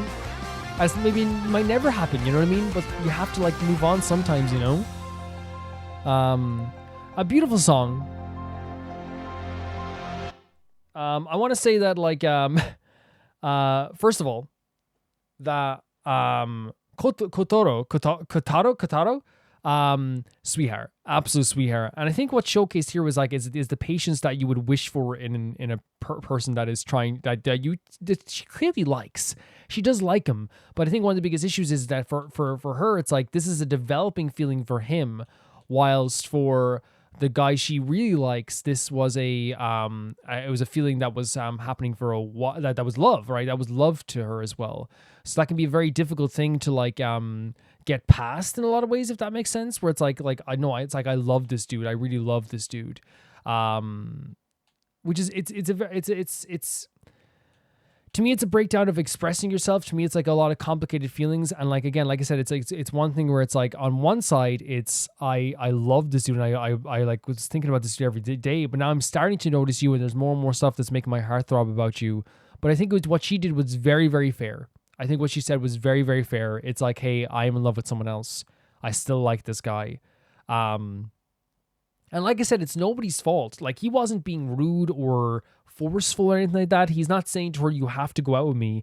He's letting her know that, like, I think it's fair for him to let her his feelings to be known as well, which is like, hey, I understand that you're not over this guy yet, but I also want to let you know that if you ever do get, like, it's not even that, but it's like, I don't really care if you loved somebody else.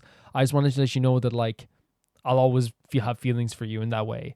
And I think while, you know, you could argue like, oh, we shouldn't let someone know that if they like someone else. I think it's also important to note that, like, I think from Hina's perspective, I think she is like, right now she's feeling these feelings, but I think at some point, I think for her own health, she has to move on.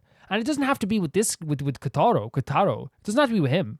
But, like, at some point, she does have to move on. And I'm not saying, like she has to do it now, but, like, she, you know, eventually for her own health and for her own happiness, she will have to move on in some way. But I adore that, like, there is, like, a, once again, a very realistic feeling as it pertains to these songs, a very realistic idea when it pertains to these songs. It's not just, like, something that's, like, easy to swallow. It's never like, oh, this is, like, going to be, like, such a fine and dandy day. We're going to have such a good time here today. You know what I mean? That's not what these Honeyworks things are about. They've never been about, like, let's just feel good all the time. They've always, like, have, like, an element to them, which is, like, oh, that's rough to get through, and oh, that feels a bit bad, you know? Because they're realistic feelings. He expressed she was developing feelings for him, and he already had these massive feelings for her. And over time, she's kind of like, okay, I'm kind of like, you know, falling for this guy, while he, on the other hand, was like, I've already fallen for you. And that's a tough position where, like, it's more complicated than even, like, you know, someone who, like, just doesn't like you and you like them. Because at that point, you know, at least there's a definite answer. But from her perspective, it's not that I don't like you. It's that I'm being honest with you. I'm being very fair. He's being very fair. I like this other person too. They have a lot of fun together, these two. They have a lot of great times together. They, like, you know, they mess with each other. I think they're almost perfect for each other in a way, just because, like, he's definitely like a messer and a joker, and she's like someone who, like, likes that, but at the same time, like, you know, gets embarrassed easily, but in a very cute way, and it's a very cute thing together. They do that too as well, which is very adorable. But you even see, like, that, like, she said, like, I sometimes hate how straightforward you are. That's him. He asks straight out, like, do you love somebody else? He comes up to her, like, and because the thing is, what would happen in most occasions, let's be honest here, she says this thing where, like, I'm in love with somebody else, and I always will be. That's it for the friendship even. And we've seen it happen before in all of our lives. That's it. It's done. Bye-bye. You know? And it's not because that's the right thing to do. It's because that's what happens to people's emotions. Sometimes they're too embarrassed to even look at you in the eye the next time they see you. But in this case, what we have is actually, instead of that, we have running towards her and to let her know, hey, this is how I feel about you. Right? To me, that's fantastic stuff. That's amazing stuff. And I find it to be so incredibly beautiful in a way, because, again, it's beautifully complicated. Because he is so straightforward. He is someone who, like, says, hey, come and watch my game. Hey, let's go to the festival together. Do you love somebody else? I'm not going to stop loving you just because you love somebody else. Like, there's all this straightforward feelings. And, like, what's happening now is that she is definitely falling for him. But again, she has to take her time because there's lots of complicated feelings involved in that too. And there's nothing wrong with that. Like, I don't ever want to, like, seem like she's ever wrong for, like, having these complicated feelings. She's allowed to have these complicated feelings. And I think it, like, works really well for the story as well. I found it to be beautiful. And when I say complicated, like, you know, Honeyworks is always complicated, and that's what makes them so great, is that they're never, like, the realistic feelings that, like, that jumble your heart and mess with your head. That's what it is. But yeah, like, I feel like the crux is that it's like someone who's falling in love and someone who's already in love and someone who's already in love with someone else, but also falling in love with someone else, or at least falling for someone else and falling in like with somebody else, and those complicated feelings that come along with it. It's very difficult, very interesting. Love the obviously the songs as well. They're always very nice to hear as well. And the video was actually really cool this time too, with, like, a lot of the visuals also. I think it's a very interesting relationship. I think it's the type of relationship that would be in, like, a drama that, like, everyone follows and they adore as well, you know. Really cool stuff. Thank you for sending this in to me, new. Loved it. And once again, just with Honeyworks, I'm feeling for these characters and want them to do their best and live their best life. Thank you. The next video is sent in by Cosmic Calof. I think you know enough about this character now. Time to watch. It's still one of the best trailers in HSR history. So this is Sparkle's trailer, the monodrama. Let's check it out. Sparkle. We're starting off with a drink. Oh, Jesus Christ, look at her. The mischief maker herself. Oh my God, look at her. This music as well. And she's like leaving like parts of her behind as well. Oh my god, look at her having it. Look at this. Like she's weirdly adorable as well sometimes. Wanna play a game? What's your wager? The life of a Oh my god, the life of a faker again. And that's the thing, she's played so many different faces, and it's like I love it's representing that through her own like multiple like versions of herself, right? She's different people like multiple times when you meet her. Like even like that's such a crazy visual, by the way. The gun to the head with the sparklers coming out. Let me tell you what. That's playing with fire, and like it's the visual of like I am getting myself hurt, but at the same time like she like is having fun with this, you know? Like every single time. Something that should end me is actually having like a really good. Oh my god, did she just twist her neck?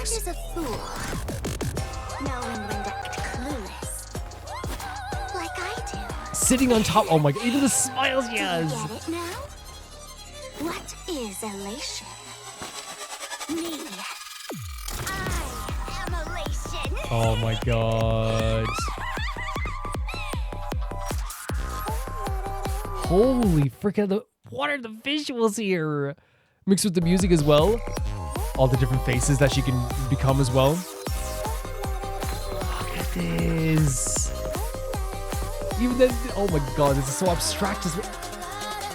Holy hell. It's so fun, but so abstract, but so scary at the same time too. Oh, this time she got a different mask? Well, the same mask, but you know what I mean. That was, oh, and a particular, wait, before we go, a particular Star Rail logo too.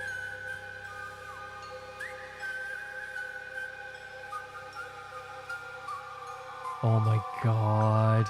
Why is it terrifying? Were you scared just now? Always. Always. I have a combination of fear and absolute like pain with this stuff. Yeah, what comes in Sparkle, I think what's so good about this trailer is not only just like the visuals are incredible, by the way, we can say that like without beyond a shadow of a doubt, the visuals are incredible, but it's not just the visuals that are incredible, it's how it like really fits her personality. It feels like she's someone who has to put on different faces all the time, be a different person all the time. When you meet Sparkle, she you know, she's planning something always, she's very mischievous, and like that's a great aspect of her character as well. Like it's not a bad thing that she's a character that's like, you know, so mischievous, because actually like it's not something like we're gonna hate on. That's her. That's who Sparkle is, and it makes her even more terrifying. And here, like even like the stuff with like the shooting the gun at herself, but it coming out as party streamers, because that feels like she's always like close to danger, but she's having the best time of her life, right? It's like, yeah, this stuff could hurt myself, but I am having like, look, it's actually just a party for me. Even like she's sitting, like the visual, she's sitting on top of this machine, like admiring her work. Like she is having the time of her freaking life, not giving an absolute damn about anything around her. Her whole life seems to be just having mischief and fun. She's pretending to all these people because she wants to have fun in the situation. She dropped us into the dreamscape because she wants to have fun. And in this visual, it's the visuals of this trailer to me, along with the very like abstract music, gives across the energy of a character who, how do I say it? Someone who like, is like, I don't know how to say it, like someone who is like someone who is having the time of their life, but we don't know what their next move is, right? And that's what the different faces are, the crazy visuals, the multiple sparkles. We don't know who they are at any one time. We don't know what they're trying to portray to us, and it's all showcased in this trailer through all those visuals. Even like, you know, going inside of her face and we still don't see the real her. There's something that's so like off-putting and terrifying about that. She can get so many things done, and she's so tough and so powerful. Even for being so small and tiny, like she's like this character, like, and that's I think also makes her so funny as well at the same time too, and so terrifying too, is that she's so small and mischievous. She's like moving around the place like so unsuspectingly, and then when you actually talk to her, she's like one of the most terrifying characters in terms of just like what is she gonna do next, you know? Yeah, like this is a crazy trailer with some fantastic visuals, some great music. I think they always do really well with the trailers and all this stuff too, but I think like the multiple sparkles was like a way to showcase like you don't know what she's going to be trying to portray to you at any one time. You don't know which sparkle you're meeting at any one time. You don't even know if it's a real sparkle you're meeting at any moment. Even like with the conversation she had with Adventurine saying that at one point she even was trying to give him a hint about stuff through like being a brutal, awful meanie. She's trying to give Stell some hints about stuff. I feel like anyway, by dropping her into the I think it's her having fun, but also I think she wants Stell to see something too. And that's all showcased here in this trailer. So abstract. The colors are amazing. The music was so wild as well. It really represented her character really well. Like, the next video is sent in by Pauline Grint, and they say, I love everything about this. Vocals, video, song, lyrics. I'm shocked I haven't sent this earlier. This is BTS Performance Blue and Grey on MTV Unplugged. Very interested in seeing this, honestly, because the MTV Unplugged that I used to know was very, very nice as well. Usually it's like a showcase of like pure talent. You know, that's what it is. And I'm excited to see this. Let's go. Holy hell, what a visual. Do we have subtitles on if need be? Glorious, like heavenly light here. Is that this Taeyong? Yeah. Oh.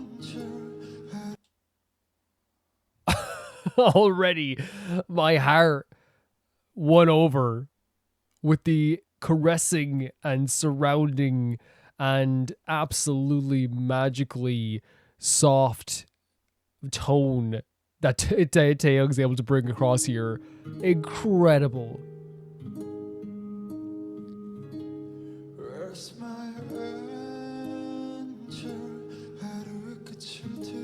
Gorgeous voice. Holy hell. Holy hell. As always, the contrast in vocals here with Jungkook. Oh my god.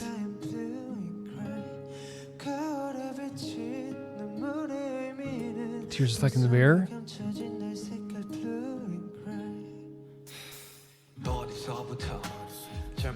Oh my god. Visually, this is such an interesting choice for like the Unplugged session, right? Like it's like it really feels like such an amazing set, like a very unique set. But Suga coming in here as well is so amazing. Yeah, I think that's one of my biggest loves about BTS is like whenever you hear like their vocals all together, it's like a jigsaw piece. But also like I love the contrast between all of them. Like it's like I always said like one of my favorite things to hear one after the other was always like Taeyong to Jimin, right? Like it's such like a beautiful contrast because they sound amazing. Love his hair here, by the way. It's really nice. Such an emotional rapper, honestly. Yes, I lived hold on. Amazing shadow. Regret manifested. Holy hell, Suga. Is it like there's something behind them at all times? Like they were talking about the tears in the mirror as well, hiding something else about themselves too. I wonder if it is like one of those things where it is like the idea of like something being hidden behind everything. Something that like is like even though like you said I lived my life to the fullest, but like it still felt like I was like I guess like being held back in a way. Yeah, looking back, I was standing by there looking by myself. So it's like, yeah, my life is going full like 100 miles per hour. Look at Taeyong here, by the way. Look at him. Oh my god. Side profile of the gods. But yeah, like I've gone full throttle, full steam ahead, but I'm still feels like I'm standing here by myself looking back. I'm not fully moving on with it as well. The menacing shadow devours me. Is it my anxiety or sadness or my regret? He's incredible. He's so incredible. And finding the... Oh my god. Oh! Gorgeous.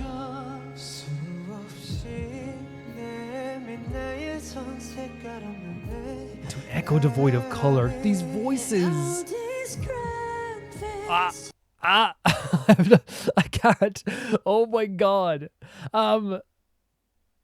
Like, first of all, Suga when he came in, right? Like he has such like a direct and powerful way of doing raps. It always like brings you almost like not even down to earth, but like it brings you to such a state of emotions that like it always feels very like there's like a mixture of like sorrow and anger like perfectly mixed together whenever Suga does a rap. It's like perfect. Like yes, he can do the fun loving stuff as well. We know he can, but it's also at the same time too. I feel like he's just like incredibly like good at like showcasing emotions through the hip hop side of BTS as well. Jin comes in as well.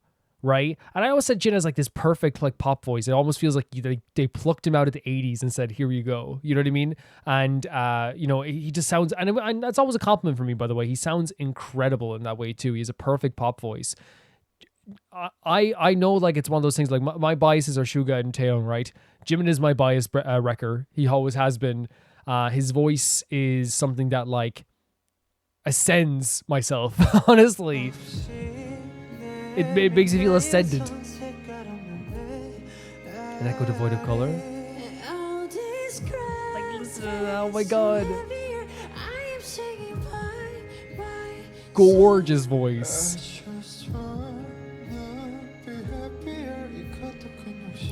And they feel grounded too much. It's heavier. Is that too much to ask? Oh my god, what a sad line. Oh, the harmonies.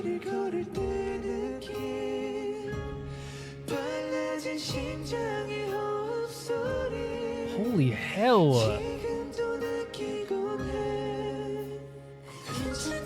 Oh, I'm dying. The vocal harmonies that these guys are able to do with each other are heavenly. And I said this, I said this is one of my favorite things that I heard before, which is Taeyong and Jimin like with their voices together, and this we're going to hear them harmonize. To me, it's like the perfect combination. It's so perfect. You have like this angelic, heavenly high tones that Jimin's able to do with the soft, as I said, caressing lower tones that Taeyong is so good at as well. It is the perfect combination. Whether you hear it together or one after the other, it is so perfect. It's perfect. Jimin is like such a talent. And again, like it is like, you know, like I have my biases, of course, but I know they're all freaking amazingly talented as well. It seems like this song is about like maybe at least feeling lost or grounded, or like feeling like you can't move forward emotionally. Like the idea of like your anxiety bringing you holding you back. The idea of feeling like you are like trapped on the ground. I think that line about like I feel so heavy on the ground, to me like signifies the idea of like I'm like, you know, it feels like you can't move anywhere like emotionally, you know, like you can't feel like you're flying, you can't feel like you're getting anywhere. It feels like it's hard to even like get through things, because if you're feeling heavier on the ground, that means you can't walk, you can't run, you can't get to the places you want to be. And I feel like that's what they're trying to portray here. We're gonna go back here a little bit as well. Like walking alone in the cold and streets, so it's like a feeling of loneliness as well. And you can feel the heart beating faster. You can feel everything, I guess. Gorgeous as well. Stunning. It's like it's not okay. Oh my god. You know when people tell you it's okay? About feeling so alone.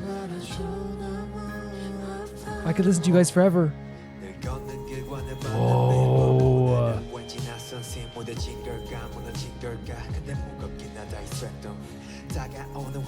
A great rhino.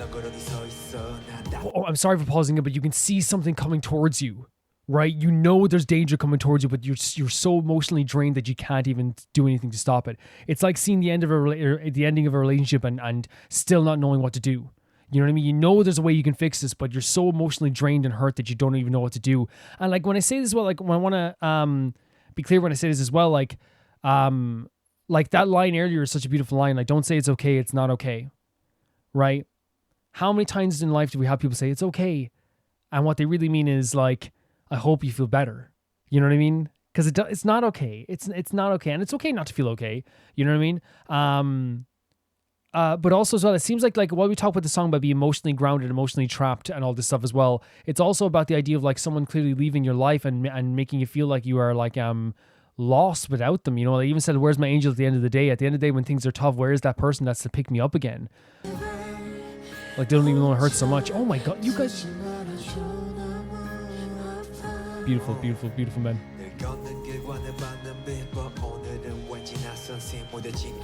Am I dull to it, right? I love his rap as well. I really do. So much personality in it, isn't there?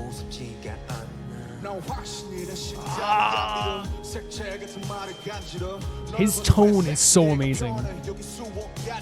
And millions of stretches of grey.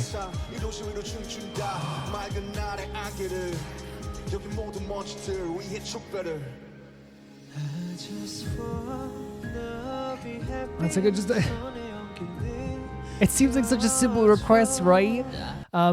Again, I incredible stuff here from RM and J-Hope as well. I always feel like J-Hope like has such like a like, because if we talk about the three, like the rap line, right, of BTS, I think like Suga always has like a very like emotionally dark and sometimes sad vibe to his rap sometimes as well. I feel like, you know, a lot of times with J-Hope, he has such like a like I don't want to say aggressive sometimes. I think aggressive is a good way to put it, but in a good way. It's not like he's being aggressive or mean. It's that his raps always have like a very like punchy aggressiveness to them. And you can hear it even with the lower tones, like it's getting a point across, it's getting emotion across, but this time like it's a mixture of feeling lost as well, and he expressed that so well here too. RM's tone is always incredible to me because like he has such a unique voice. It's like even the way that like he has this like, it's almost raspy, but it's like so clear at the same time too. Like it's really, really, really nice to hear as well. Like it's such a simple request. I just want to be happier. And it seems like such a simple request, but it's so difficult to get that sometimes. Feel the warmth in my hands. And it's not warm. Your voice is perfect, Jimin. Perfect all the time. Oh. Holy hell!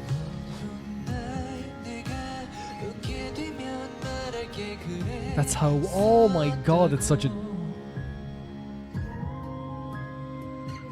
Gorgeous, gorgeous. Taeyong hitting the high notes as well, it's still with that like tone as well, right? Oh, they have their names on their earpiece, that's really cool. Or at least their initials. Before we go any further, I just want to say when I meant with the Taeyong thing, by the way, and again, it's a beautiful thing at the end there, so I want to hear that music as well. With Taeyong giving across the emotions of like doing the high note, right? Like it's again, it's their personality and their tone that goes across every single thing they do in these songs, and he's able to get this high tone done so freaking well, but it still has that caressing, soft, like honey style voice that he's so good at mixed in with it. You know what I mean? And like it still sounds like this like comforting surrounding sound even with the high note, you know? It's so beautiful. This line as well, say how it was, is so impactful to me. It's so impactful to me. Because again, we can look into that in the future. In future, will I be able to look back and say that's how it was? They're so stunning as well, aren't they? So stunning. It's a beautiful piece of music, it really is. Yeah, what a showcase of talent here. Oh, Suga! Oh no, no, the watery eyes! No, please, no, don't do this to me. He looks so, like, tired.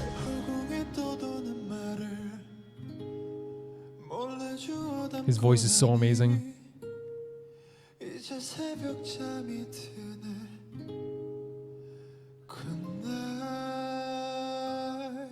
Gorgeous, absolutely gorgeous, absolutely stunning, absolutely gorgeous. Yeah, the lighting here is amazing too. To me, that song was about losing somebody or not having somebody there to kind of like be that other half of you that kind of like helps you pick yourself up off the ground sometimes.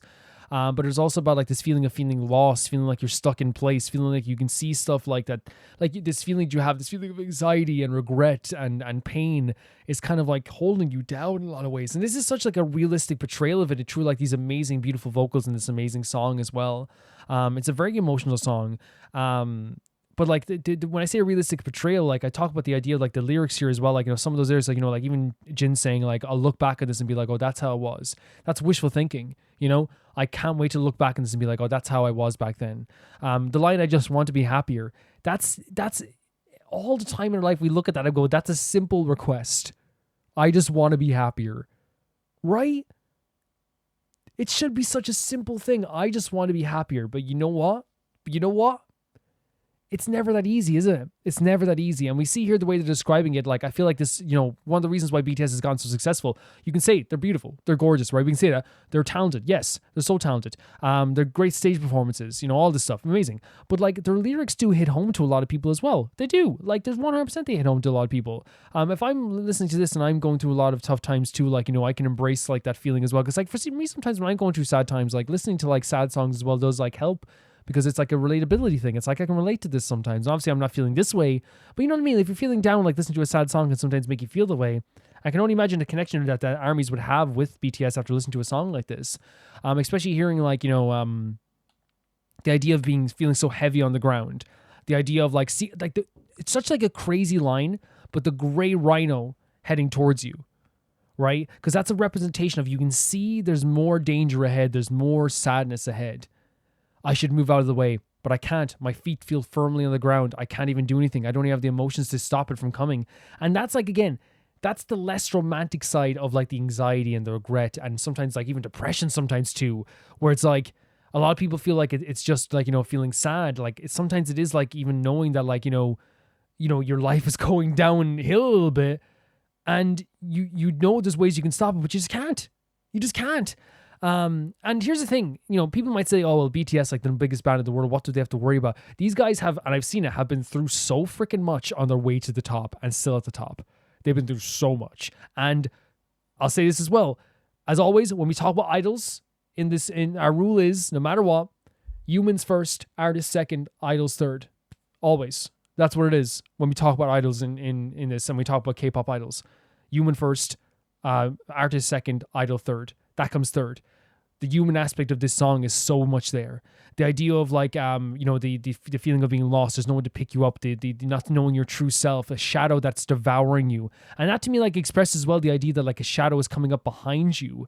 And that's you. That's your shadow. It's you, and that part of yourself is like devouring you. It's like that sad part of you is eating you whole. And I feel like that's like what the part with Suga was trying to express as well. This idea of like all the anxiety, all the regret, all these feelings. This is just a self-manifested thing. Like, what is it? Not knowing what it is, but you know that you do feel this way, and just begging. I just want to be happier here. It's such a sad song, but like again, it's such a relatable song, and I think something that like is very important to sing about. You know what I mean? Especially as like I think one of the things that BTS have done a very good job of is keeping I know we talk about the idea of being idols, right? They are, as I said, I said before, human first, I am artist second, idol third. But like the idea of being idol is sometimes keeping up an appearance, right? Sometimes keeping up the idea of like what you are. And I love that, like, especially like, and I think probably BTS probably had a big hand in this as well. The idea of like being like we're going to show that like things get tough. We're going to express that to our fans. We're going to do all this stuff like, hey, life gets freaking tough. And stuff is painful sometimes. And I'm glad that more idols are talking about that as well, which is fantastic. Not this fantastic that life is painful, but it's fantastic that like more people are talking about like the ideas of like what life can do to you. Yeah, it's a beautiful song with a beautiful expressive lyrics, and they did a good job at expressing that, because like not only with the lyrics but the acting as well. There was a time when they closed in on Jin there, and Jin had this look where he looked tired. And obviously, like, he might have been tired the day, but like, he just looks like, so done with stuff. And I feel like, that's, again, their acting skills. They're very good at this stuff. J-Hope is a very expressive person, right? He's very expressive. So whenever J-Hope is like very serious and like very like still, it almost like sometimes feels like it's like, the old saying, and like, I know it's like very weird to say this, but like when you see like your, it's like when in a TV show, when you see the guy who doesn't cry, you know what I mean? It's like, that's what it feels like when J-Hope is like standing still and just singing, right? It's like, oh my God, he like, it's super serious, you know what I mean? Because there's nothing wrong with the way they express themselves before, like where they will move a lot and they'll like be very aggressive with their tone. That still showcases emotion. I mean, like, look at Fake Love. Really good way of doing that. But it's one of those things where it's like, oh, J-Hope is like trying to get across something right now. And showing that idea again of the rhino coming towards you, the stillness, right? But they all did such a fantastic job of acting. I mean, like at one point we saw the watery eyes of Jimin. I don't know how he did that, but I was like I was going to die. Like Suga was like against the wall at one point, and I was like, I wanted to hug him. Like they all did such a fantastic job. I could go on forever talking about what every single. I hope it sounds like I'm leaving people out now, but they all did a fantastic job. I would be here forever talking about like all their individual performances and what they did here and how amazing they did. When in reality, I probably should just say, like, you know, it was Taehyung, like, was, like, you know, kind of like leading the performance from start and the end. And I feel like he was really expressive through his vocals as well. He's really good at, like, showcasing someone, like, slowly walking through life. And now that we said that as well, we'll say as well, RM, like, again, when he dropped in as well with his rap, it felt like it was so, like, I don't know if the word I'm looking for is, like, so, is the word direct I'm looking for, but it felt like it was so, like, almost like not even a plead, but like a very deep way of getting across his emotions, like, right away. He, like, came into the rap, he talked about raising glass, and then, like, he tilted his head and kind of, like, his body dropped in a way, like, kind of went a bit loose.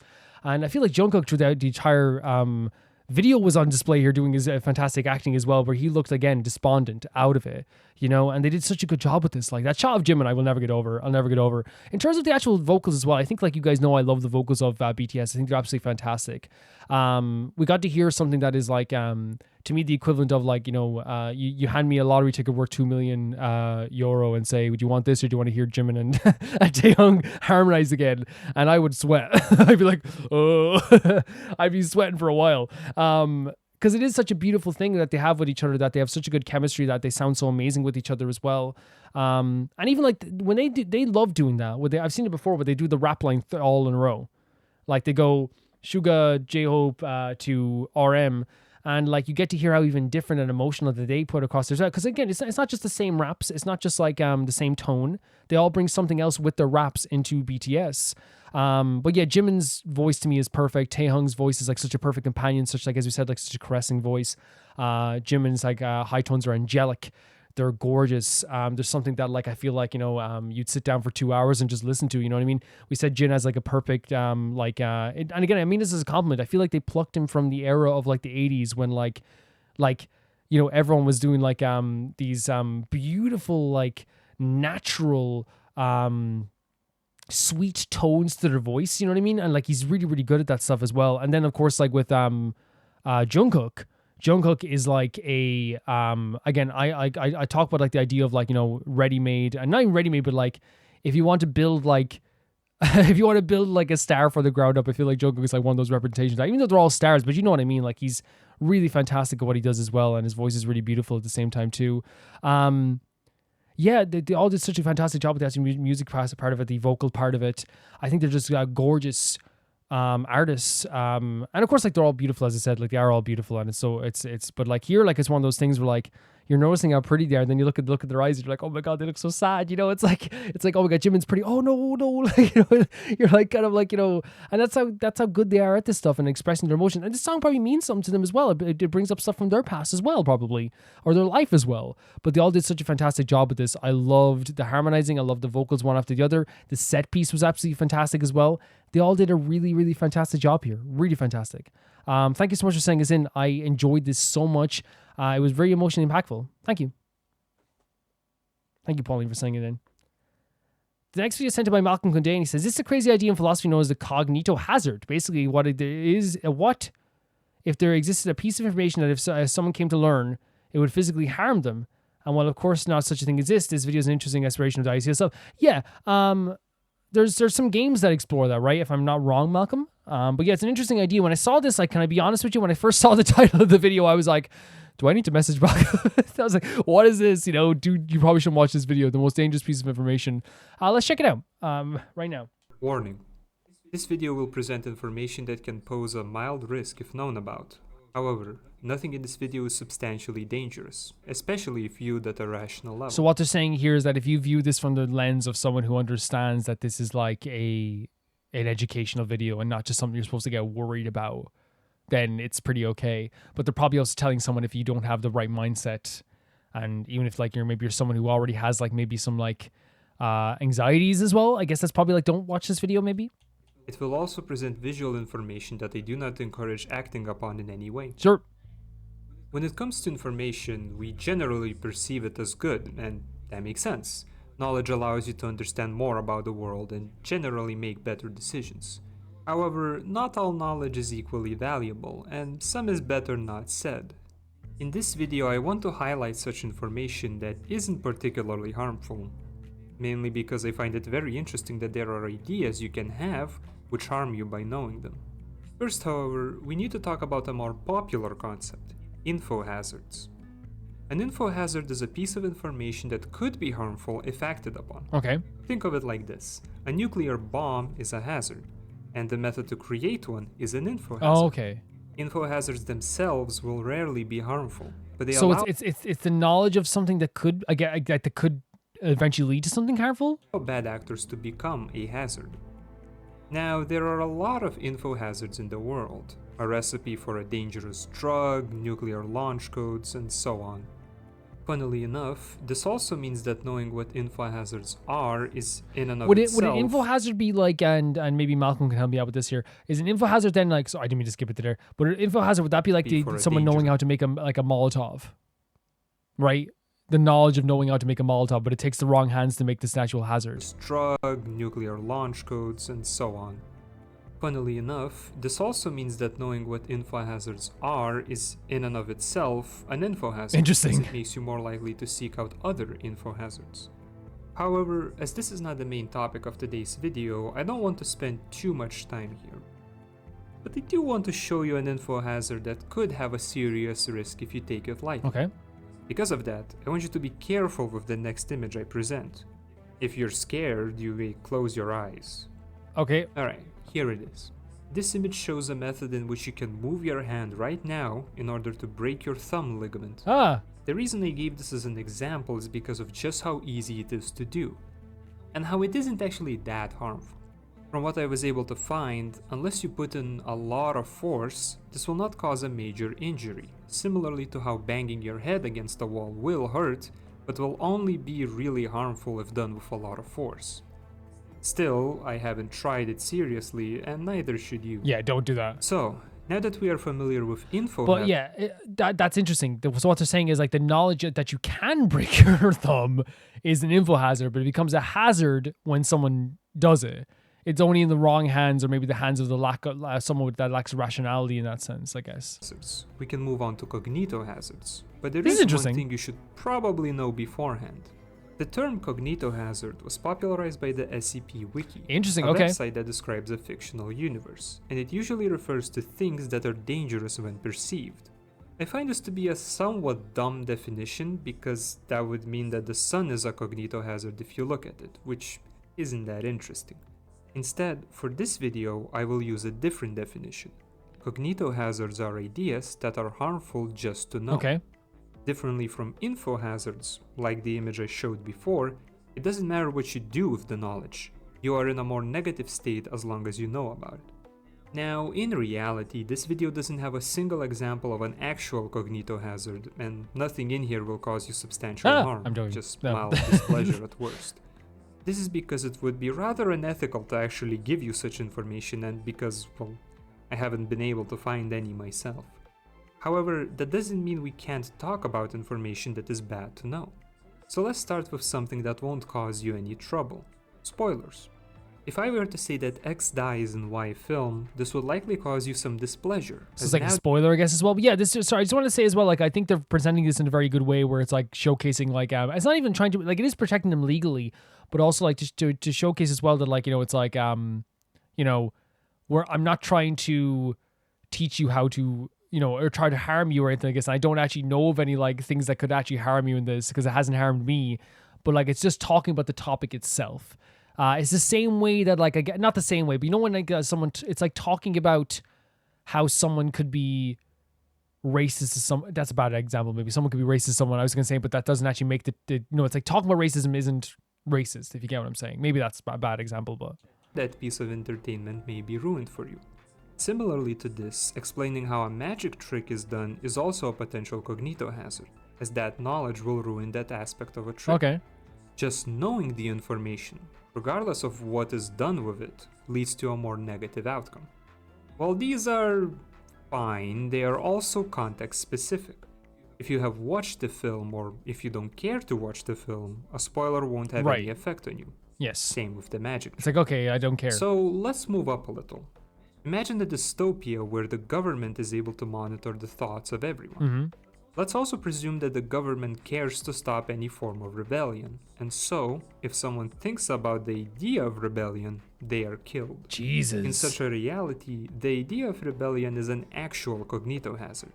However, in our reality, such an idea doesn't exist. Yeah. At least as long as the government can't monitor our thoughts.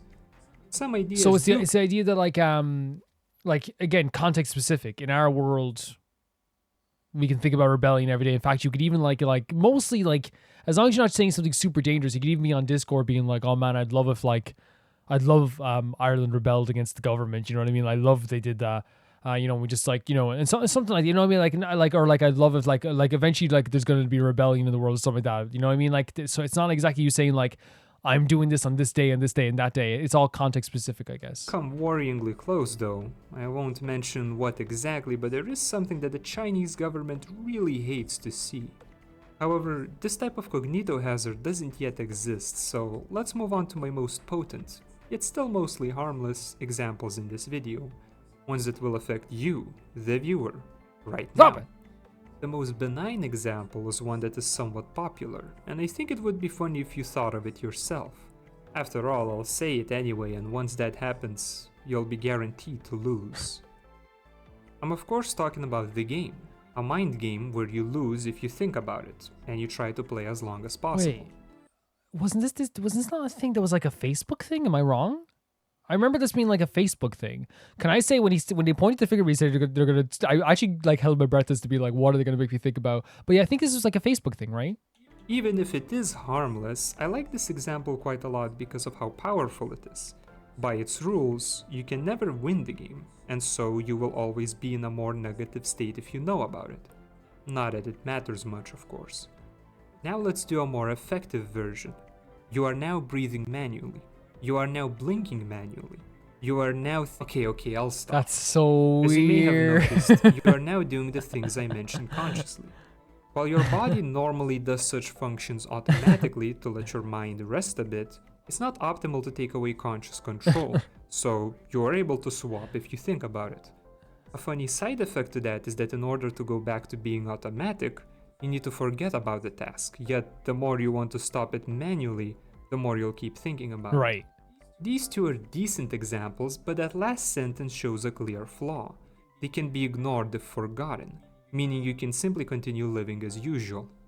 However, this is not the case. Can I say when he said you're breathing manually, I started thinking about my breathing. And oh god, wrong video. Jesus Christ, I'm so sorry about that. I don't know what happened there. I'm so sorry. Okay, wait. I'll have to skip back to where I was there. Apologies about that. It happens sometimes because I'm on controller, I click to the wrong moment here.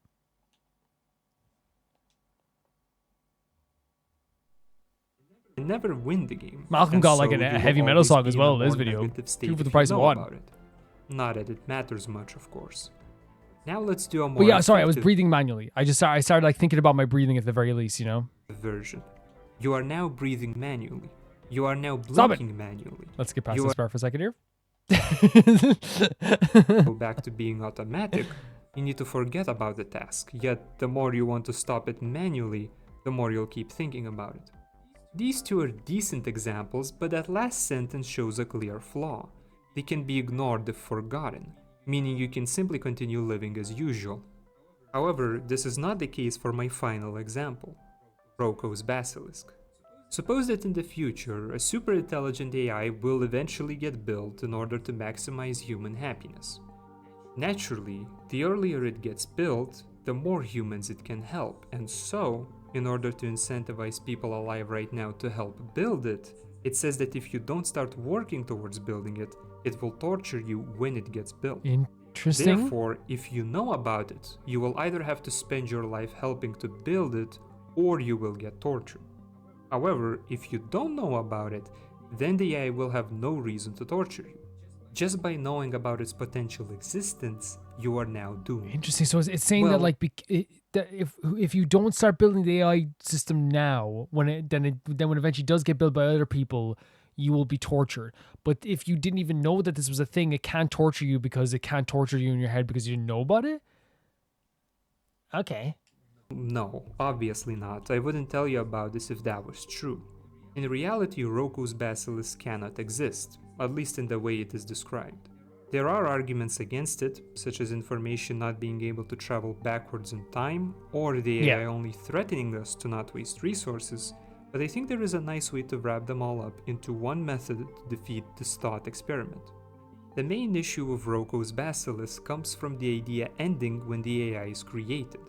Keep in mind that the purpose of the idea is to incentivize people to either work towards it or be punished. So, when the AI gets built, no one else can get harmed because the goal was achieved. However, because the AI comes into existence at the same moment, it can only then begin to do anything and to decide who gets punished. Since the AI wants to help people, it has no reason to torture anyone. The purpose of the idea was to scare anyone into helping, but when the AI gets built, the idea ends and there is no incentive to torture anyone.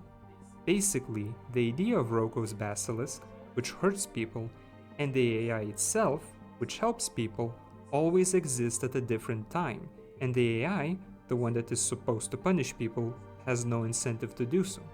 And with that, Roko's Basilisk is defeated, and my because if the AI is the thing that's supposed to torture you, and you can't retroactively, and if it's going to somehow retroactively torture us, then it wouldn't be able to,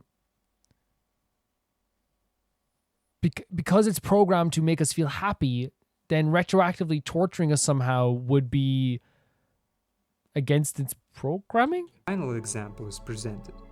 For this video, I asked quite a few people of their opinions, yet I was unable to find anything truly harmful, for better or for worse. If you have such an idea, however, you can describe it in the poll you can find in the comments. I did read about this one example where by modifying Roko's And there we have it again. So I think the idea behind this is very interesting because, like, of course, like to me, like it's way less scary than I thought it would be. And I might be getting a lot of the stuff wrong when it comes to this stuff as well, and that's fine. Like, you know, I've gotten stuff wrong before and will get stuff wrong again. But it really feels like it's knowledge that like can literally hurt you just by thinking about it. They utilize the idea of the game here, and I think the game was like something I remember, like I just didn't participate in it, and I remember like people like, you lost the game. And I'm like, I'm not, because again, you could say like I was a pretentious like teenager or whatever, pretentious kid. But the fact is, like, I just like didn't get it. I was just like, what are you talking about, buddy? The game. And I just didn't play along. But like, yeah, like it sounds like obviously like it's just something that just like is a fun thing to think about. It's not something that can legitimately harm anybody. Like, I suppose like there is probably like other examples in the world that like obviously that this video didn't want to think about, but in this sense I do like that like in everyday life you're not going to probably find something like this that like would harm you just by knowing it. The example of this basilisk thing is interesting because like obviously like it presents like a lot of paradoxical things and like a lot of stuff that like you wouldn't really like, or at least I wouldn't understand fully. But like I think it's one of those like it's reassuring to know that like, you know, even like an AI would have to like adhere to like logic. Well, they would, of course they would, because that's like their programming, I guess. But like it's one of those things where like sometimes maybe like it doesn't always work out like that because AI can be very scary. But if I'm getting this right, what the reason the basilisk aspect of this was saying that because the basilisk wants to torture you, and because it wants to force you to build the AI quicker, but that would mean the AI would need to already have like some sort of existence and retroactively like torture you.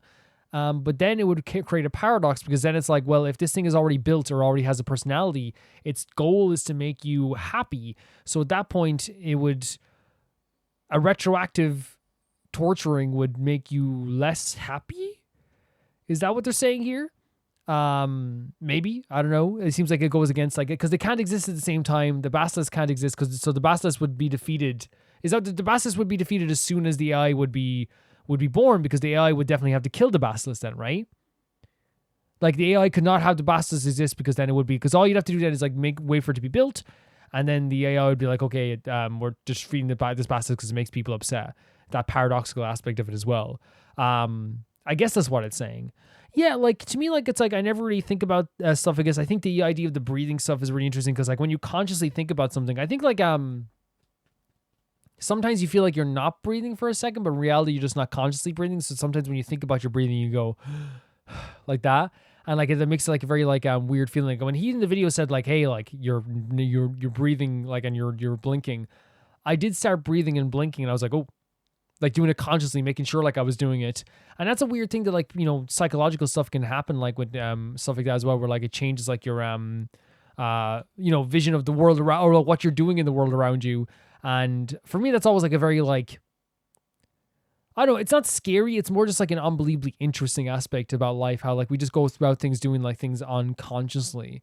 I think it's even like stuff like, you know, when someone like, say claps their hand before they eat food, you know, like that, let's go. And they do it every single time. And then you call it out to them and they never do it again because they didn't know they were doing it every single time. It's just something that's like, let's go, you know? You know, the same way, when you know, is it like when you notice, I don't know if this is an example of this, maybe it's not even an example of this, but like, if you say something a lot, let's say somebody says the word, you betcha after every single sentence. I know it's a bad example. Maybe I try to think of something more naturally. Let's say someone says, A after A every sentence, they're like, and he's going down here, and he's going down here, A, and he's going to go to the shop, A, right? What happens is they probably won't notice it themselves, but as soon as like you call it out, they will like be so self-conscious of what that is, and eventually they would forget about it. Like they said in this video, you forget about some information and you'd move on with your life. But I wonder if that's like an aspect of too, not something that harms you, but something that like, you know, once you think about it, it becomes like a very more apparent thing, possibly. I don't know. Maybe that's what it's trying to get at here. But yeah, I found this video interesting. You can definitely talk about more if you want, Malcolm, to me. And I don't really understand it fully, but I think maybe I got like some of the gist of it anyway. So thank you for sending us in. The next video is sent in by Emerald. Is this the full text? I don't think it says read more. It does this all the time. It says read more. There it is. Okay. I was like, read more, but let's not actually show you more. So they say the first song in the next arc of the series, after the events of the Moon and Richtofen taking control of Ether, you were contacted by the voice of Dr. Ludwig Maxis, Samantha's father that died, who now exists in digital form and can communicate through the radios and the other electronic devices. He warns you about the danger Richtofen will cause and orders you to launch a highly destructive rocket at Major 115 deposits on the Earth's surface to weaken Richtofen's influence. However, the rockets do far more damage than calculated and the Earth is completely destroyed. As a result, Jesus Christ, the planet cracks in half and the surface is covered in lava and ash, and there now is an asteroid belt around the planet made from the debris that constantly raining rocks back down. Plus, the zombies are still there too. Maxis is attempting to communicate to any survivors and ask them to construct a global polarization devices to allow him to ascend to the Aether and confront Richtofen one-on-one. However, some people on the planet, as a last resort, have started eating the zombies for food, Jesus Christ, which contaminates them in 115 and allows Richtofen to speak into their minds, telling them to help restore his full power. So now all those random people who are just trying to survive after the world ended are now hearing the voice and telling them to do impossible things, to not listen to the other voice. And in this map, you play as these group of people, and the map has multiple endings of who you listen to. The map itself is one of those situations where the developers tried to go all out, realized they couldn't, and had to cut down until nothing is left but an empty husk. Ask anyone, they'll say this is the worst map ever, but at the same time, we'll beg for a remake. It's a shame because the environments and the atmosphere are really good, but there's nothing there. And anything that is there is just frustrated to utilize. The song for this map is also the first song about Elena. Reason being, Kevin wanted to try something different. But fans like to interpret it as Elena representing Samantha's era, and now we're entering Richtofen's era. Interesting stuff. Terrifying stuff, actually. I'm going to say it right now. Absolutely terrifying. Let's go into it. Ooh.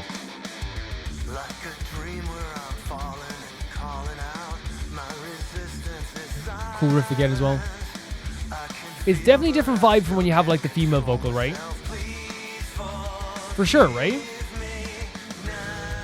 Please forgive me now.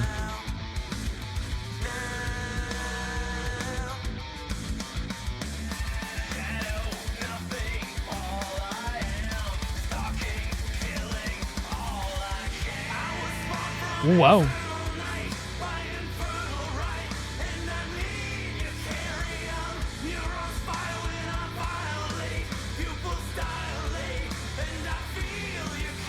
So this is like obviously when the I guess maybe it's describing like the effect that this that Richtofen has had on people maybe as well, like with the voice in their head and like them being susceptible to this stuff as well.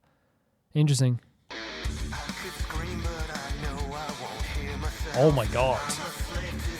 Isn't that brutal? Like saying I would like, you know, screaming is such a natural thing, and not be able to do that because you're worried that you won't even be able to hear yourself is absolutely terrifying.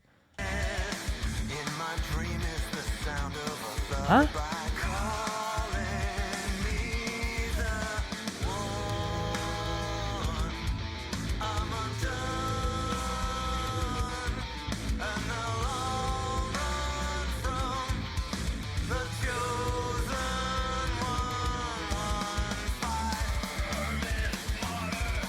Vermin marriage is supposed to like saying like kind of like a rat or like something like that people would see less than, but like it's a martyr as well, so it's like someone dying for something that like a cause.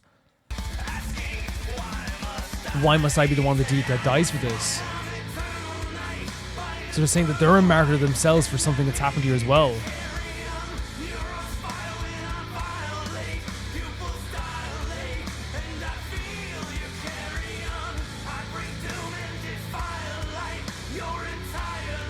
And so I guess what these now Richtofen kind of like influenced creatures are, or people are feeling, I guess, as well. Because it seems like they become like monsters themselves, right?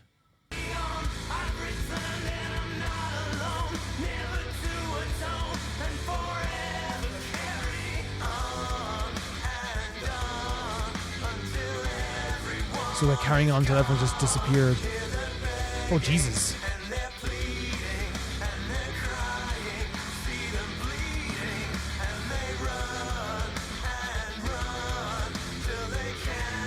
And it's like this, like brutally describing, like, you know, like the ending of these people, I guess, as well, which is terrifying. A terrifying idea here, you know.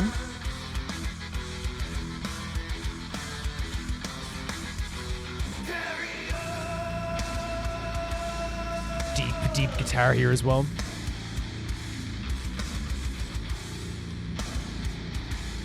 Like very deep. That's chugging.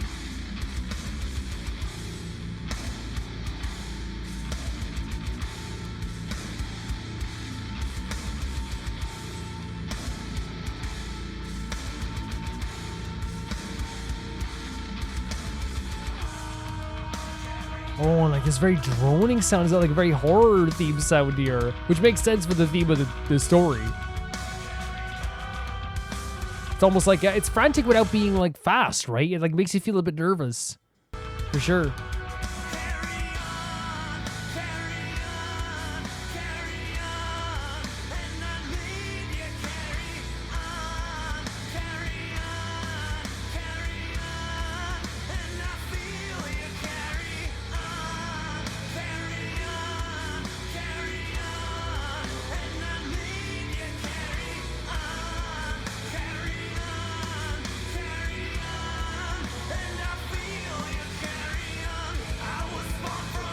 And there's like the idea of where they came from as well.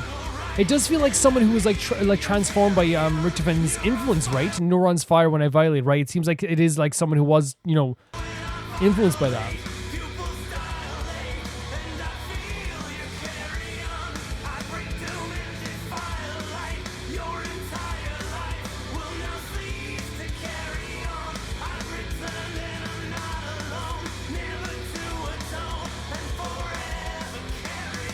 Yeah, very cool. A very like uncomfortable song, right? Like it doesn't feel like that this was like a I feel like it's one of those few times that like we listen to a song and like it didn't feel good to listen to. Not because it's bad or anything like that, but because like it's obviously like harder to listen to. It is a song that like is about I guess like something feeling in that way at least, something like a lot darker, which is like, I guess like a transformation of some kind. I guess it's someone that's like been infected by this stuff from Richtofen, been influenced by this stuff by Richtofen, and now is now I guess like I don't know what you say, like expressing how it feels or what they're feeling or how lost they're feeling. That could be it. Because that's what I'm picturing from this. That's what I'm picturing when I hear this. It is something that's like extremely like twisted.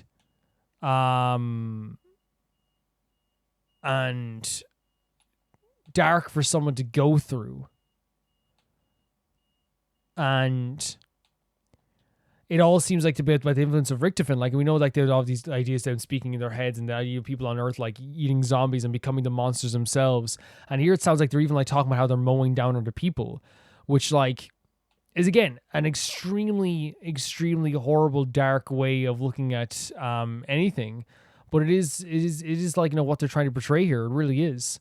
It's a horrific transformation that was I'm trying to describe myself that way. Like this is kind of like not transformation, but there's something that like is like a metamorphosis, something that makes you feel like you're different. You know, the pupils dilating, you know, not knowing what you're doing, understanding that you're feeling like a martyr. Why did it happen to me? Coming after these people. At least that's what it feels like, right? That's what they're trying to portray here with this stuff as well.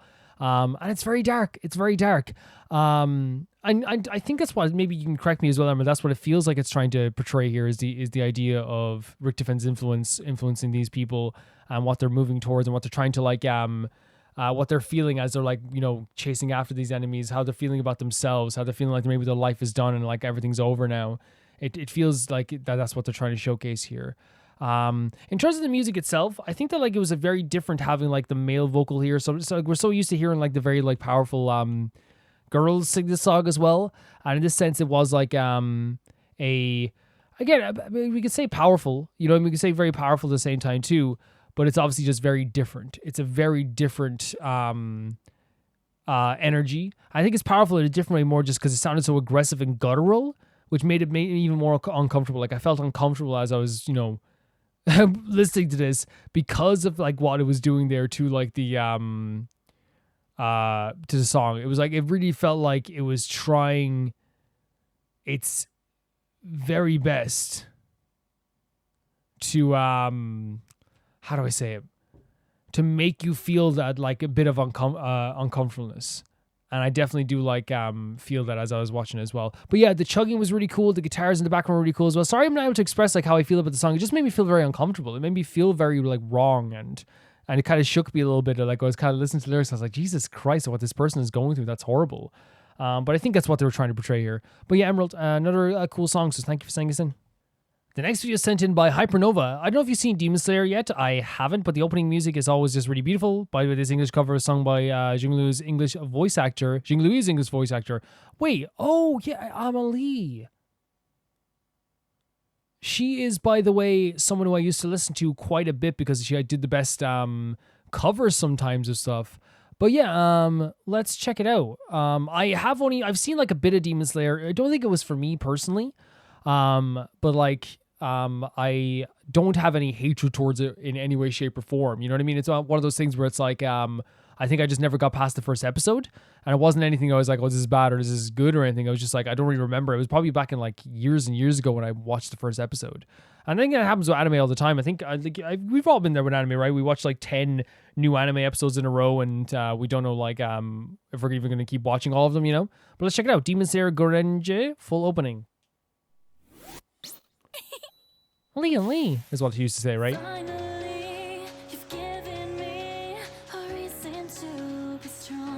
She's such an incredible voice. Gorgeous stuff. And she always like has very cool guitars in her song, honestly.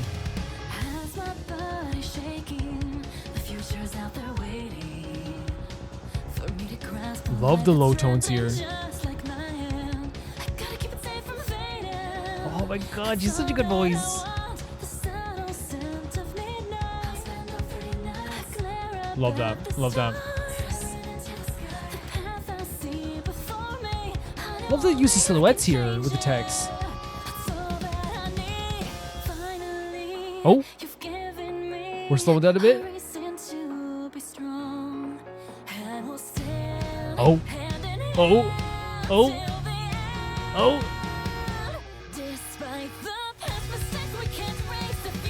So sick, what?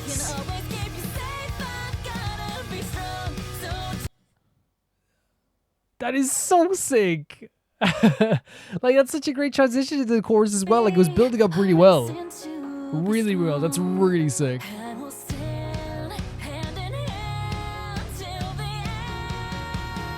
I love how fast the chorus is as well. But it still has a great rhythm to it. I've never seen the gray-haired character. Is that just Emily? Ooh. Do you hear like even though it has like a very like like again it has the kind of like very beautiful, as I said, like rhythm to it and like all this stuff, it still has like a really cool metal tone to it, right? Holy hell.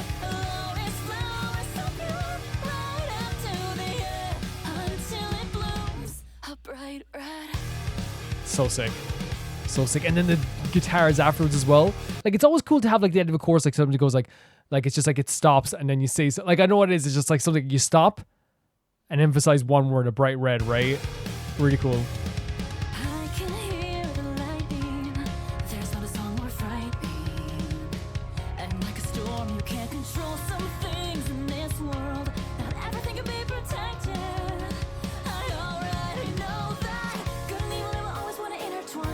So great.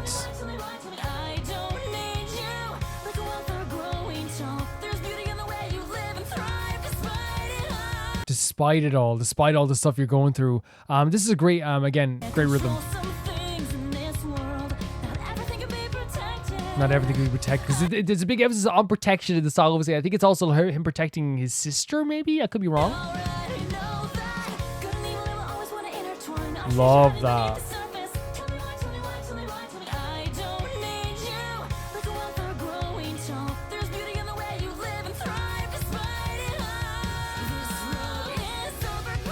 Love it. Again, it's such a great chorus. Gives you so much energy, right?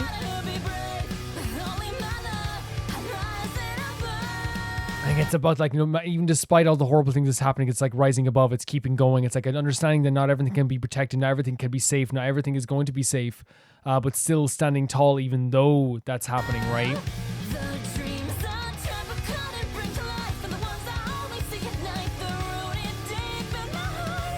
Gorgeous tone.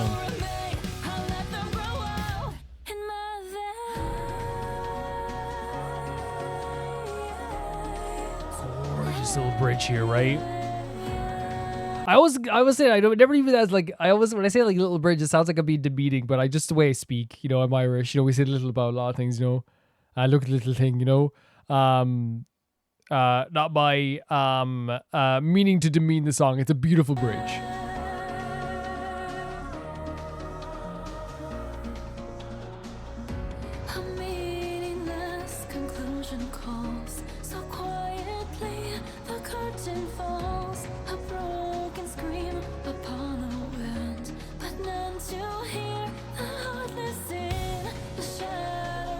This is really gorgeous.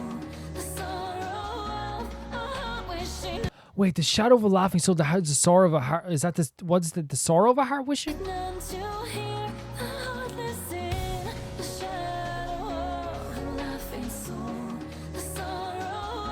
Yeah, a bit of contrast there as well, right? Oh. Oh, I love the little break. Did you hear that just before the chorus? It broke a little bit and then went into it. Listen. Really cool stuff. The little with the drums is really cool.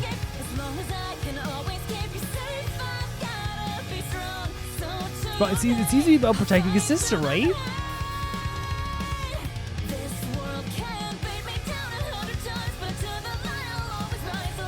And again, despite all the stuff that's happened to you, right?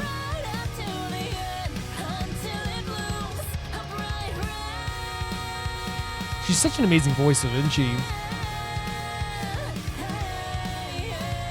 I feel like her and Nate wants to battle, and Caleb Hiles are like the big three, right? When it comes to anime covers. So it is her character, by the way. Okay, it's not a... I was like, I've never seen this character before. The song to me seems to be about like the idea of like all these horrible things and harrowing things you're going through, and still finding a way to like get through all these things, right? And that's like an important message, obviously, like especially if you have like a something like Demon Slayer, which I think, again, I might be wrong, but the premise of the show to me appears to be the idea of a I think his sister has like gotten infected or has like become like some sort of like a demon probably. I guess a demon's there. And I think she can't even like go into like the sunlight or something like that. And again, it's only from what I remember. I remember there was like a scene where like she tried to like bite him or something. So maybe I've seen more than one episode. I'm not sure. But like that's like a huge part of that whole story, right? Is the idea of like, you know, protecting her. And I think that's like a perfect representation to Song then, because it's like, what other harrowing time are you going to go through than your sister being a demon? You know what I mean? And again, I will protect you no matter what, wanting to protect her no matter what. And I think that's got like, the premise is already amazing for Demon Slayer, because it's like, well, like if you tell me the name of this show is called Demon Slayer. Sick, right? Okay, really sick. The show is called Demon Slayer. That's awesome. But like, that's not what I'm going to be like totally focusing on fully. Like, it's like the idea of the relationships and the stuff that's going on with there as well. Like the idea that like a part of this is the relationship between the brother and the sister, his want to protect her even though she was become a demon. That's like an interesting hook. You know, I'm hunting down all these demons, but my sister is also a demon. Like already you're like, okay, that's an interesting story. You know, that's a really interesting story already. And I feel like as well as one of those things as well, like where the song fits so perfectly with the idea of someone who understands that life sucks, you know, understands that things are already really sucky. But despite that, you have to keep going. You have to move forward. There's so many things that are going to bring you down. There's so many things that are going to like really upset you. But moving forward is like the best thing that honestly you could probably try and do. And I feel like that's what we're getting with this as well, is like that idea that like it's like a need to move forward in the song as well. I feel like that's what the lyrics are about. The actual cover as well. I mean, I haven't heard the original. I don't think. But I know that Amelie is absolutely fantastic, and she did such an amazing job with this. It's beautiful. To me, it's like her it's one of those things where her like voice never misses. You know what I mean? It's one of those things where like we're getting whenever I hear her, it's just like, okay, yeah, like this is gonna be great. You know, this is gonna be fantastic. Even if I don't know the song, I know her voice is really great. Now, I'll be honest, like I haven't heard her voice in a while. And not because like I haven't like cared about her or whatever like that. Maybe like you could say like was it like I didn't care enough to look over? Yeah, you probably could. But I think it's also like important to say as well that like I think it's just because, you know, sometimes you like you fade out of like listening to stuff as well. You don't get to like sometimes you have like a creator that you drift away from, right? And I spent like a whole like summer, I remember listening to like a lot of her music, and then eventually like just it's not even like a hateful thing. Do you ever get that where like sometimes randomly you just like drift away, whatever? But yeah, her voice is absolutely perfect. I love the actual rhythm of her voice when she's singing some of the parts here as well, like, you know, within the song as well. The guitars are really awesome. I love the fake outs when it came to like the chorus and stuff like this as well. The pre-chorus like really built up the chorus really well too. It all sounded really, really, really amazing. And I think like when you talk about like an anime opening or an anime ending, we talked about this before, like with Solvix's entry as well. It's like you need to have something that like is going to be you never want to skip, and it's important. And like people might say like, well, like I skip every anime. That's fine. That's you. But like anime fans, like generally, and even like passing anime fans, like I would say like I'm like a casual anime fan. For me, it's like one of those things where like an intro and an outro is one of my favorite things ever, and it gets me hyped up for stuff. Like it's the same thing if I play Persona. I want to listen to the intro every single time, so you need a good intro and outro, and I feel like this song is like really good for this stuff as well. Thank you for saying isn't Hypernova. This was really, really cool. Really cool. The next video sent in by Fanta Vaporeon, and it's Akatsuki no Sora, Atasuki Kirika. Not sure. I remember the series this is from, but I won't be sure what it is until we go into it, I guess. Let's go. So we're going to have some lyrics here on the screen as well as usual, I'd say. I remember these videos, though. I do. It's been a while.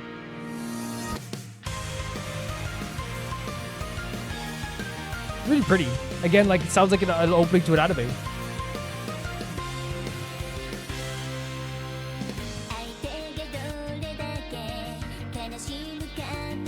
Really cute voice.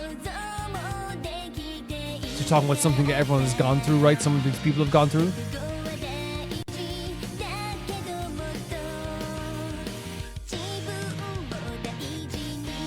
Very uplifting message, right?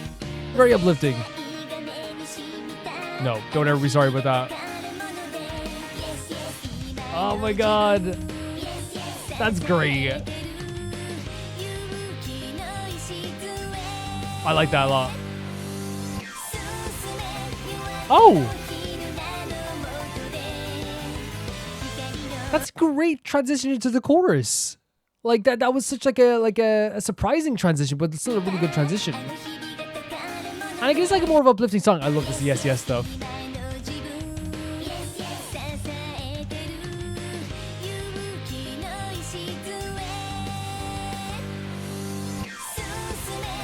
It almost sounds like you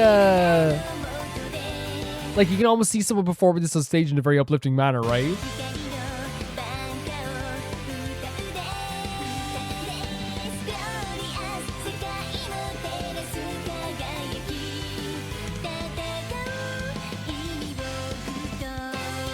So much to understand the hope of the morning. As again, it's about like moving forward, right? That these songs are very much like always like about like moving forward and being happy in this sense too.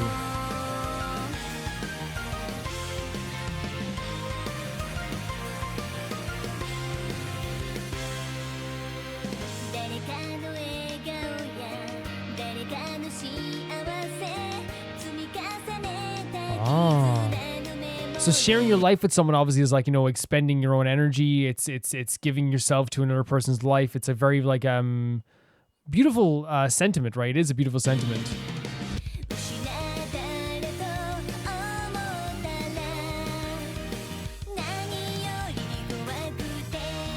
Carrion wasn't missing out, so like having to keep going, right?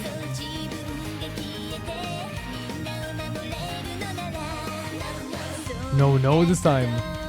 Because it's rejecting that idea of like being more negative, right? Very cool. Great transition to the chorus again.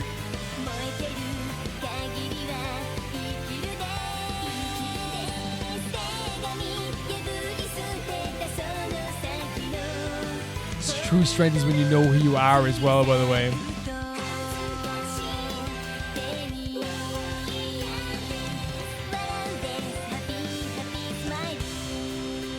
Yeah, it does seem like it's a song about like, you know, like not letting all the bad times weigh you down, even though understanding like I will give a lot to like make sure these people who are suffering feel happier, but also try to move forward and stuff like this as well. Yeah.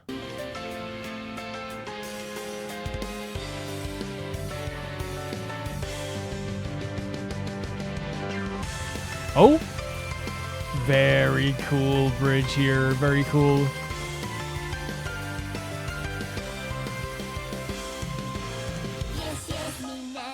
Everyone is here?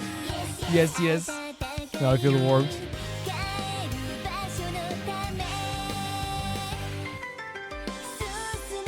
Oh, slowing down a bit again.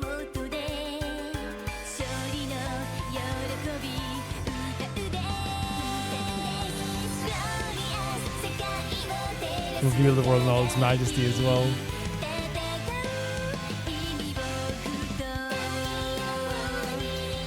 Oh, the back vocals are very cute as well. And again, it's about going into a new dawn, going into a new opening, right? Going into a new world. It's great music, like the instrumentals.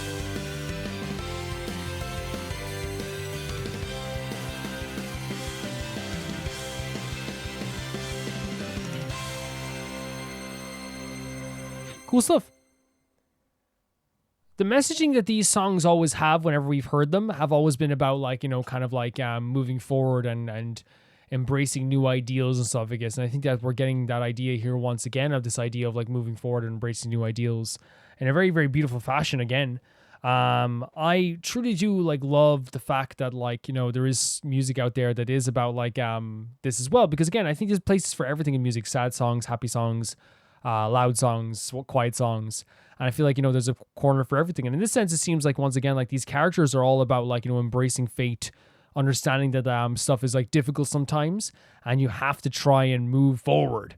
You have to try and do your best. And it's in a very beautiful way, because it's not like, it never like denounces the idea that like, oh, you can't feel a certain way. It never says like, oh, you're wrong for feeling a certain way.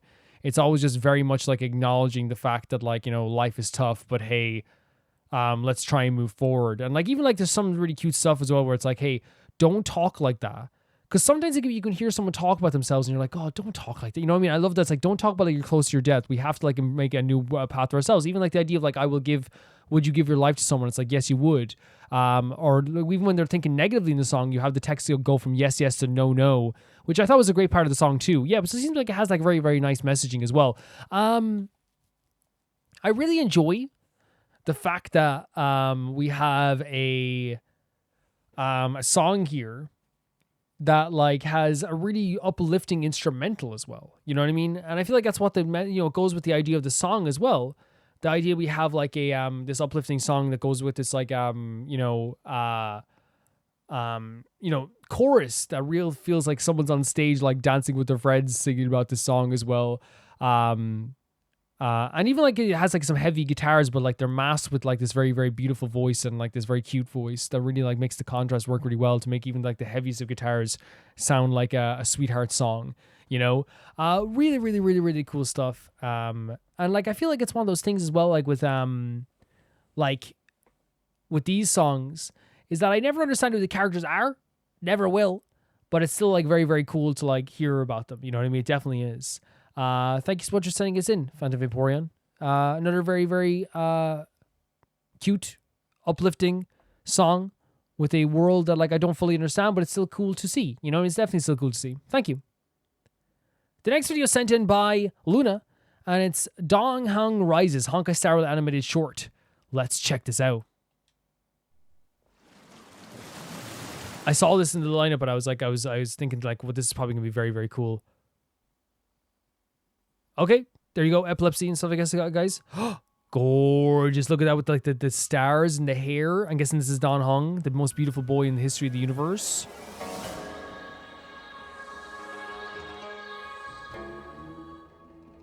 Oh, wow. Beautiful art style.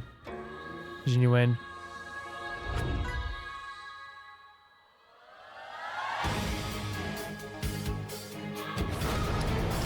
And it's Fantilia.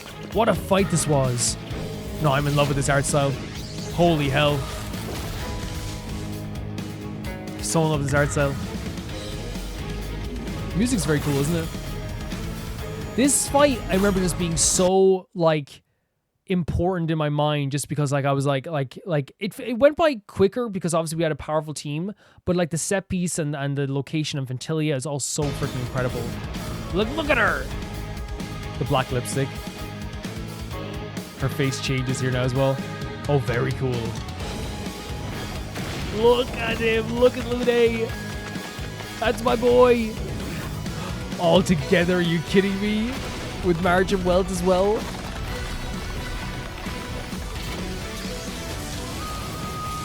Where are they going for here? Oh my god, smacking her away? You know what's so cool? These type of animations definitely showcase like what it would be like to fight these creatures without turn-based combat. You know what I mean? This is what the game's trying to get across most of the time, you know? With turn-based combat. This music's so sick. Oh, and the vocals in the background. The expression, so good. March.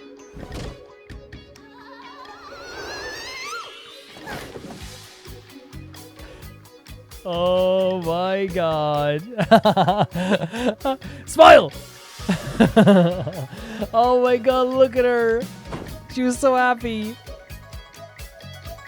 She was so happy. Because you know that they love to protect each other and they love each other, right? By the way, you can screenshot this for a reaction image if you want, guys.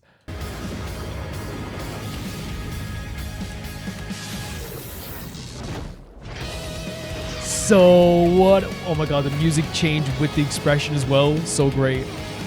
I love you can see Fantilia being more nervous as well. Look at this. Look at, oh my.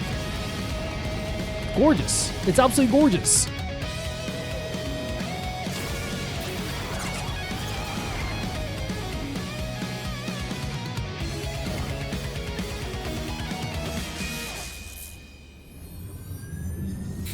Oh lord. Oh lord. Oh my god, this move, yeah. When this happened, I was just like, what is this game? Oh Jesus. That is a shot and a half, wasn't it? That is a shot and a half. Don Hung. Oh, you're gonna kill me. Day 1 of 15 on your... Oh no, are you kidding me? Are you kidding me? And she rests on the sore shoulder. That's a good friend. Oh, I love them so... I'm gonna die. I'm going to die. I'm going to die. And of course we know this is how he felt, by the way. He felt like something was pulling him down. Don't do that. Don't do this to me. Don't you dare.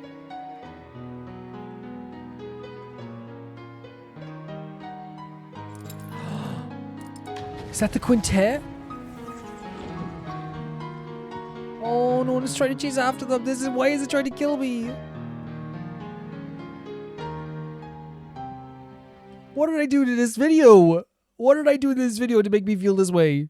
Like, whoever did this, by the way, has an absolutely beautiful appreciation for Honkai Star Rail, because they were able to express the emotions so freaking well of what this feels like, what this story feels like, and they're doing it so well here. That is the quintet. No. I quit. I quit YouTube. I can't do that. What are you talking about? I can't do that. Comparing it to Himiko and Welt. You can't do that to me. So Himiko and March and Stell.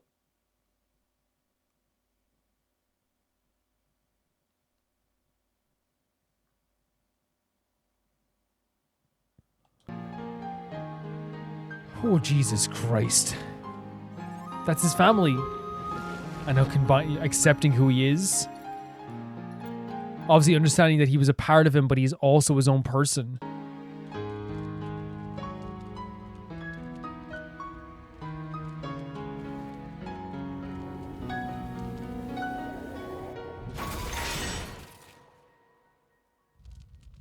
Oh my God, look at the smile on his face. I would go to war to see his smile, him smile. I'm telling you. This is brilliant. This is brilliant.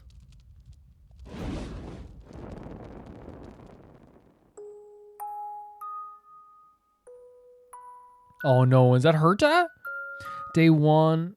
Wait, are they playing the travel song?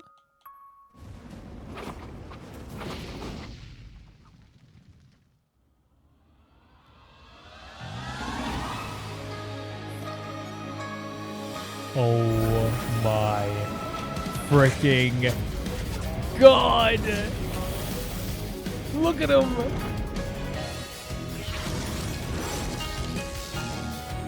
God, can I say as well how simple it is? Like it wasn't just the egg on toast, right?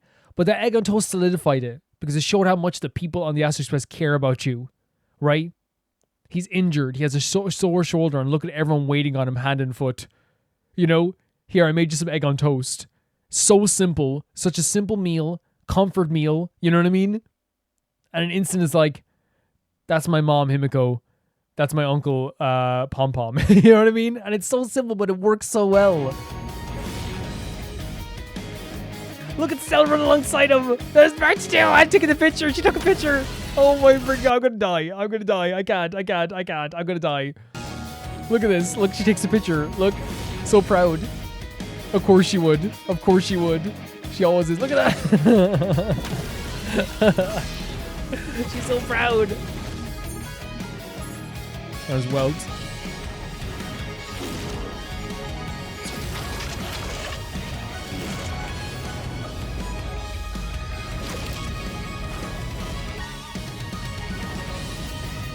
Oh my God. Look at the colors here as well. Oh my God, Stell, you are amazing. I love you, Stell, so much.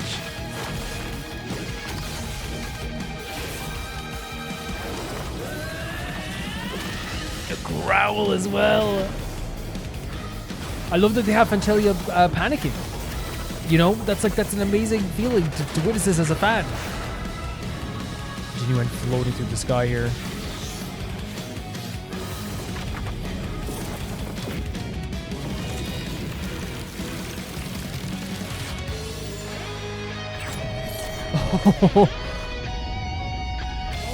is the song.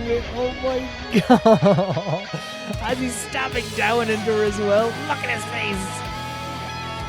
What if I die right now?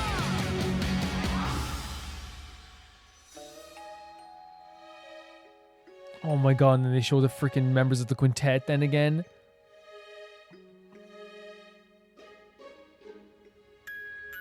Oh my god. I know what's so important about Jinyuen's smile there? Jinyuen wants more than anything for the quintet to be back together. He would give the world, you know? But he knows he has duties right now. It's his most favorite time in the world, you know what I mean? But he can never get that back. This fighting a song alongside Loona was one of the few moments he felt like he was back in the quintet. One of the few moments. Look at that. Look at that's your family. Let's march to Stell. Oh no, they can't do this much of a smile on Dan Hong.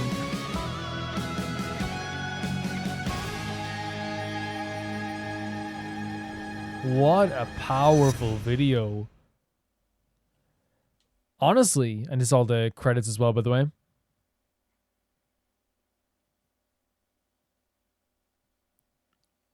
So powerful. So powerful. Thank you for making. That's what I should say. So, like, this is one of the, like, I have, like, this was like watching, like, a movie amongst itself. This is like me, like, you know, I was going nuts for a, like, it was like me going nuts for, like, a scene in a movie, or like, you know, like, it was like the most hype thing I've ever seen in my life, right? Like, I was going crazy because it was like such a hype moment, right? It was such an amazingly hyped moment, that whole boss battle, but then seeing it here expressed in this way, and not only that, but through like the violence and the not only just like the violence through the amazing animation, but also like the emotions behind all that violence as well, you know what I mean? The emotion behind that battle. This was a new beginning for Dan Hong and Loona, and Jinyuen had like, I don't think he had closure, but it was a big moment for him as well. And then they totally showcased the relationship so well in this freaking animation of March, Stell, and Dan Hong. The supportive nature that these gals have towards this dude. They would go to the ends of the earth to see him happy, and that was showcased so perfectly within this, right? As he was like, it was instantaneous, by the way. Some people would wait. When he was on top of that dragon head towards Vantilia, they were like, well, we gotta go. And she ran alongside him, and then there was March with the camera as well. Like, that's the relationship, right?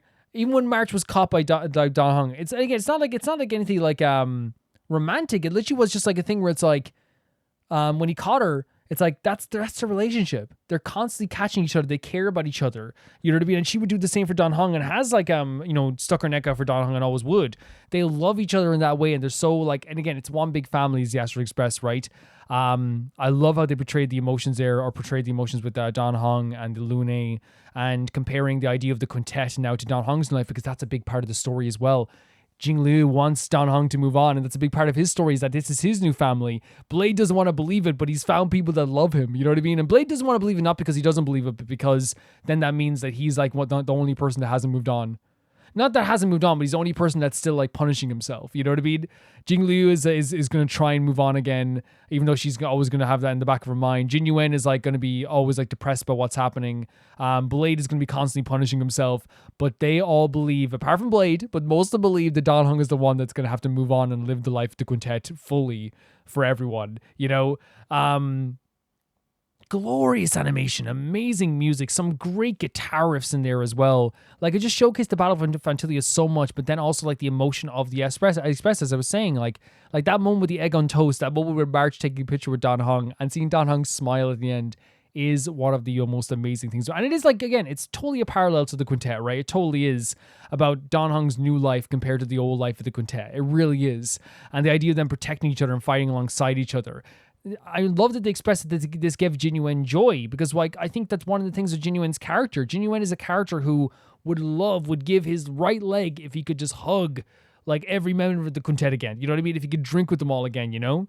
But that's just not realistic. But such an amazing animation, so hype. I was going freaking nuts at times watching this. I was going crazy watching this. The bright colors, the expressions, the art style, the violent animation, the music keys where it came in with Don Hong like driving that spear right down into Fantalia. The moments of like, locking eyes with characters like Jinyuan and the friendship between all the characters together was all just absolutely incredible. This was like an absolutely amazing animation. I cannot say good enough things about this, honestly. Incredible. Thank you so much for sending this in. It was absolutely incredible. The next video is sent in by Tyree. And since you like Boy Next Door so much, I'm back with more. This is their first comeback and the era that actually made me stand them. So what happened last week with Boy Next Door is that like I never heard about them before, which is crazy that someone didn't get the Boy Next Door name before. It's a great name. But I found that they were very fun. I found that their energy was great. I found that their melodies were fantastic. So it was like really like interesting to see. I'm not going to know all their names this time. I'm probably going to look them up afterwards as well, but we're just going to enjoy it as it is as well. Let's check it out. Boy Next Door. Let's go. Okay, what a great shot. So it's called But Sometimes. What a great shot to start off with, by the way. Like, I feel like the framing of these videos is always very good. You know what I mean? It's always very good. Let's go. Oh. Funky strumming guitars? With some beautiful shots here as well. Do I not have subtitles on? What kind of person am I? Because you have to turn them off for some videos, you know? That guitar, man. It's so funky with those I guess, cans? Yeah? Whoa.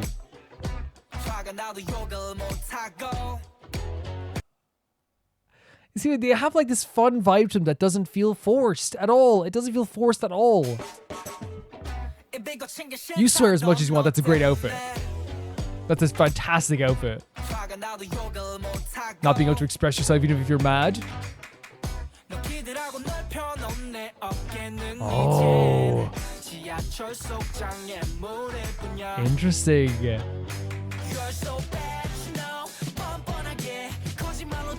Are they just like the king of pre-choruses? It sounds so freaking good, right? Unless this is like, yeah, this isn't a pre-chorus, but like, I think this is. You can always kind of tell when it's a pre-chorus. That sounds so good. Oh, just remembering your smells. This seems like more the pre-chorus. Okay, my bad.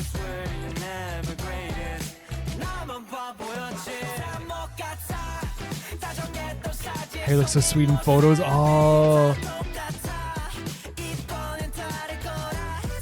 And you said it'd be different.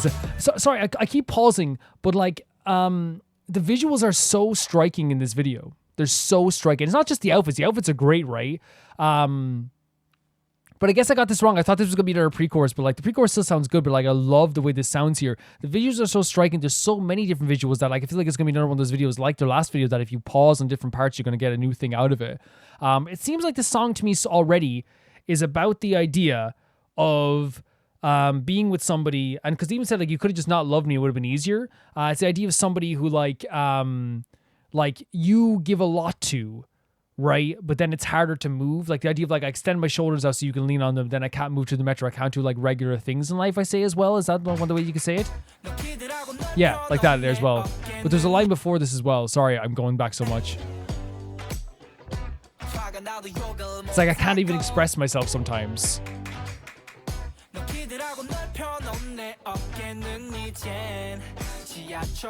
Yeah. It's like, look at all these shots. This is sounds so good. Again, so melodic, so fun to listen to. I love that as well. The breaking of the heart. Yeah. I was the fool. Look at these outfits as well.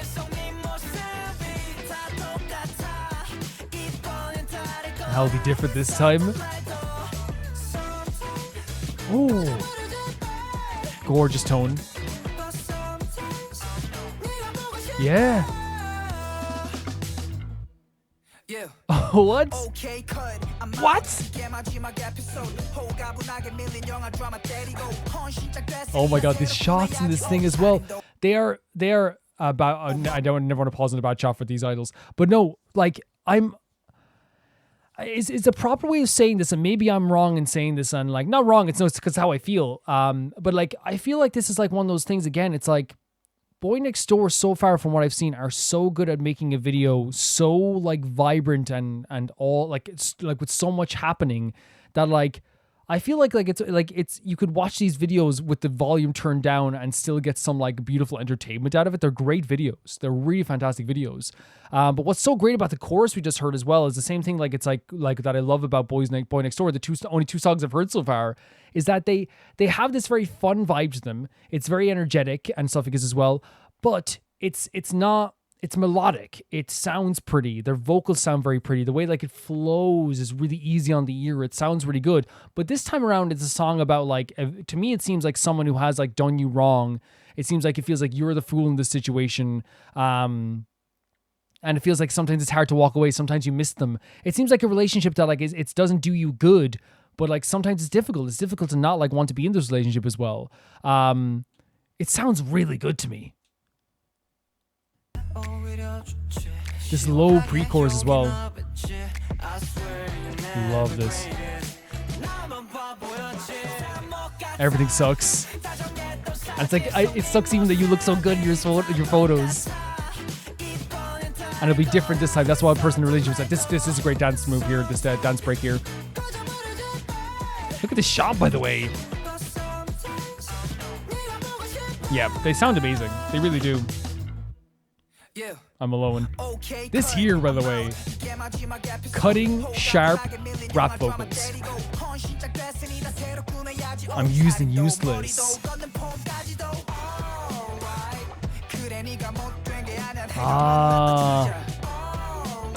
Oh my god, okay. This sounds so freaking good. I keep pausing, but I'm so sorry. This sounds great. This sounds effing great. But it seems like also the message of the song is somebody who, like, again, the sweet, you look sweet in your photos isn't annoying them because they're looking great. It's annoying them because, like, to everyone else, they look so sweet, but you know this true part of them, and then they're blaming you for the bad parts of the relationship. So it's like, oh yeah, sure, I'm the bad one. Let's say that, right? Which is very sad to think about, like, you know? Now I'm using uses. They feel used after the relationship as well. He has great rap vocals. That's so cool too, with like the Polaroids.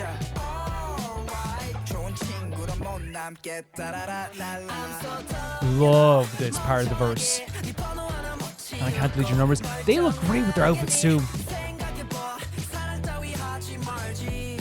Great stuff again. Yeah. Stop those meaningless here. So they're crying, but it's not meaningful. Dancing to the kitchen as well. This video is great. I have so much to say. Gorgeous tone again. Look at this video, it's so good. Oh man. Wait, like a video game?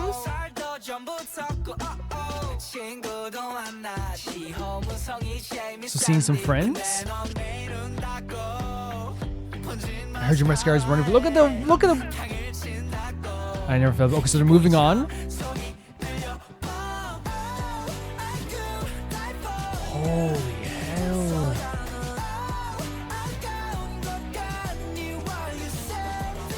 This is a really it's almost. How is it almost over? This is a really powerful song for a song that, like, again, that's what I think is great about their vocals, is that, like, their vocals are so nice and so melodic that, like, you could listen to this without hearing the lyrics and think that this was just like a really, like, beautiful, just a random beautiful song. Again, you could turn. I think it's so interesting about Boys Next Door so far is, like, with this stuff here, turn down the volume. The video is amazing, right? Close your eyes and just listen to the vocals. Gorgeous tone, great melodies. Listen to the lyrics. This is a sadder song than you could ever expect. I could have died for you. Now look what's happening. I'm moving on. I'm doing better. I'm expressing myself better. I'm like, you know, doing all this stuff. So I'm healthier. I'm happier. While I hear that you're crying all the time, but they don't see those tears as real, right? Because they keep they feel like they're maybe manipulative in some way. Jesus Christ, they're good. They're really good. Life's not bad lately. There we go. And I think it's like even like put on a little weight. And I need to understand, like, it's probably a sensitive topic, by the way, but like, for an idol as well, especially, this line here is important because it is one of those things where it's like, you know, I'm eating better. And even any person's like, I'm eating better. That's why I get from that line. It's like, I'm eating better. I'm no longer, I have an appetite again, right? That's what it means. The outfits are great as well, by the way. The outfits are absolutely fantastic. Seeing some friends? Oh my god. And again, look at this. It's like I heard what's happened to you.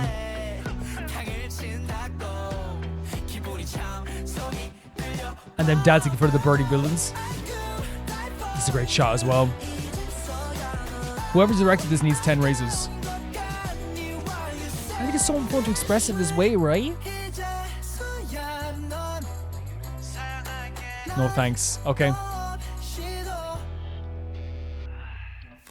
By the way, them dancing in front of the burning buildings, right? All these places, like there's a burger place, right? There's a house over here as well, and to me it really feels like it's them, like with all the stuff burning around them.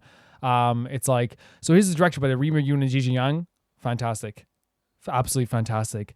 I feel like I'm going to be watching this video forever. Like, this looks so good. The put on a little weight line to me, like, is very, very important. I feel like it's such a line that people probably don't put in their song very often because you know, people on first glance just like, oh, like putting on a little weight. No, it's getting your appetite back after someone mistreated you so badly. That's what it is. Yeah, all of this video is shot so well. I feel like I'm nearly going crazy. Like, even this part here, look at this. There's like moments of like very abstract sadness, right? Where like where they're showing someone like very depressed or sad, or like their heart being pierced. I love the idea of better swear to get off my chest, by the way. I'm talking about that kind of meaningless tears. You have great hair, by the way. It's fantastic. It sounds great. It just sounds great.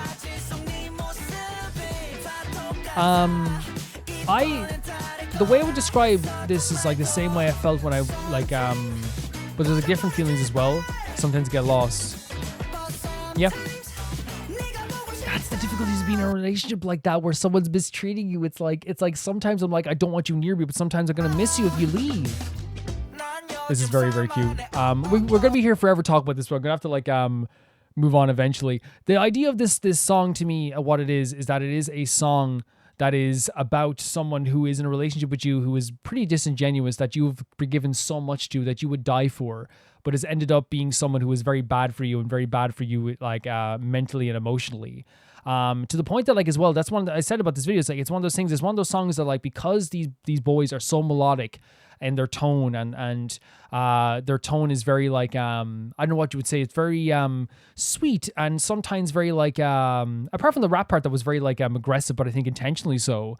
It makes for like a very beautiful song, even if you don't know what the lyrics are. And like I said, like, I think Boy Next Door, so far with the two videos I've seen, you could turn the volume down and have a good time. You could turn the volume up and have an even better time. You could read the lyrics and then you'd fully understand everything. They have a visual feast, a lyrical feast, and an audio feast, and it's so great. And all of them can survive on their own. Like, it's poetry even with the lyrics as well. It's really good stuff.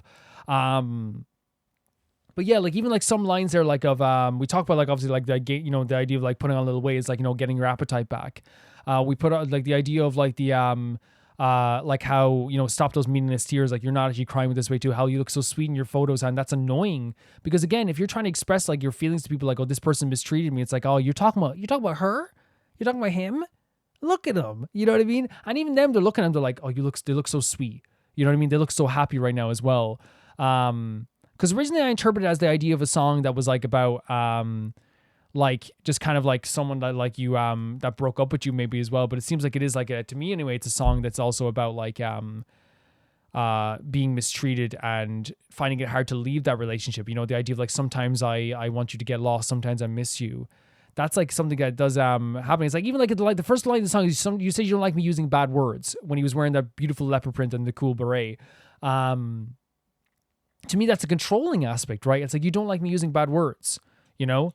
And it's like, but I even when I'm mad, that's telling someone how they can express themselves. And then directly after that line, it's like I widened my shoulders so you could lean on me, but then I couldn't get through the the trains or whatever it's called, the whatever the train stations are called. But like that to me is back to back, or like sets the tone for the song. But obviously then like it nails what it is once you start reading the lyrics even more. It's, I have done so much in this relationship, and but it's only you've only hindered me. But you've not changed. I've changed for you, but you wouldn't change for me. I've stopped swearing. I've stopped doing all this stuff, but you wouldn't do any of that stuff.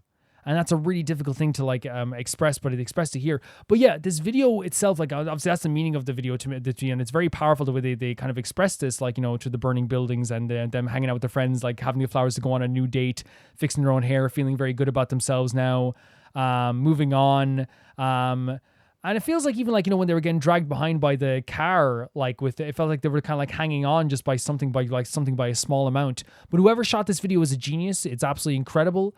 I feel like I could watch this video over and over again. I feel like it's one of those videos that you would like pause on 20 different moments and 40 different moments and have like different screenshots for everything. I think what I would like to just express fully with these boys as well is that they are just mega talented. Like, it's one of those moments where it clicks. We always see great K-pop groups in Roma Reacts all the time. We'll see great K-pop groups, but I feel like when last week Boy Next Door like clicked with me. And it becomes down to like not only just like how like well dressed they are, because they are well dressed, how good of the choreo is they do, like it's amazing in this video, how well the videos are shot, of course it's amazing, but also I am a big fan of melodies and beautiful tones when it comes to melodies, and that's what we got here. We got like that part of the verse that sounded so beautiful, and then the actual like kind of like slower down pre-chorus into this like really fun, but again heartbreaking lyrically chorus that sounded really amazing as well. It feels like, when you like find a group and like it clicks, it just clicks. You just get a connection, and I feel like it's one of those things where like I'm like, this is whoever's, the music is fantastic. The boys are so good at dancing. The set designers, the director, the writers, the vocals themselves, the rap lines as well. Everything in this is perfect. This is perfect. This is how you do it. This is how you describe something like this as well. And like someone might say, well, okay, the melodies feel a little bit too upbeat sometimes.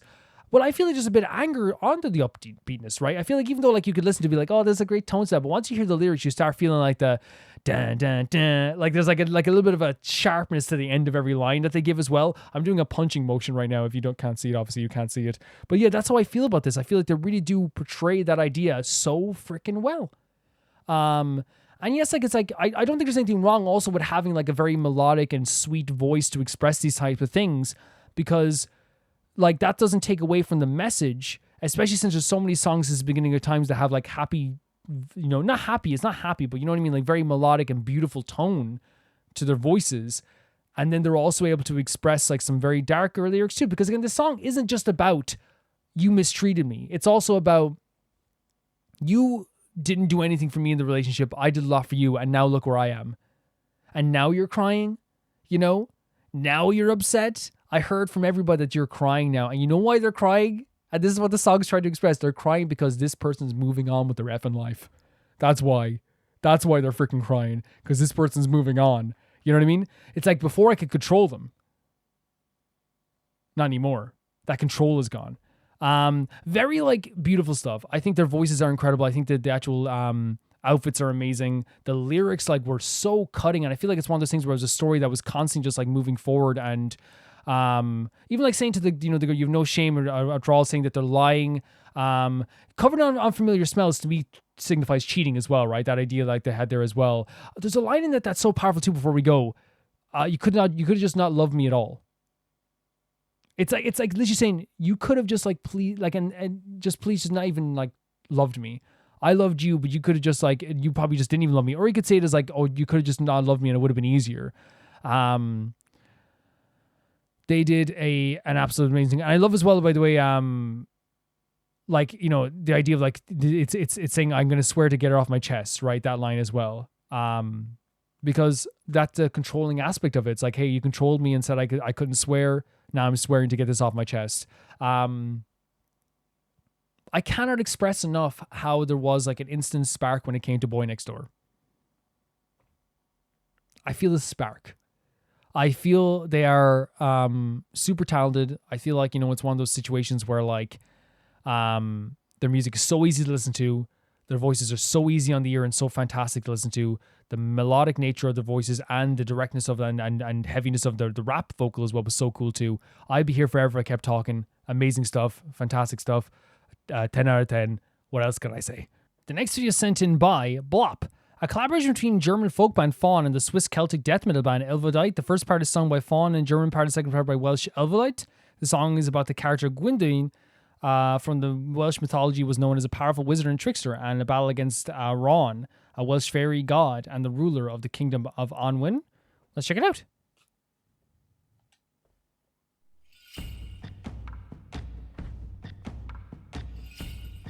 Oh, wow. Striking visuals already.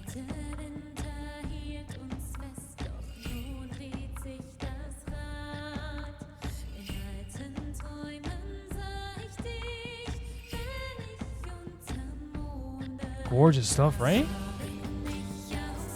Even the setting is so perfect for this, right? It's really perfect.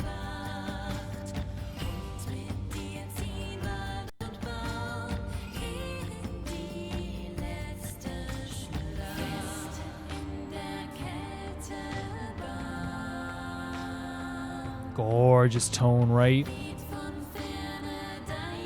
And amazing harmonies as well.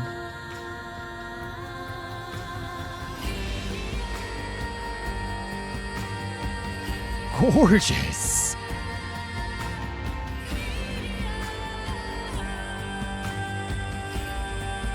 Like legitimately like so like beautiful, right, and epic. With these beautiful instruments as well. Fantastic. Yeah. It's such a beautiful expression of culture though, but also just talent, right? Honestly. Like you see like the set pieces, you see the beautiful vocals, all this stuff as well. It is such a stunning thing, honestly. It really is. It really is.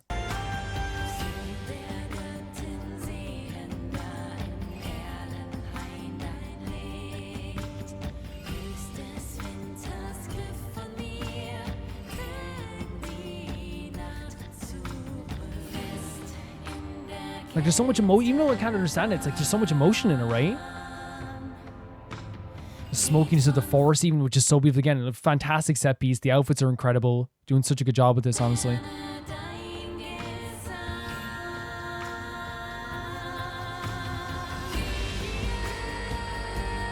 Gorgeous stuff. It's really beautiful.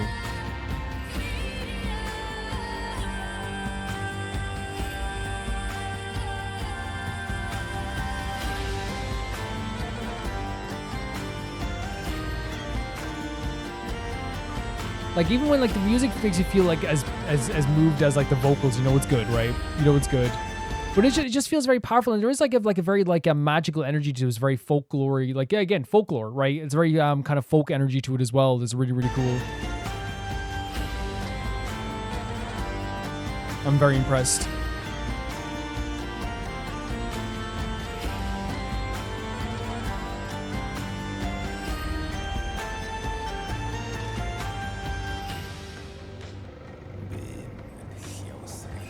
Oh.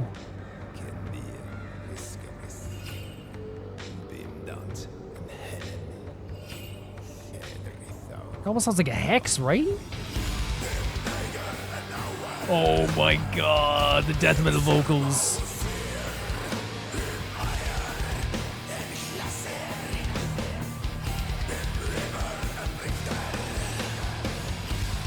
This is like pure death metal vocals as well.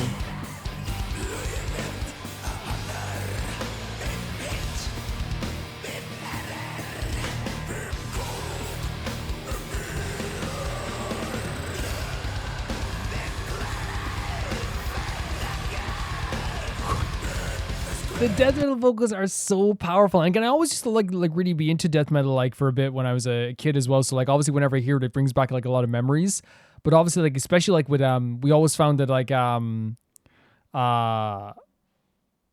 we always found that like it was like, or I always found that like it was something that was like better even like in other countries, even like, you know, even in non-English speaking countries, it felt like as well.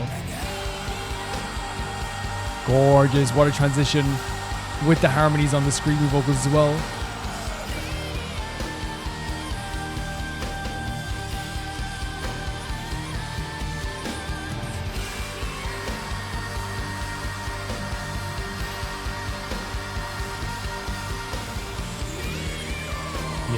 And it's a perfect issue with it, because I used to listen to Cradle of Filth when they would do stuff like this as well, when they would like have the harmonies with the death metal vocals and the operatic vocals as well, and it always worked so well. It always did.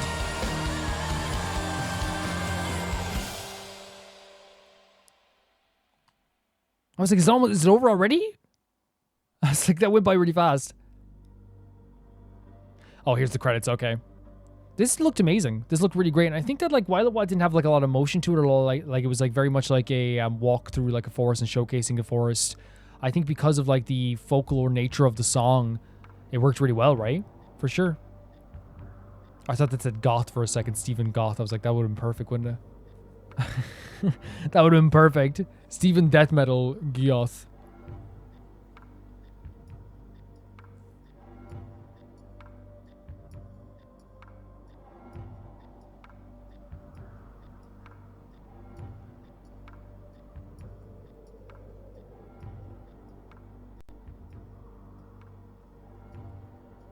Really fantastic stuff.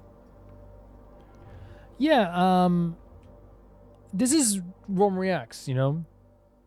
This is like, and again, I always say this, and like when I say this is Rome Reacts, I mean everything's Rome Reacts. Like the fact that we just had Boy Next Door, now we go into this, and we're about to go into Sonic after this. That is Rome Reacts. You know? That is what makes Rome Reacts, right? It is like a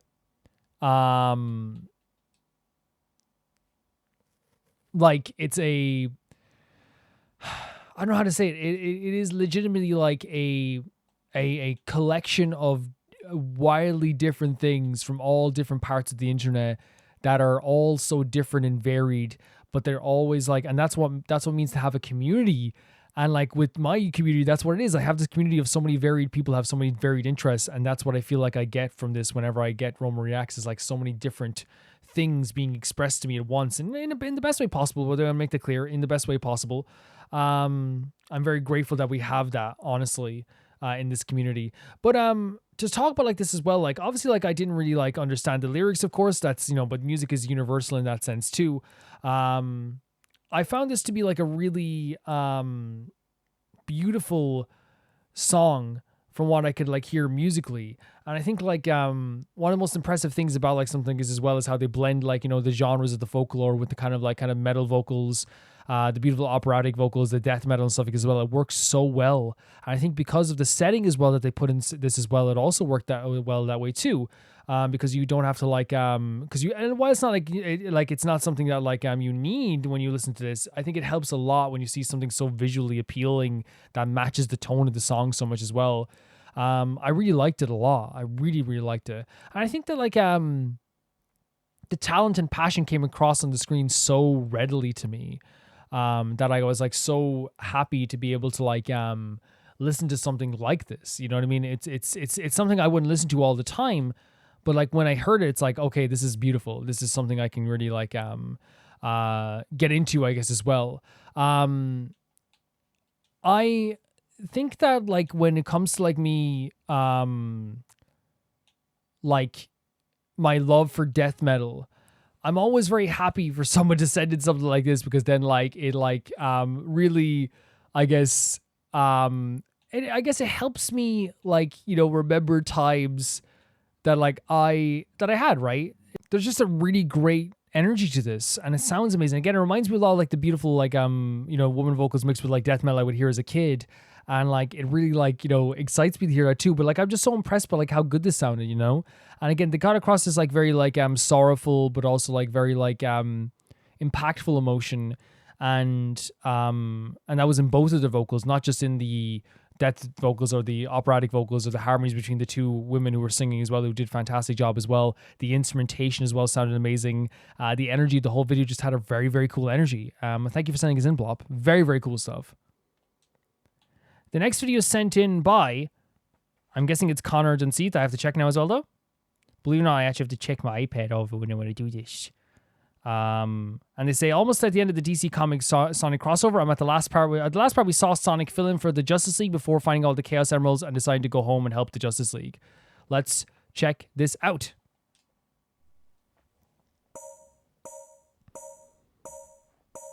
Support the official release. Never. No, I'm joking. No, don't let him regain control. We have to hold the line here. All this DC superheroes holding this on here.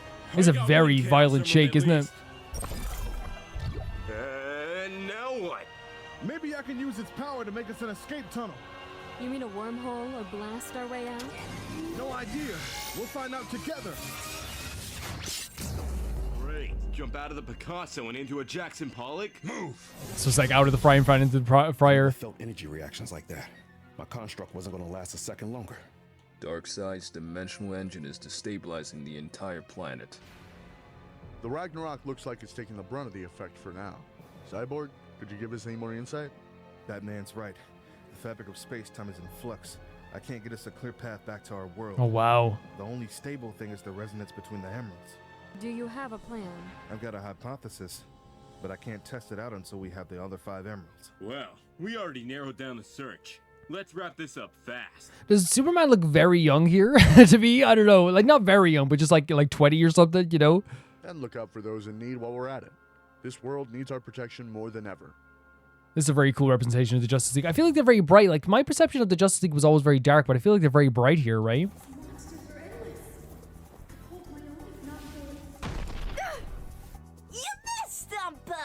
Cram it, Harriet. I didn't want to risk crushing Lord Darkseid's prize. Oh my god, these bad guys too from DC? But I will keep it safe till my last breath. I've never heard of them before, never seen them before. She looks awesome. You call yourselves the female Ah. but you're nothing compared to the real ones. Wonder Woman's arrived. I'll stump your guts out!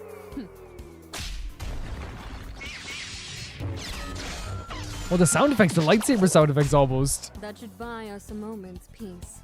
I am Princess Diana of Themyscira. I do love when Wonder Woman introduces herself as Princess Diana, right? It's one of my favorite things, legitimately. Visitor to this world. Thank you. I am Blaze, Imperial Princess of the Soul Empire, and likewise, a visitor here. I could not sit idly by while invaders threatened my friends or their homes. Those villains were after this. A Chaos Emerald. My allies are searching for them. We hope to use their power to drive the evil from this world and return Sonic and many of his friends. Okay. Will you part with it? Ryu, anyone else in any other circumstance? No, but I see your valor in nature clearly. First, we should ensure these threats are dealt with. Then let us rejoin the battle. Great stuff. You have great interactions between the Sonic characters and the DC characters, right, by the way. And I love how they take it like serious so they can, so like with the comedic moments like are more effective as well. Honestly.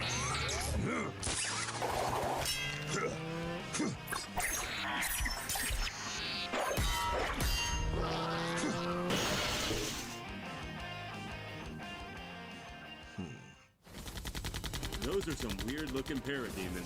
You are too late, Flash. What? I, the brilliant vermin Wunderbar, have won the day. Never heard of these guys. Are these actually actual villains? The treasure Lord Darkseid so dearly desires. Cool, though. With this arcane relic, I bent the resident monsters to my will. Now go, my Oh, very cool. Tear him from limb to Zora's limb. adorable. They remind me of like Crash Bandicoot villains in the best way possible. So that weird shell controls your rainbow coalition of critters? You're just saying that out loud? Okay. There you go. No more orders from Admiral Oktoberfest over there. That is appreciated, stranger. However, that emerald will allow us to wage war on the world below. Relinquish it to me, and I will make your end mercifully swift. Uh-huh. Are you fast at all? My strength is more than enough to... No, wait, don't say that. Fucking Claws got it. Listen, I'd love to stay in style on you, but I've got a world to save, so bye. Stop! Fight me, coward! Flash ain't about that. He's as bad as Song. Oh my god, this place is amazing. Flash the Justice I do League. love that Flash was being very smart about that as well, by the way. He wasn't stupid. On hand to hand, I'm probably losing here, but I can get out of here fast enough, Yellow Chaos Emerald secured. I know we're short on time, but apparently Empire City has an 8-lane highway loop-de-loop. I have to experience that. I'll be quick. Ho! With Darkseid hoist by his own petard and Sonic missing along with his menagerie of miscreants, nothing will stand in the way of my glorious conquest. Love Dr. Eggman's here as well. To the Eggman Empire. What is that? Is it a bird? Oh, that's the old phrase used for Superman, right? It's Superman. Honestly, Eggman, yeah, you're about to deal with Superman. Confronting Darkseid. Don't you think it's a little early for your vile but inevitable betrayal? You know what they say, Man of Steel. I love that Superman called out hey, buddy, too early for this. Let's go. Strike while the iron is hot. Love Eggman's machines. Sometimes they're so well designed. No, stay back. Be gone, man. Have a little decency and engage in some pre-battle banter. He's like, come on, let me do my thing. The world is in peril. While I'll never understand the ambitions of people like you, surely self-preservation should be part of your calculus. That makes sense. Don't try to moralize me, you tourist. The Chaos Emerald. Where is it?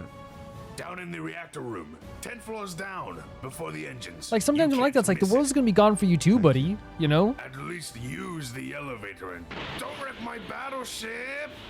Ooh, I hate that Kryptonian. I do love that Superman just didn't take any nonsense from him whatsoever. There we go. One emerald found and one invasion neutralized. Now, my little sweeties. Granny goodness, needs that bubble. Granny goodness? What the hell is a granny goodness? Can't be avoided. Little darling. Leave him alone, granny goodness. You're very creepy, but a very cool design. That energy, you can't help but doubt. But your loving grandma will find a good use for that power. By draining every last what. She's terrifying, but again, such a cool idea. Stop traumatizing the aliens, Grandma. The DC heroes take no nonsense, by the way. They're just stop. You're just as bad. You defined young man. Granny's been researching on how to humble you naughty lanterns. Oh, yeah? Think they can tell her what to do. Oh, Jesus. Get to cover. This is gonna get ugly. Oh my god, he's protecting all these. What? I see now. Wait, they all joined up with his ring? Born from one mother. They gift Whoa. their powers to another. So let evil now discover. Jesus, the lights here. Of all colors. Thanks for the assist. I don't think she'll bother you anymore. At least until I can properly deal with her. You said it. But with this, we're hoping to fix things somehow. Warn all your friends to hide for now. Very adorable. No telling what Honestly, that's they'll- like the essence of a hero, right? Saving these little guys and then telling them to move on. Running too. My ring is starting to run out of power. And my battery is back at the watchtower. I wonder if...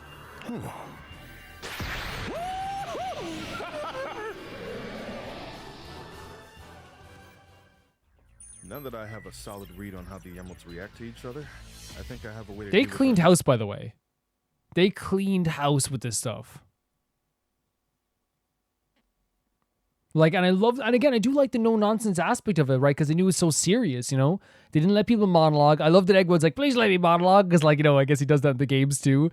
Very fun stuff. The Ragnarok's dimensional engine has distorted the surrounding space-time and subspace too much for us to boom tube out. However, I can use the emerald's power to punch them through our dimension. Their resonance with the emerald on the Ragnarok will create a conduit that should allow our friends to make contact. Yeah, huh. Bruce, explain that as one forensic chemist to another. We're locked in this dimension. We're slipping the key under the door, so Sonic and the others can unlock the Okay, that's fine. Thank you. Can we control where or even when the emeralds will appear? Not with the tech available to me. Then how can we be certain this plan will succeed?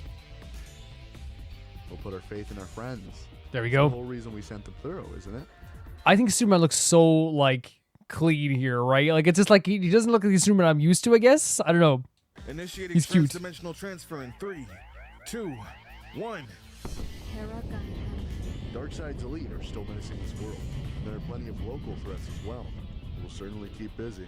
An actual loop-de-loop, not an outer belt or cloverleaf. I'm telling you, Bats, an honest-to-God vertical loop. I'll start my next patrol in Empire City. Empire City. Protect all we want, but this planet is living on borrowed time. Is there any way we can get an ETA? Beyond the anomaly's terminus, all the rules of space and time go out the window. I mean, I could try to do the math, but...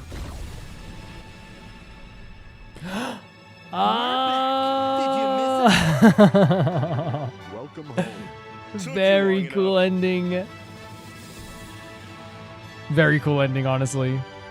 Yeah, no, great stuff. And I feel like this one here was like even a setup for like future stuff as well. If I'm right in saying that, it felt like it was like one of those things where it's like next time like it's gonna be like massive as well. Yeah, like what this was I feel like it was like we saw the Sonic characters kind of like you know, cleaning up around the place as well, and now it's like it feels like it's like the DC characters' turn to kind of like clean things up around the place too. And I love that they showed all these different villains from Darkseid that I've never seen before, like very creative villains, great designs, great locations, but like the interactions with like what great designs and great voice acting and all this stuff. The interactions with the DC heroes was what was like super fun for me. Like having like these DC heroes kind of like either not take any nonsense, just going in and just destroying these characters, all pairing up in the right way. It really felt like it was like a it worked on a level that I wasn't really expecting, you know, because I love the Sonic side of things, but I'm actually really impressed by the DC side of things as well. Like they had characters like just do very smart moves, do really fun stuff as well. Like the stuff with Flash being like, I'm not going to fight you 1-to-1. That's stupid. Like I'm fast. Are you fast? Okay, I'm going to go. You know, having like Superbad be like, I'm not letting you do a monologue, Eggman.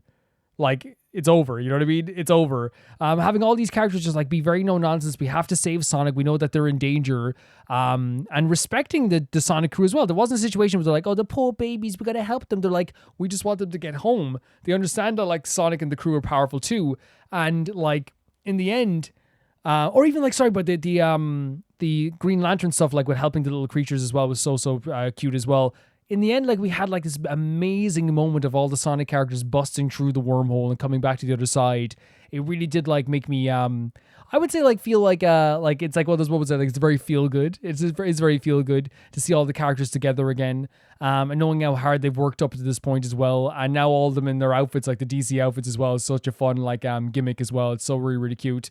Yeah, this was a really fun comic. I feel like it was like very much cleanup for the DC crew. Again, like I said, cool designs, cool interactions, really big build up to like what's going to be coming next. I'm guessing with like sending him back, or at least the Sonic guys, you know, fighting Darkseid, and like having all these Darkseid villains as well. And the Darkseid villains were so cool as well to look at. This was a really fun time. It really was. Thank you so much for sending us in. This is awesome. The next video is a Romer's Choice, and this time it's BTS is done with interviews for 8 minutes straight. I love getting these videos. I love whenever I get to see these videos. I love seeing BTS music videos and also funny moments videos. I don't always get to do Romer's Choice. Sometimes I will do it, sometimes I won't. But this week I said I would do something like that as well. So let's check it out.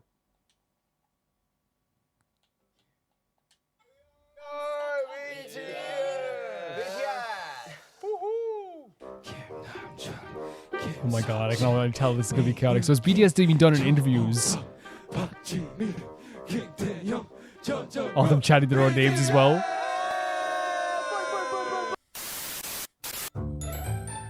Butter Promotions, that was a big song as well, right? I always see it advertised to me. Members' favorite thing about being BTS. B가 자기의 엽기 사진을 수시로 보내줍니다. Wow. B, fun picture. Wow. Yeah. 놀러 가면 슈가 형이 밥 해줘. Oh, really? Yeah. Vacation, sugar. By the way, I was just about to say the hair. Look at the freaking hair. Gorgeous. 호석이 형 항상 이제 선물 Oh, really? 줍니다. Money. Okay, next question. 호석이 형. 아니. This is so good about me. You are so very kind. So, June, you said that. I just say, like, by the way, the Jimin always looks fantastic. I always get drawn to Jimin's fashion for some reason. I think they always look good. Like Jesus Christ, Taylor's hair was gorgeous there. So was Orm's, and all they all look great. They always look great. I think it goes out saying. But for some reason, I'm always just drawn to like Jimin's fashion. You weren't going to dye your hair pink ever again. Why'd you change your mind? Oh, did I? I want to see you with your pink hair again. Oh, pink hair. I don't do pink. I guess Ka here as well. Is there another song you're listening to obsessively? Definitely maybe Peaches and Peaches. I got my patches. What you know about rolling down in the deep, yeah. We just want to show some kind of like a fruit vibe. Okay. Like, yeah, you know, like twinkle twinkle. Twinkle twinkle. Yeah, I'm great. Butter color. Are you? I love J-Hope's just like J-Hope will just like cut through anything with like something hilarious. Smooth like butter. Are you smooth like butter? No. Are you smooth like butter? Okay, you're welcome. Next. How many times do you listen to the record before it's ready for everybody else's ear? 저희 지금 셀 수가 없죠, 사실. Maybe like 30,000 or 40,000. 40,000. Is Jimin still in his chair? Has he fallen yet? Just kidding. I love teasing on clumsy mochi. Give the audience what they want. Rear, is there anything you kind of Imagine being like Jimin, man. Best, such amazing fashion sense, amazing hair, knowing how to joke and laugh at yourself. Try out. What was the question? Sorry. Teasing on clumsy mochi. Next question. Rear, is there anything you kind of want to try out? Their laughs could cure me. 이번엔 좀 신나고 그런 거였는데 다음에는 모두가 즐길 수 있는 우리도 같이 즐길 Love his 수 hair here 있는 as well. 클래식이요? Like Baby Shark.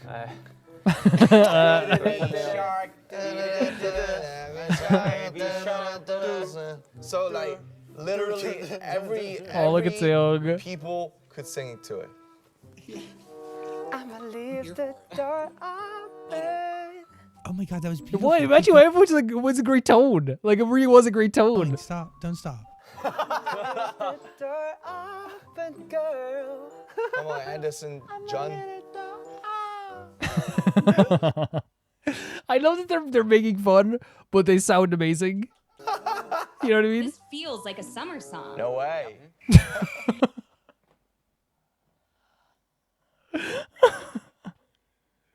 No way.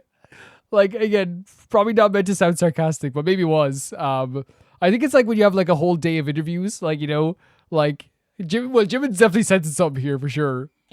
Can I see one of those dance moves? Come on. So like the fact that it was like again, the only reason I'm saying it probably wasn't meant to be sarcastic, but I think RM's like really well like.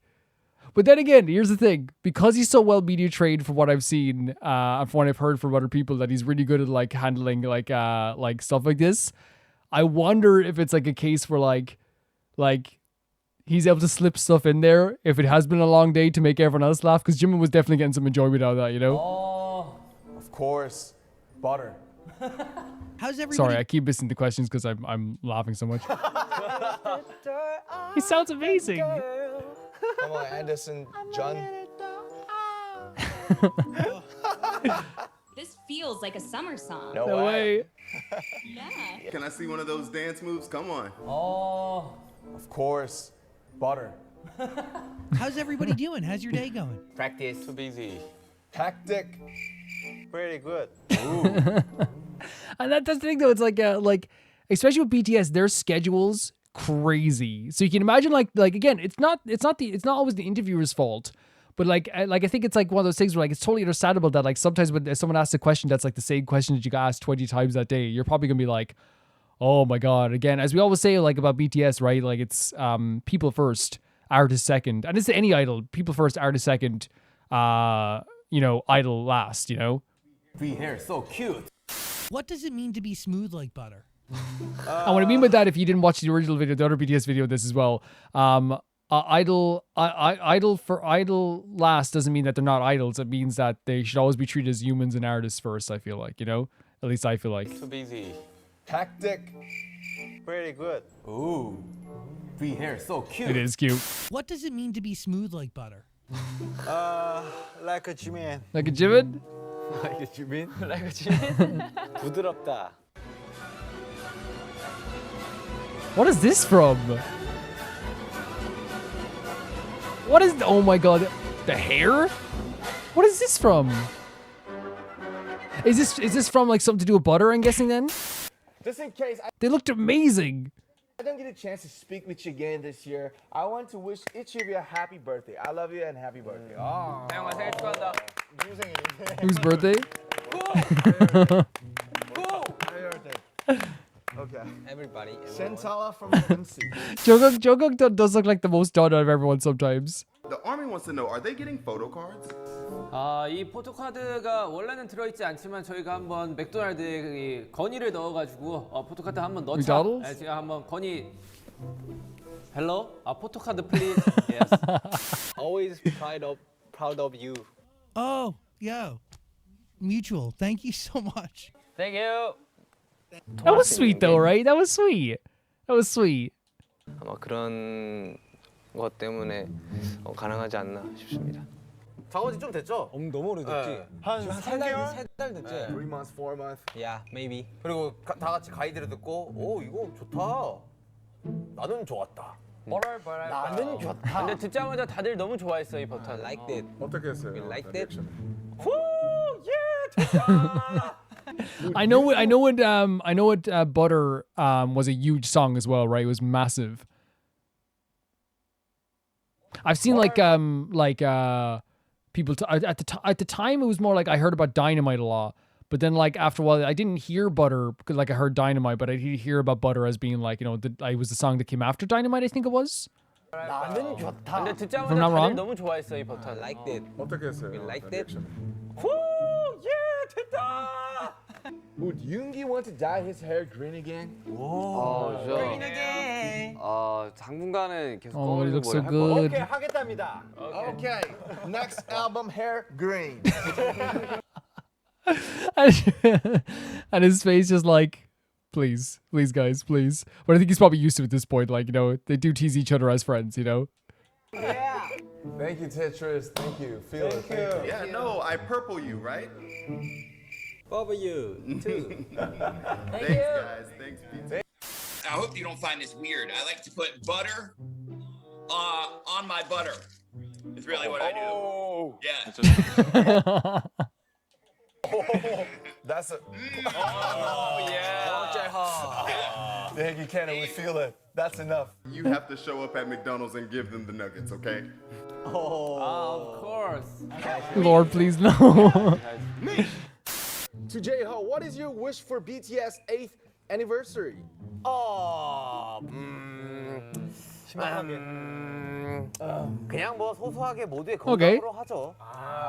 I'm obsessed. I'm sorry. I'm still obsessed. I'm going to skip back a second to hear what the full joke is. Sorry for the pause. But Taeyong's hair is so fantastic. It's so amazing. And like, I love his hair all the time. It's so fantastic. But they always look so good when all their iterations here as well. But like, I just noticed as well, one of the reasons why I love Suga so much. Look at this, the arms folded, introvert energy, you know? 심각하게. 그냥 뭐 소소하게 모두의 It's nice. It's a nice thing to say. Next question. Oh, then. Yoga. This is beautiful. Oh. This is. Next question. Jimin. 아니 호비가 본명이 불려본 적이 member들한테 No? 진짜 없는 거 같아. 호비라고 부르는 거. 호서, 호비, 호바. 나 호석이라고 부르는데. 오바. 번갈아가면서 하는 거. Man, that side profile. 어제 기자회견에 오빠. Make some noise. Want to do that? 강아지 잘 있어요? Hey, he's doing well. Thanks for asking. Oh my god. Like, look at that. Look at that. So cute. It is so cute. Maybe a new album coming? Yes, maybe so. Maybe not. Maybe? Maybe so. Maybe not? Maybe. Maybe. How many pillows do you sleep with? 나 3개. 3? Yeah. Why? 1? One head, two. I think it's actually like not like that's actually, first of all, it's very adorable that he has like and again I say adorable like but like it is very sweet, but like I think it's actually like, even if I say it's adorable like to sleep with the pillow like around your arms, because that's I think something people do, it's also like very common, like it actually I think it's supposed to be like smart to have like something between your legs sometimes when you're sleeping. At least I heard anyway. Maybe I'm wrong. How many pillows do you sleep with? 나 3개. 3? Yeah. Why? One head, two legs. 3. 저도 3개예요. 하나 안고, 하나 베고, 하나 내가 굴러갔을 때 베는 베개. Okay, practical. Everyone's being very practical. 난 하나. 난 4개. 하나 베는 거. 4개요? Four. How come? Where? One in head. 침대가 커가지고 여기 하나 안고 자는 거 하나. 아니, I love that they hold their pillows. 왼쪽 자리 하나, 오른쪽 자리 하나. 그치. He's sleeping in. I love it, like you can tell they're friends because like they love each other because they latch on to like the smallest things. That's what friends do. They will not let you away with a thing. What is your favorite food to put butter on? Beef. 이 간장, 버터, 계란밥을 좀 알아야 되는데 사람들이. 그쵸, 알려줘야지. Rice? 그거를 정확하게 뭐라고 번역해야 돼? 간장 버터. soy butter. 간장 butter. Oh, soy butter. Egg rice. Egg rice. Soy butter, egg rice. And you know, it's really smooth, but it's hot at the same time. So we want to just show the vibe of the melting butter. 스무스하게 여러분들께 다가가겠다. 그렇지. 풍미를 더해준다는 거지. We are smooth guys. 만큼 부드럽다는 거지. Awesome. It's a great way to phrase it. Yeah, another fantastic. I love like seeing like when I saw them when they returned as well. It's so awesome too. Yeah, really good stuff. Like I don't always have time for Romer's Choice. I don't. And it's just because like there's so many videos that goes into this. But this week, like I had like a lot of energy today. I'm coming off an illness, so I feel like I could take on the whole world. So I'm like, okay, let's go for it. But like what I always say about like these BTS moments, just like in the music videos and the moments, is that like they're like one of the most talented group of people that you could ever see in your life, right? But then they show up like in these interviews and these fun times, and they showcase like how like even in the most tired moments, they are like one of the most entertaining groups of people to watch. Like you could watch a 2-hour interview with them and not be like bored whatsoever, I'm guessing. Because I think even here in this video with like all the moments that they're done with interviews, like it showcases once again, like as I always say, like they're humans first, they're artists second, and they're idol third, right? That's what they're always going to be, and that's what they should be treated as, in my opinion. And like you see, like, you know, the very human side here, like, and also like the companionship they have as well, where like, you know, there's sometimes, and again, it's not like they're insulting an interviewer. They never would do that, right? Their RM's incredibly good, as you've seen, like constantly, like, and again, it's not even just like stuff I've seen from like stuff like that as well, but it's also like you know, either YouTube shorts or clips or even things that armies have said on Twitter. People have said constantly that like RM is like a media wizard. Like he's really good at this stuff, but he's also good at standing up for himself. I've seen that before as well, which is really cool too. And I think here as well, like, you know, he knows like how to like, and all of them know as well, like how to really like have fun, you know, express maybe like their tiredness or their doneness, I suppose, while also still having like a really good interview. Because like even like the most tired BTS interview, it seems like you'll still have like from this, you'll have like a lot of funny moments as well. And they do so much. They do so many interviews, and it's so much like stuff they have to do. I can only imagine how like long like it would take as well. But they still had like so much energy to showcase like how good they are with each other. They're funny. They have like this camaraderie between them, which is so sweet that we've seen so many times in BTS as well. I absolutely adore the fact that like, you know, they and it's a friendship thing, by the way, like to pinpoint even on the smallest thing, like one person will say something, and like I think Jin said something there towards the end, and like everybody like was picking up on it, and they were like, and they were like, okay, this is time for jokes. You know, Jimin and Taeyong were like, okay, time for jokes. And it's like a really like a sign of friendship that you can like laugh with your friend and you can make fun of your friend, not in a rude way, but in a way that like is really like endearing. And I think it is very endearing. You know, seeing this, it is really, really, really endearing. I really like love watching these type of videos. I liked watching the music video earlier, and I think it's such a great contrast here to showcase like how like, again, fun and human and friendly they are with each other, and how much they love each other. because like even in this, they have like the best chemistry. Sitting down in a bunch of chairs doing interviews, they have the best chemistry. They're so funny and charming, and even with like some of the comedic answers, like it's like you can't ever even like fault them. Like they're just so freaking funny with what they do. And they looked amazing. They always look amazing, but that goes without saying. As at this point with BTS, they are like just an amazing group that look amazing. And I'm very like happy that I've that Rome Reacts and the likes of Pauline and even What's Your Damage a few weeks ago, like as well, like people have like helped me like get into BTS, because it's been a great joy whenever I see them come across my feed. They come across my timeline usually, and like I stay away from like videos that are like that could be Roma Reacts worthy, like music videos and stuff like this usually. Like so like usually I just have YouTube Shorts and Twitter and stuff like that. So like what I've seen from them so far with pictures, with short clips and all this stuff as well, with these funny moments with the music videos, is that like, yeah, just one of the most talented groups in the world, if not like, like they are the biggest group in the world, whilst also at the same time being so grounded and real, and just real people that are so funny and charming, and you can see why people love them. It's just like one of those things I always say, like you pick the best people to be like to be famous, they pick the best people. I love the energy everyone was giving off here. So funny together. Suga in the background was so funny, like being kind of like an introvert. He obviously didn't have like a lot of like big moments, but that's just Suga, right? Suga has been like, we've seen funny moments from Suga. He can be funny, but like I think like introvert. He is an introvert. He is from what I've heard as well. He's like a super introvert who's like just a really talented introvert. He's got like he's probably going to speak what he needs to, but I just love seeing them all together anyway. It's one of those things where even them just being in the same room is like great. Even though I could tell Jungkook was tired, I could tell everyone was tired. They were still like being very funny and having fun with each other, and that's like what matters the most. Really cool stuff. Yeah. And that's going to do it with this episode of Roma Reacts, guys. See you guys in 2 weeks for another episode of Roma Reacts. And with that, I'm going to say thank you so much to my patrons at the highest tier of my YouTube. That being Tyfire2, Jamie Bolt, Jana the Banana, The Ghost of Inazuma, Felicitas Felix, Yule, Radish and Usta, Death Trap, Yassassin, True Peanut Butter, Peter Shelson, Leon, High Kasperian, Jeremy, and I'm at the highest tier of my YouTube, Royal Gamer 7 and Blasco. And I'll see you all soon. Bye-bye.